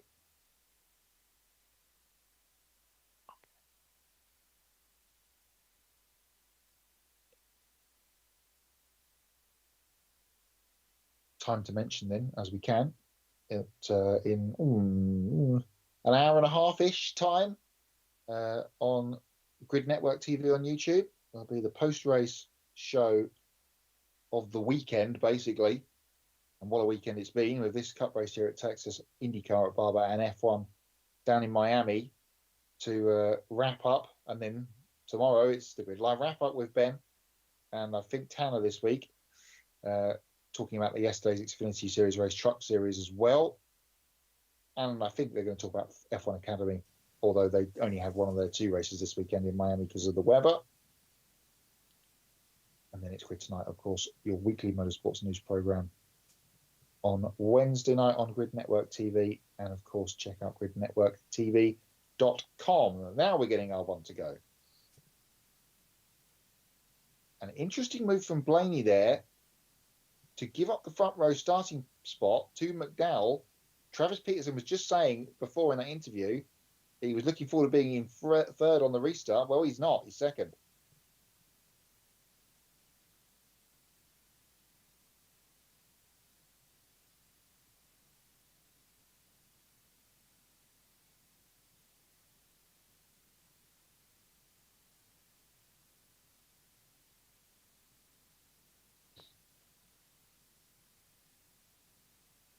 side by side here with 23 laps to go when we return to the green flag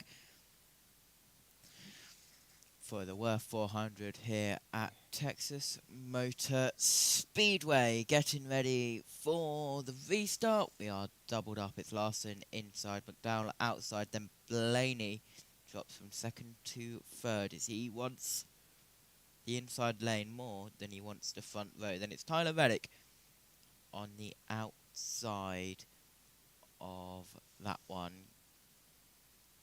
Coming towards the green, and we are getting ready to go. Pace car pulls in towards pit road, and we are side by side in towards the Echo Park Automotive restart zone.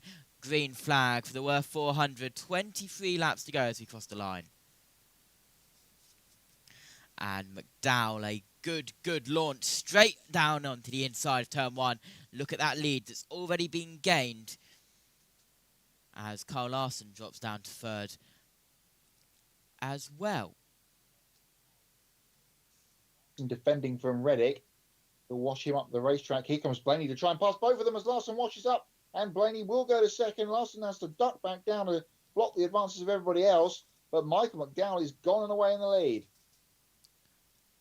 Completing another lap down in towards turn 1. Look at the 43 of Eric Jones trying to go around the outside of the 22, but Logano down the inside, side by side with Carl Larson as we head down the backstretch down towards you, Matt.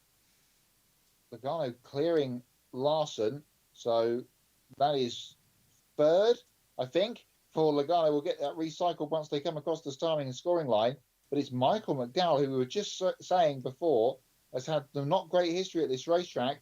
Could be on his way to victory, but Ryan Blaney is going to chase him down. And Tyler Reddick now going to slip up the inside of Carl Larson. Carl Larson going to drop down further and further down the backstretch, so side by side down into 3. Oh, crash. Crash in the background. Kyle Busch involved again. Austin Cindric, Cole Custer, and Brad Keselowski is another man that can't catch a break. Caution is back out.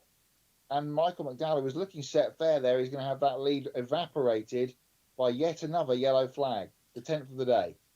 And once... Well, 6:30, 7 o'clock strikes around here and all hell breaks loose, and apparently it's happened here too. Oh, Lord. So, there's caution number 10.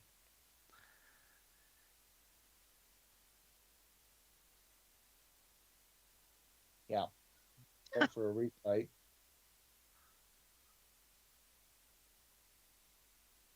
To see what happened there, because they were looking at the leaders, which had all got completely shuffled in the deck on that previous restart. Here let's it see is. what happened yet again coming out of turn number 2. Keselowski, Brad loses it coming out of 2, and as he slides down the racetrack, he doesn't get collected by anybody. Oh, yes. In the stack up coming behind, he got hit by Cole Custer. 2 separate incidents because of the stack up. Yeah, I guess Ty Dillon was in the middle of that too. Smoke, everyone jumps on the brakes or lifts off the throttle, and you end up being run over by the people that hadn't seen you from behind. And let's go back to the restart, guys, where Larson just did not get going like he has the last couple, Matt. Michael McDowell took advantage, and then by the time they got back into 3 and 4, Larson and Reddick nearly tripped over one another and opened up the lane for Blaney to go by both of them. Yeah, and then Larson was jumped upon by everybody after that. Jones, Logano, and Reddick involved as well. So Larson back to 4th at this moment in time.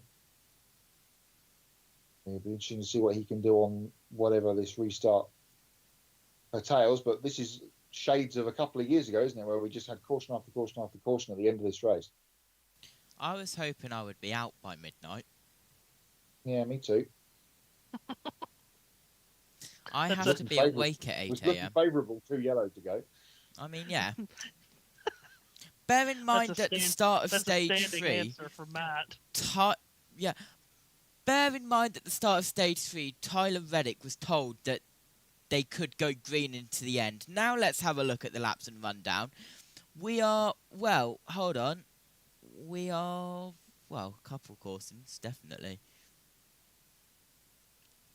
As the... Yeah, because the laps and rundown isn't correct for some reason.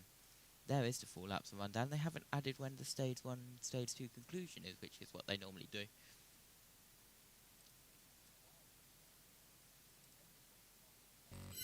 I think you're right. Looking at it again, I agree with you. McDowell was ready to snatch that away and did it. And controlling the restart, especially here, Matt, is so important to be the control car because of just how, I'm going to use the word again, how tricky it is going to turns 1 and 2 with such a wide racetrack to negotiate. Yeah, absolutely right. And then, of course, when you get being towed back. And then, of course, when you get to the corner, it's just 20 degrees of banking over there, and all manner of things can happen. But now, if you're asking who's in the best place here to win the race, I don't have the foggiest clue. I think I'll say Nemechek in 10th. Because, I mean, you can't predict this stuff.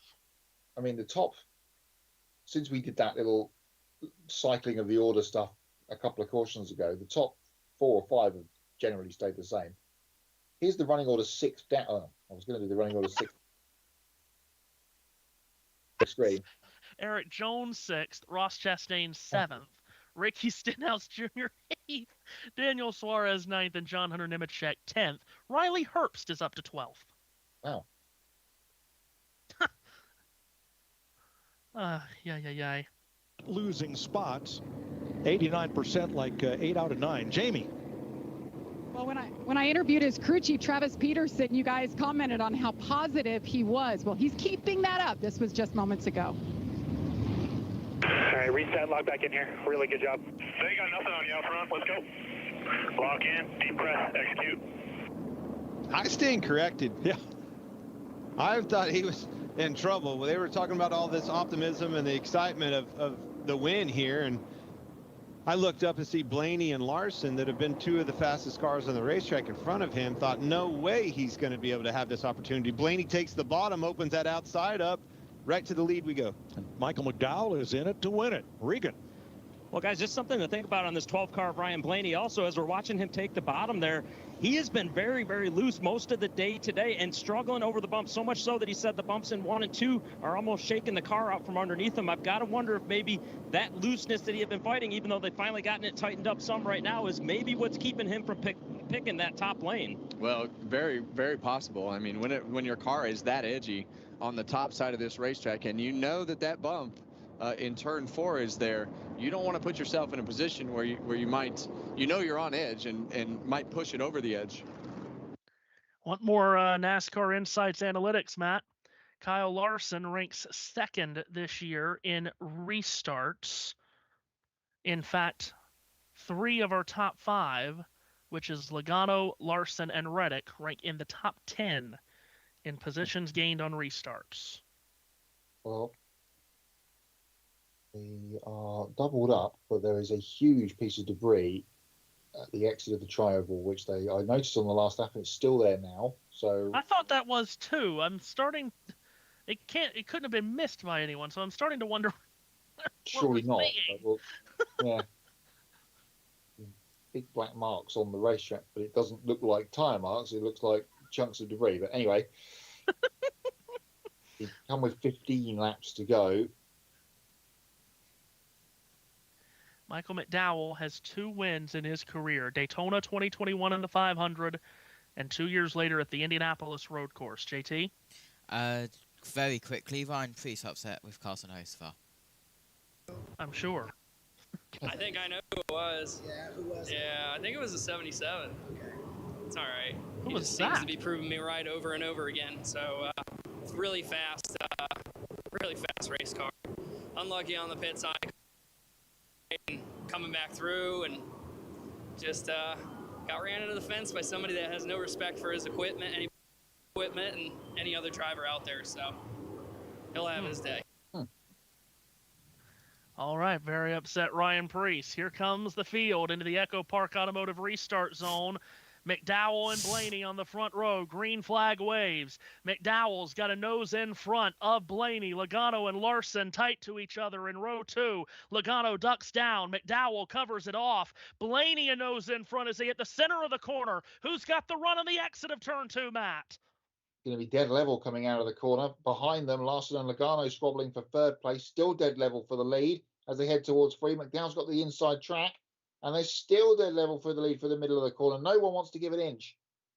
Here they come off turn 4. Still, it's no man's advantage. Now Blaney breaks out by a nose as they cross the line. Logano gets clear to 3rd. One car gets turned around. To the bottom of turn 1, it's Tyler Reddick. He picks it up, makes the save, but still they throw the yellow flag.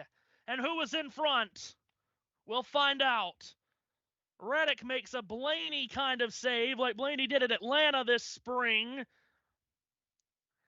And the caution comes out, even though if they were a bit more patient, they could have kept it green and we could have continued this gloves off, punch for punch race for the lead. Boy, that was something between McDowell and Blaney. Yeah, it really and was. we'll have to figure out at the, well, not at the time of the caution, but yet at the last passed loop. There are 8 scoring loops around this track.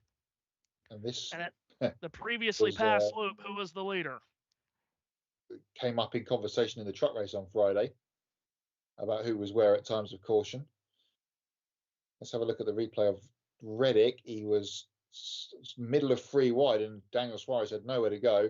Try not to go in the grass at the exit of the tri-oval. And they threw the caution because they probably thought that it was going to go straight up across the racetrack. Straight up. So.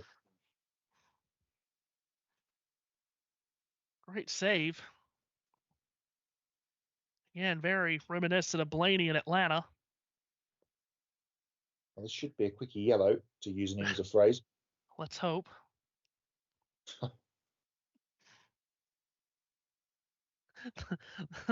The later we get, the more chaotic it gets upstairs.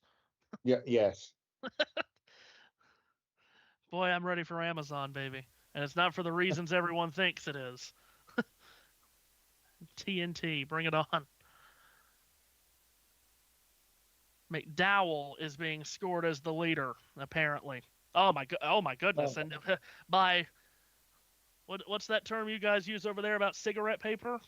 Or the width of the wrap on his front bumper.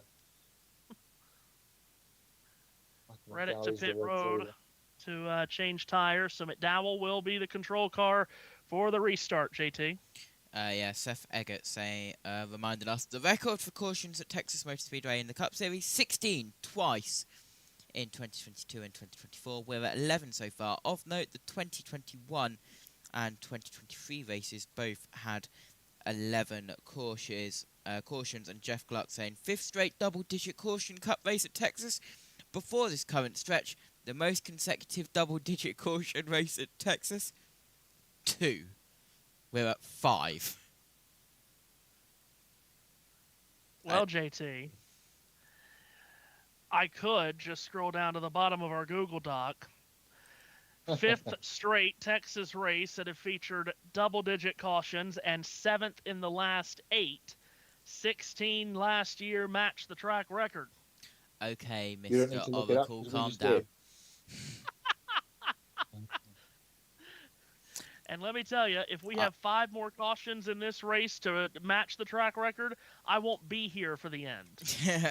And I know it's the month of May, Mr. Mayor, and all of that, but calm down. It's okay. We're not at Indianapolis yet. Oh, that is the first time I've seen the replay of what happened Friday. Wow. Yeah, we had a lot of cars both on Friday and Saturday causing pileups by clipping the grass in the tri-oval. Gio Ruggiero was the one that absolutely cranked it into the wall on Friday night. We are getting one to go this time, so we are getting a quickie yellow, and in the words of the ever-famous Chris Myers, nothing like a quickie on a Sunday night in Texas. As we are coming to 10 to go. USRN, try not to laugh challenge. It's the witching hour, folks. For certain people, it's first Way hour of past the Monday witching. morning. Thank it's a you bank for holiday that tomorrow. reminder. But yeah, luckily it's a bank holiday. Guess who's still at school? Hi. Oh. But guess who's going to Mendip's Raceway tomorrow?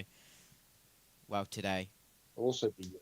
Yes. I need you two to calm down. I can't handle both of your humors at the same time. But anyway. Well, we can pause because pace cars hitting pit road, not the grass. And with 10 laps to go, the green flag flies. Michael McDowell this time does get a better restart. Blaney, however, will stick with him around the outside.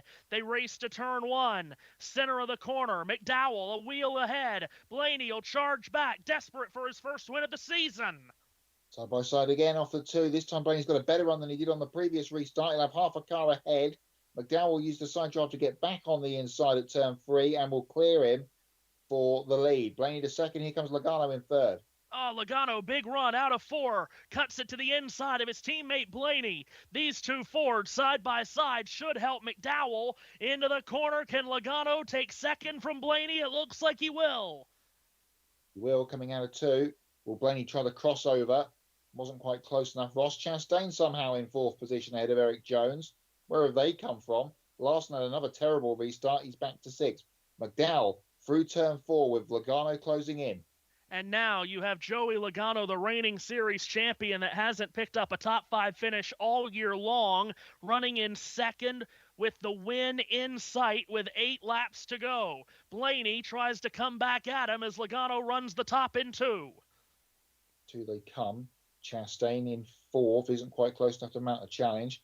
Larson on his own a little bit in 6th behind Eric Jones, but McDowell keeping those guys behind him at arm's length. Comes up out of turn number 4, does Michael McDowell, with now 7 laps to go. 7 laps separating Michael McDowell from his first win since the summer of 2023, 58 races ago.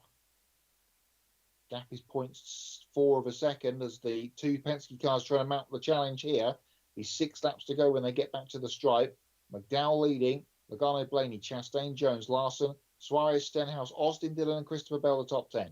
To the main straightaway with this enormous crowd on their feet. Are they about to see a big upset victory by McDowell, or will the reigning champion rein him in and snatch away what would be a feel-good victory? Logano trying a bit of a higher line through 1 and 2, get a bit more fresh air on the nose of the 22. Not quite sure it worked, but he has gained in a little bit, maybe, as they head towards 3. They're dropping Blaney slightly. Logano beat McDowell last lap by a 1/10 of a second. It was a sub-29-second lap from Logano. He crosses the line. 2 car lengths behind Michael McDowell, searching for just his 3rd career win, going up against a 3-time series champion. Logano with a much better run that time off of 2, and he will really zone in on the back of the 77. Down towards turn 3, he is there. 71, sorry. And through turn 3 they come. Logano right with McDowell.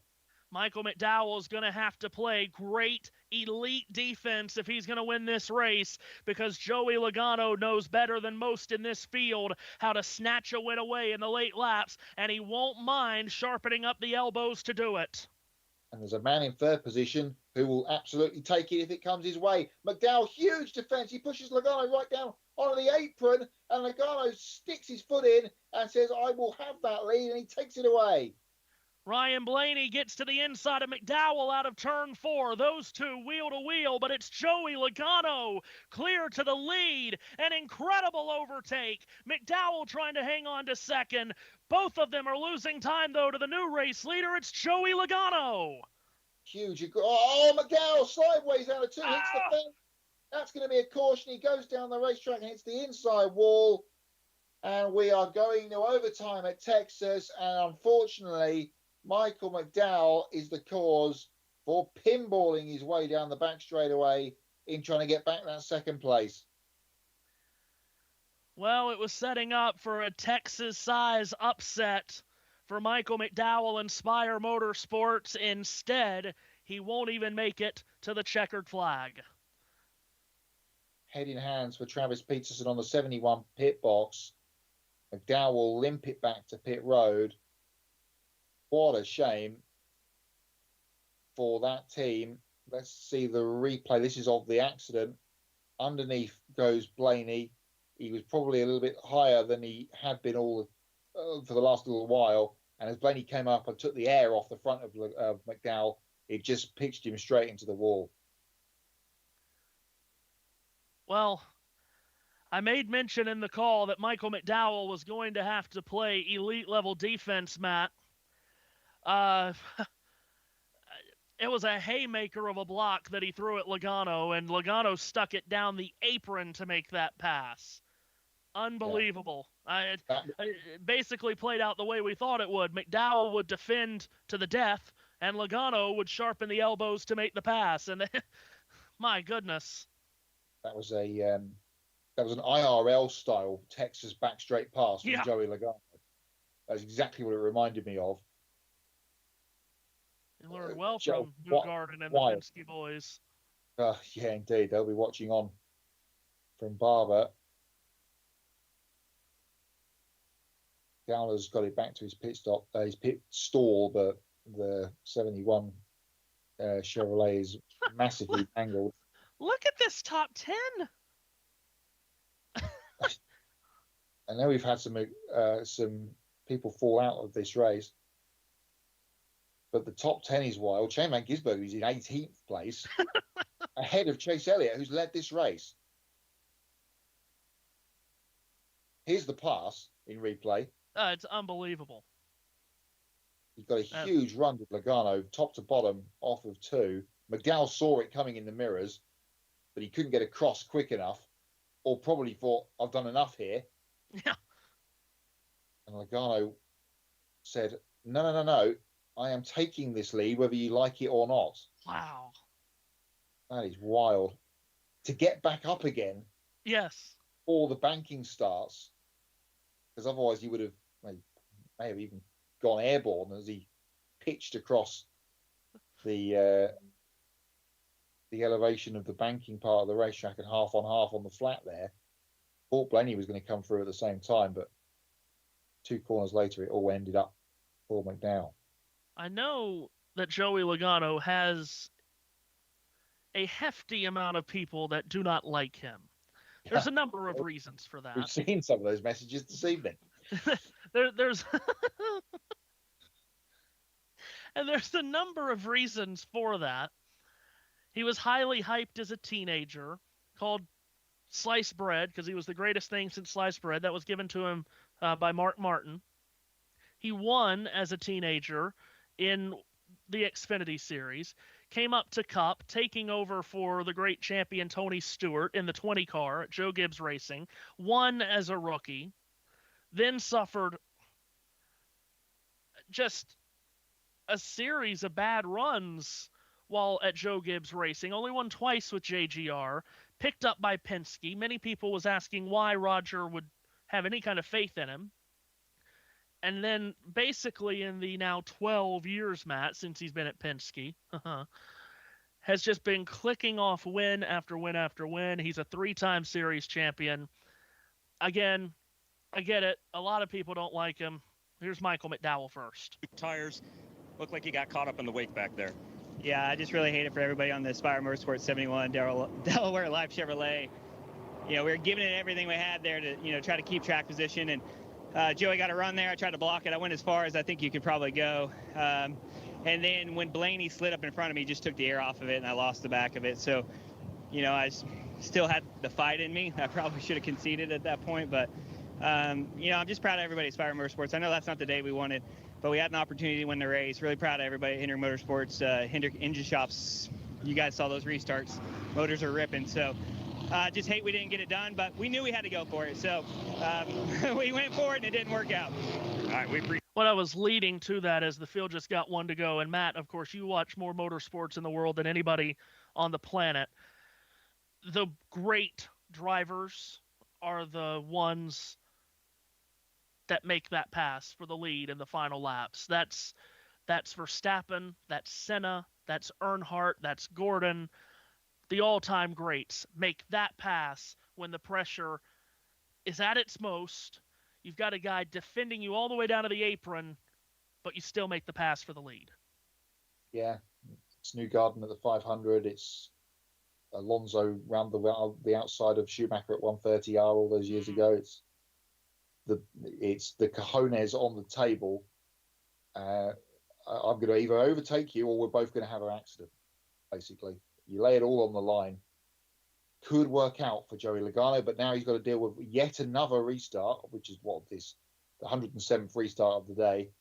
He's going to have his teammate to his right shoulder, and behind him, out of absolutely nowhere in terms of the season and of the day, Ross Chastain and Eric Jones on the second row. The top 7 drivers on this restart have 0 wins on the season, other than Kyle Larson, who's 5th. Green flag waves, and Logano spun his tires coming to the flag, and Ryan Blaney gets a nose in front. But now Logano will take it to the bottom of the racetrack in turn 1 and get a nose back in front. The 2 teammates tussling, and Logano powers through. Here comes Chastain for second. Bit of a slip up from Blaney. He'll fall to third as Ross comes by. 3 wide for 4th. Larson, Stenhouse, and Jones. But it's Logano away. Through 4, heading to the white flag. Final lap at Texas begins with Ross Chastain trying to run down Joey Logano. He's only 2 car lengths back. He's only got a couple of chances to run him down and pass him there in turn 2 for the final time. Out of 2 for the final time. I don't think Chastain's close enough unless he attempts his own Hail Mary down here in 3 and 4. But it looks like the AAA 22 is on his way to a Texas-sized win. Joey Logano, the reigning series champion, comes out of turn 4. His first top 5 of his title defense season will be a win at Texas. It's Logano, the winner. Through the attrition and the drama and the chaos of Texas, Logano wins it ahead of Chastain, Blaney, Larson, and Eric Jones secures a top 5. Ricky Stenhouse Jr., Austin Dillon, John Hunter Nemechek, Christopher Bell, and Daniel Suarez all manage top 10 finishes. But it's Jolo, the defending series champion, that works his way to the front, muscles his way to the lead, and wins it in Texas. Almost went a whole weekend there without a Team Penske victory, but it's come. At long last. For Joey Logano, for him and for the team on the season. He's going to burn it down in front of this packed house here at TMS. And as we said, he put it all on the line there to make the pass. He just had to deal with that one final restart. And once Blaney had a little bit of a slip up in the middle of 1 and 2, it was all over in terms of a battle.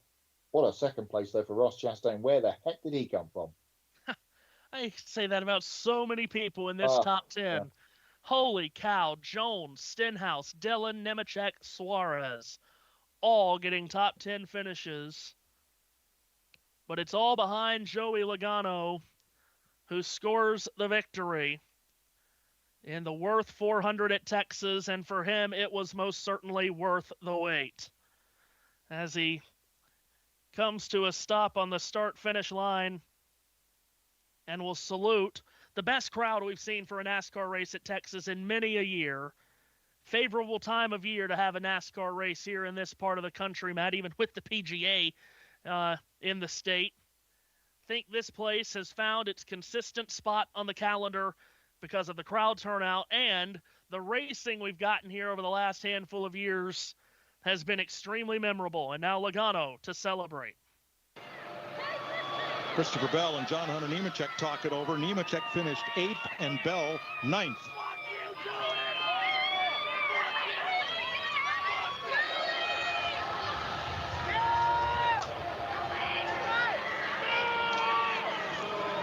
Let's go down to Jamie Little.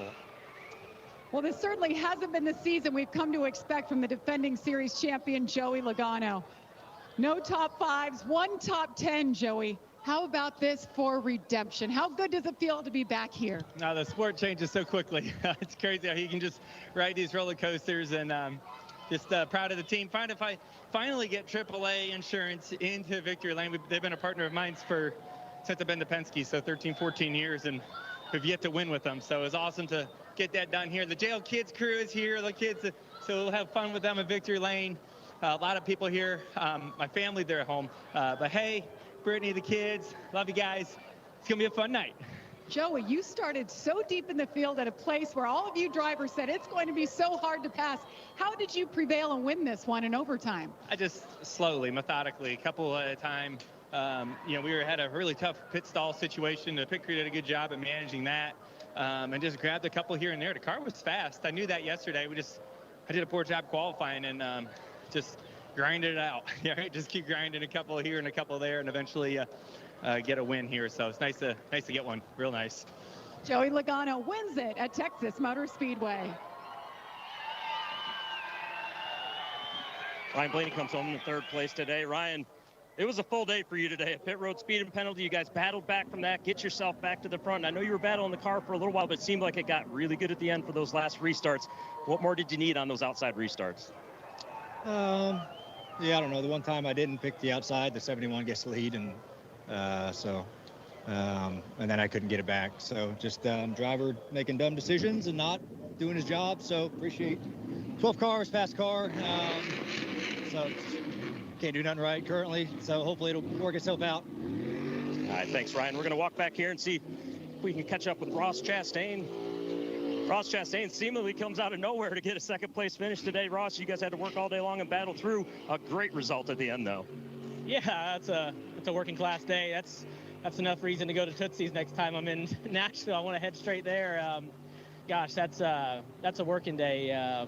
Just no confidence in the car yesterday, and y'all saw that. And just the speed of the Trackhouse cars on Saturdays is just terrible.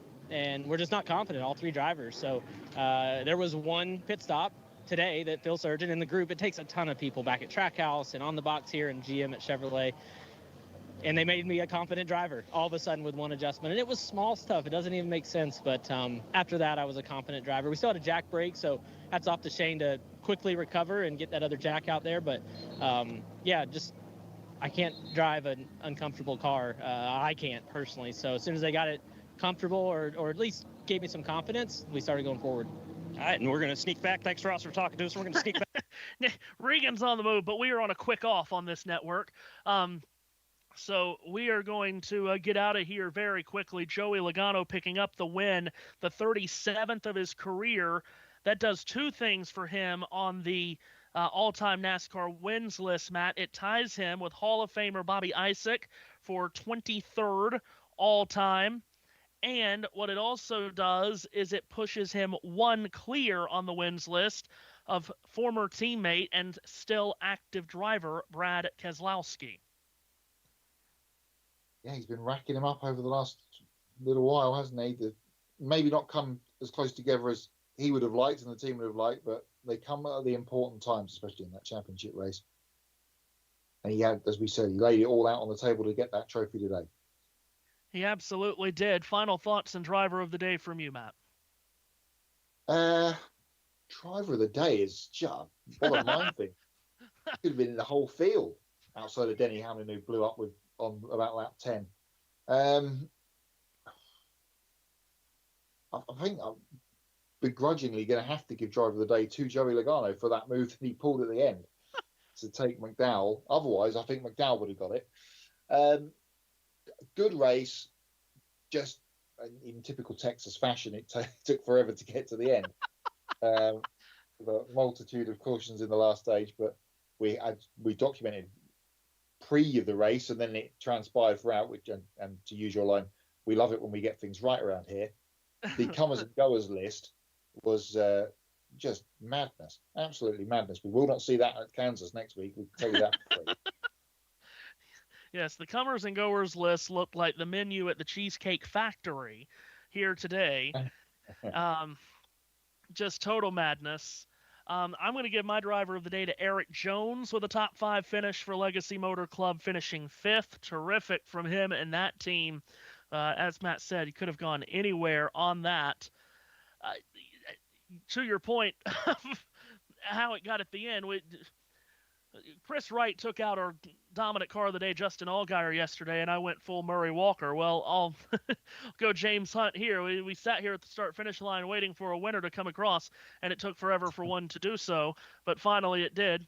Yeah, Murray Walker came out yesterday. More on that later. Anyway, Joey Logano gets the win. Again, it's his first top 5 of the season, and it's a Texas victory for him over Ross Chastain, Ryan Blaney, Kyle Larson, and Eric Jones. Full field results are unofficial and available on NASCAR.com and the official NASCAR app. We thank everyone for joining us today. Again, we're on a very quick off. Game 7 between the Blues and the Jets coming up here shortly on USRN2, as it were, in just a matter of moments. And then in an hour here on USRN, Game 7 between the Warriors and the Rockets. So a huge thanks to our guy Josh T behind the scenes. Did an amazing job as always. And for everyone at USRN and JBM and Mixler.com, for Matt White, Matthew Owens signing off. We cannot wait to see you next weekend from Indianapolis and Kansas. Next Saturday, the month of May at Indy begins with the Indy GP, the Sancio Indy GP, as it were. That's next Saturday at 4 p.m. Eastern Time, and then next Sunday at 3, the Advent Health 400 for the NASCAR Cup Series at Kansas. Can't wait to see you then. Until then, so long from Texas, where Joey Logano has scored his first win of the season.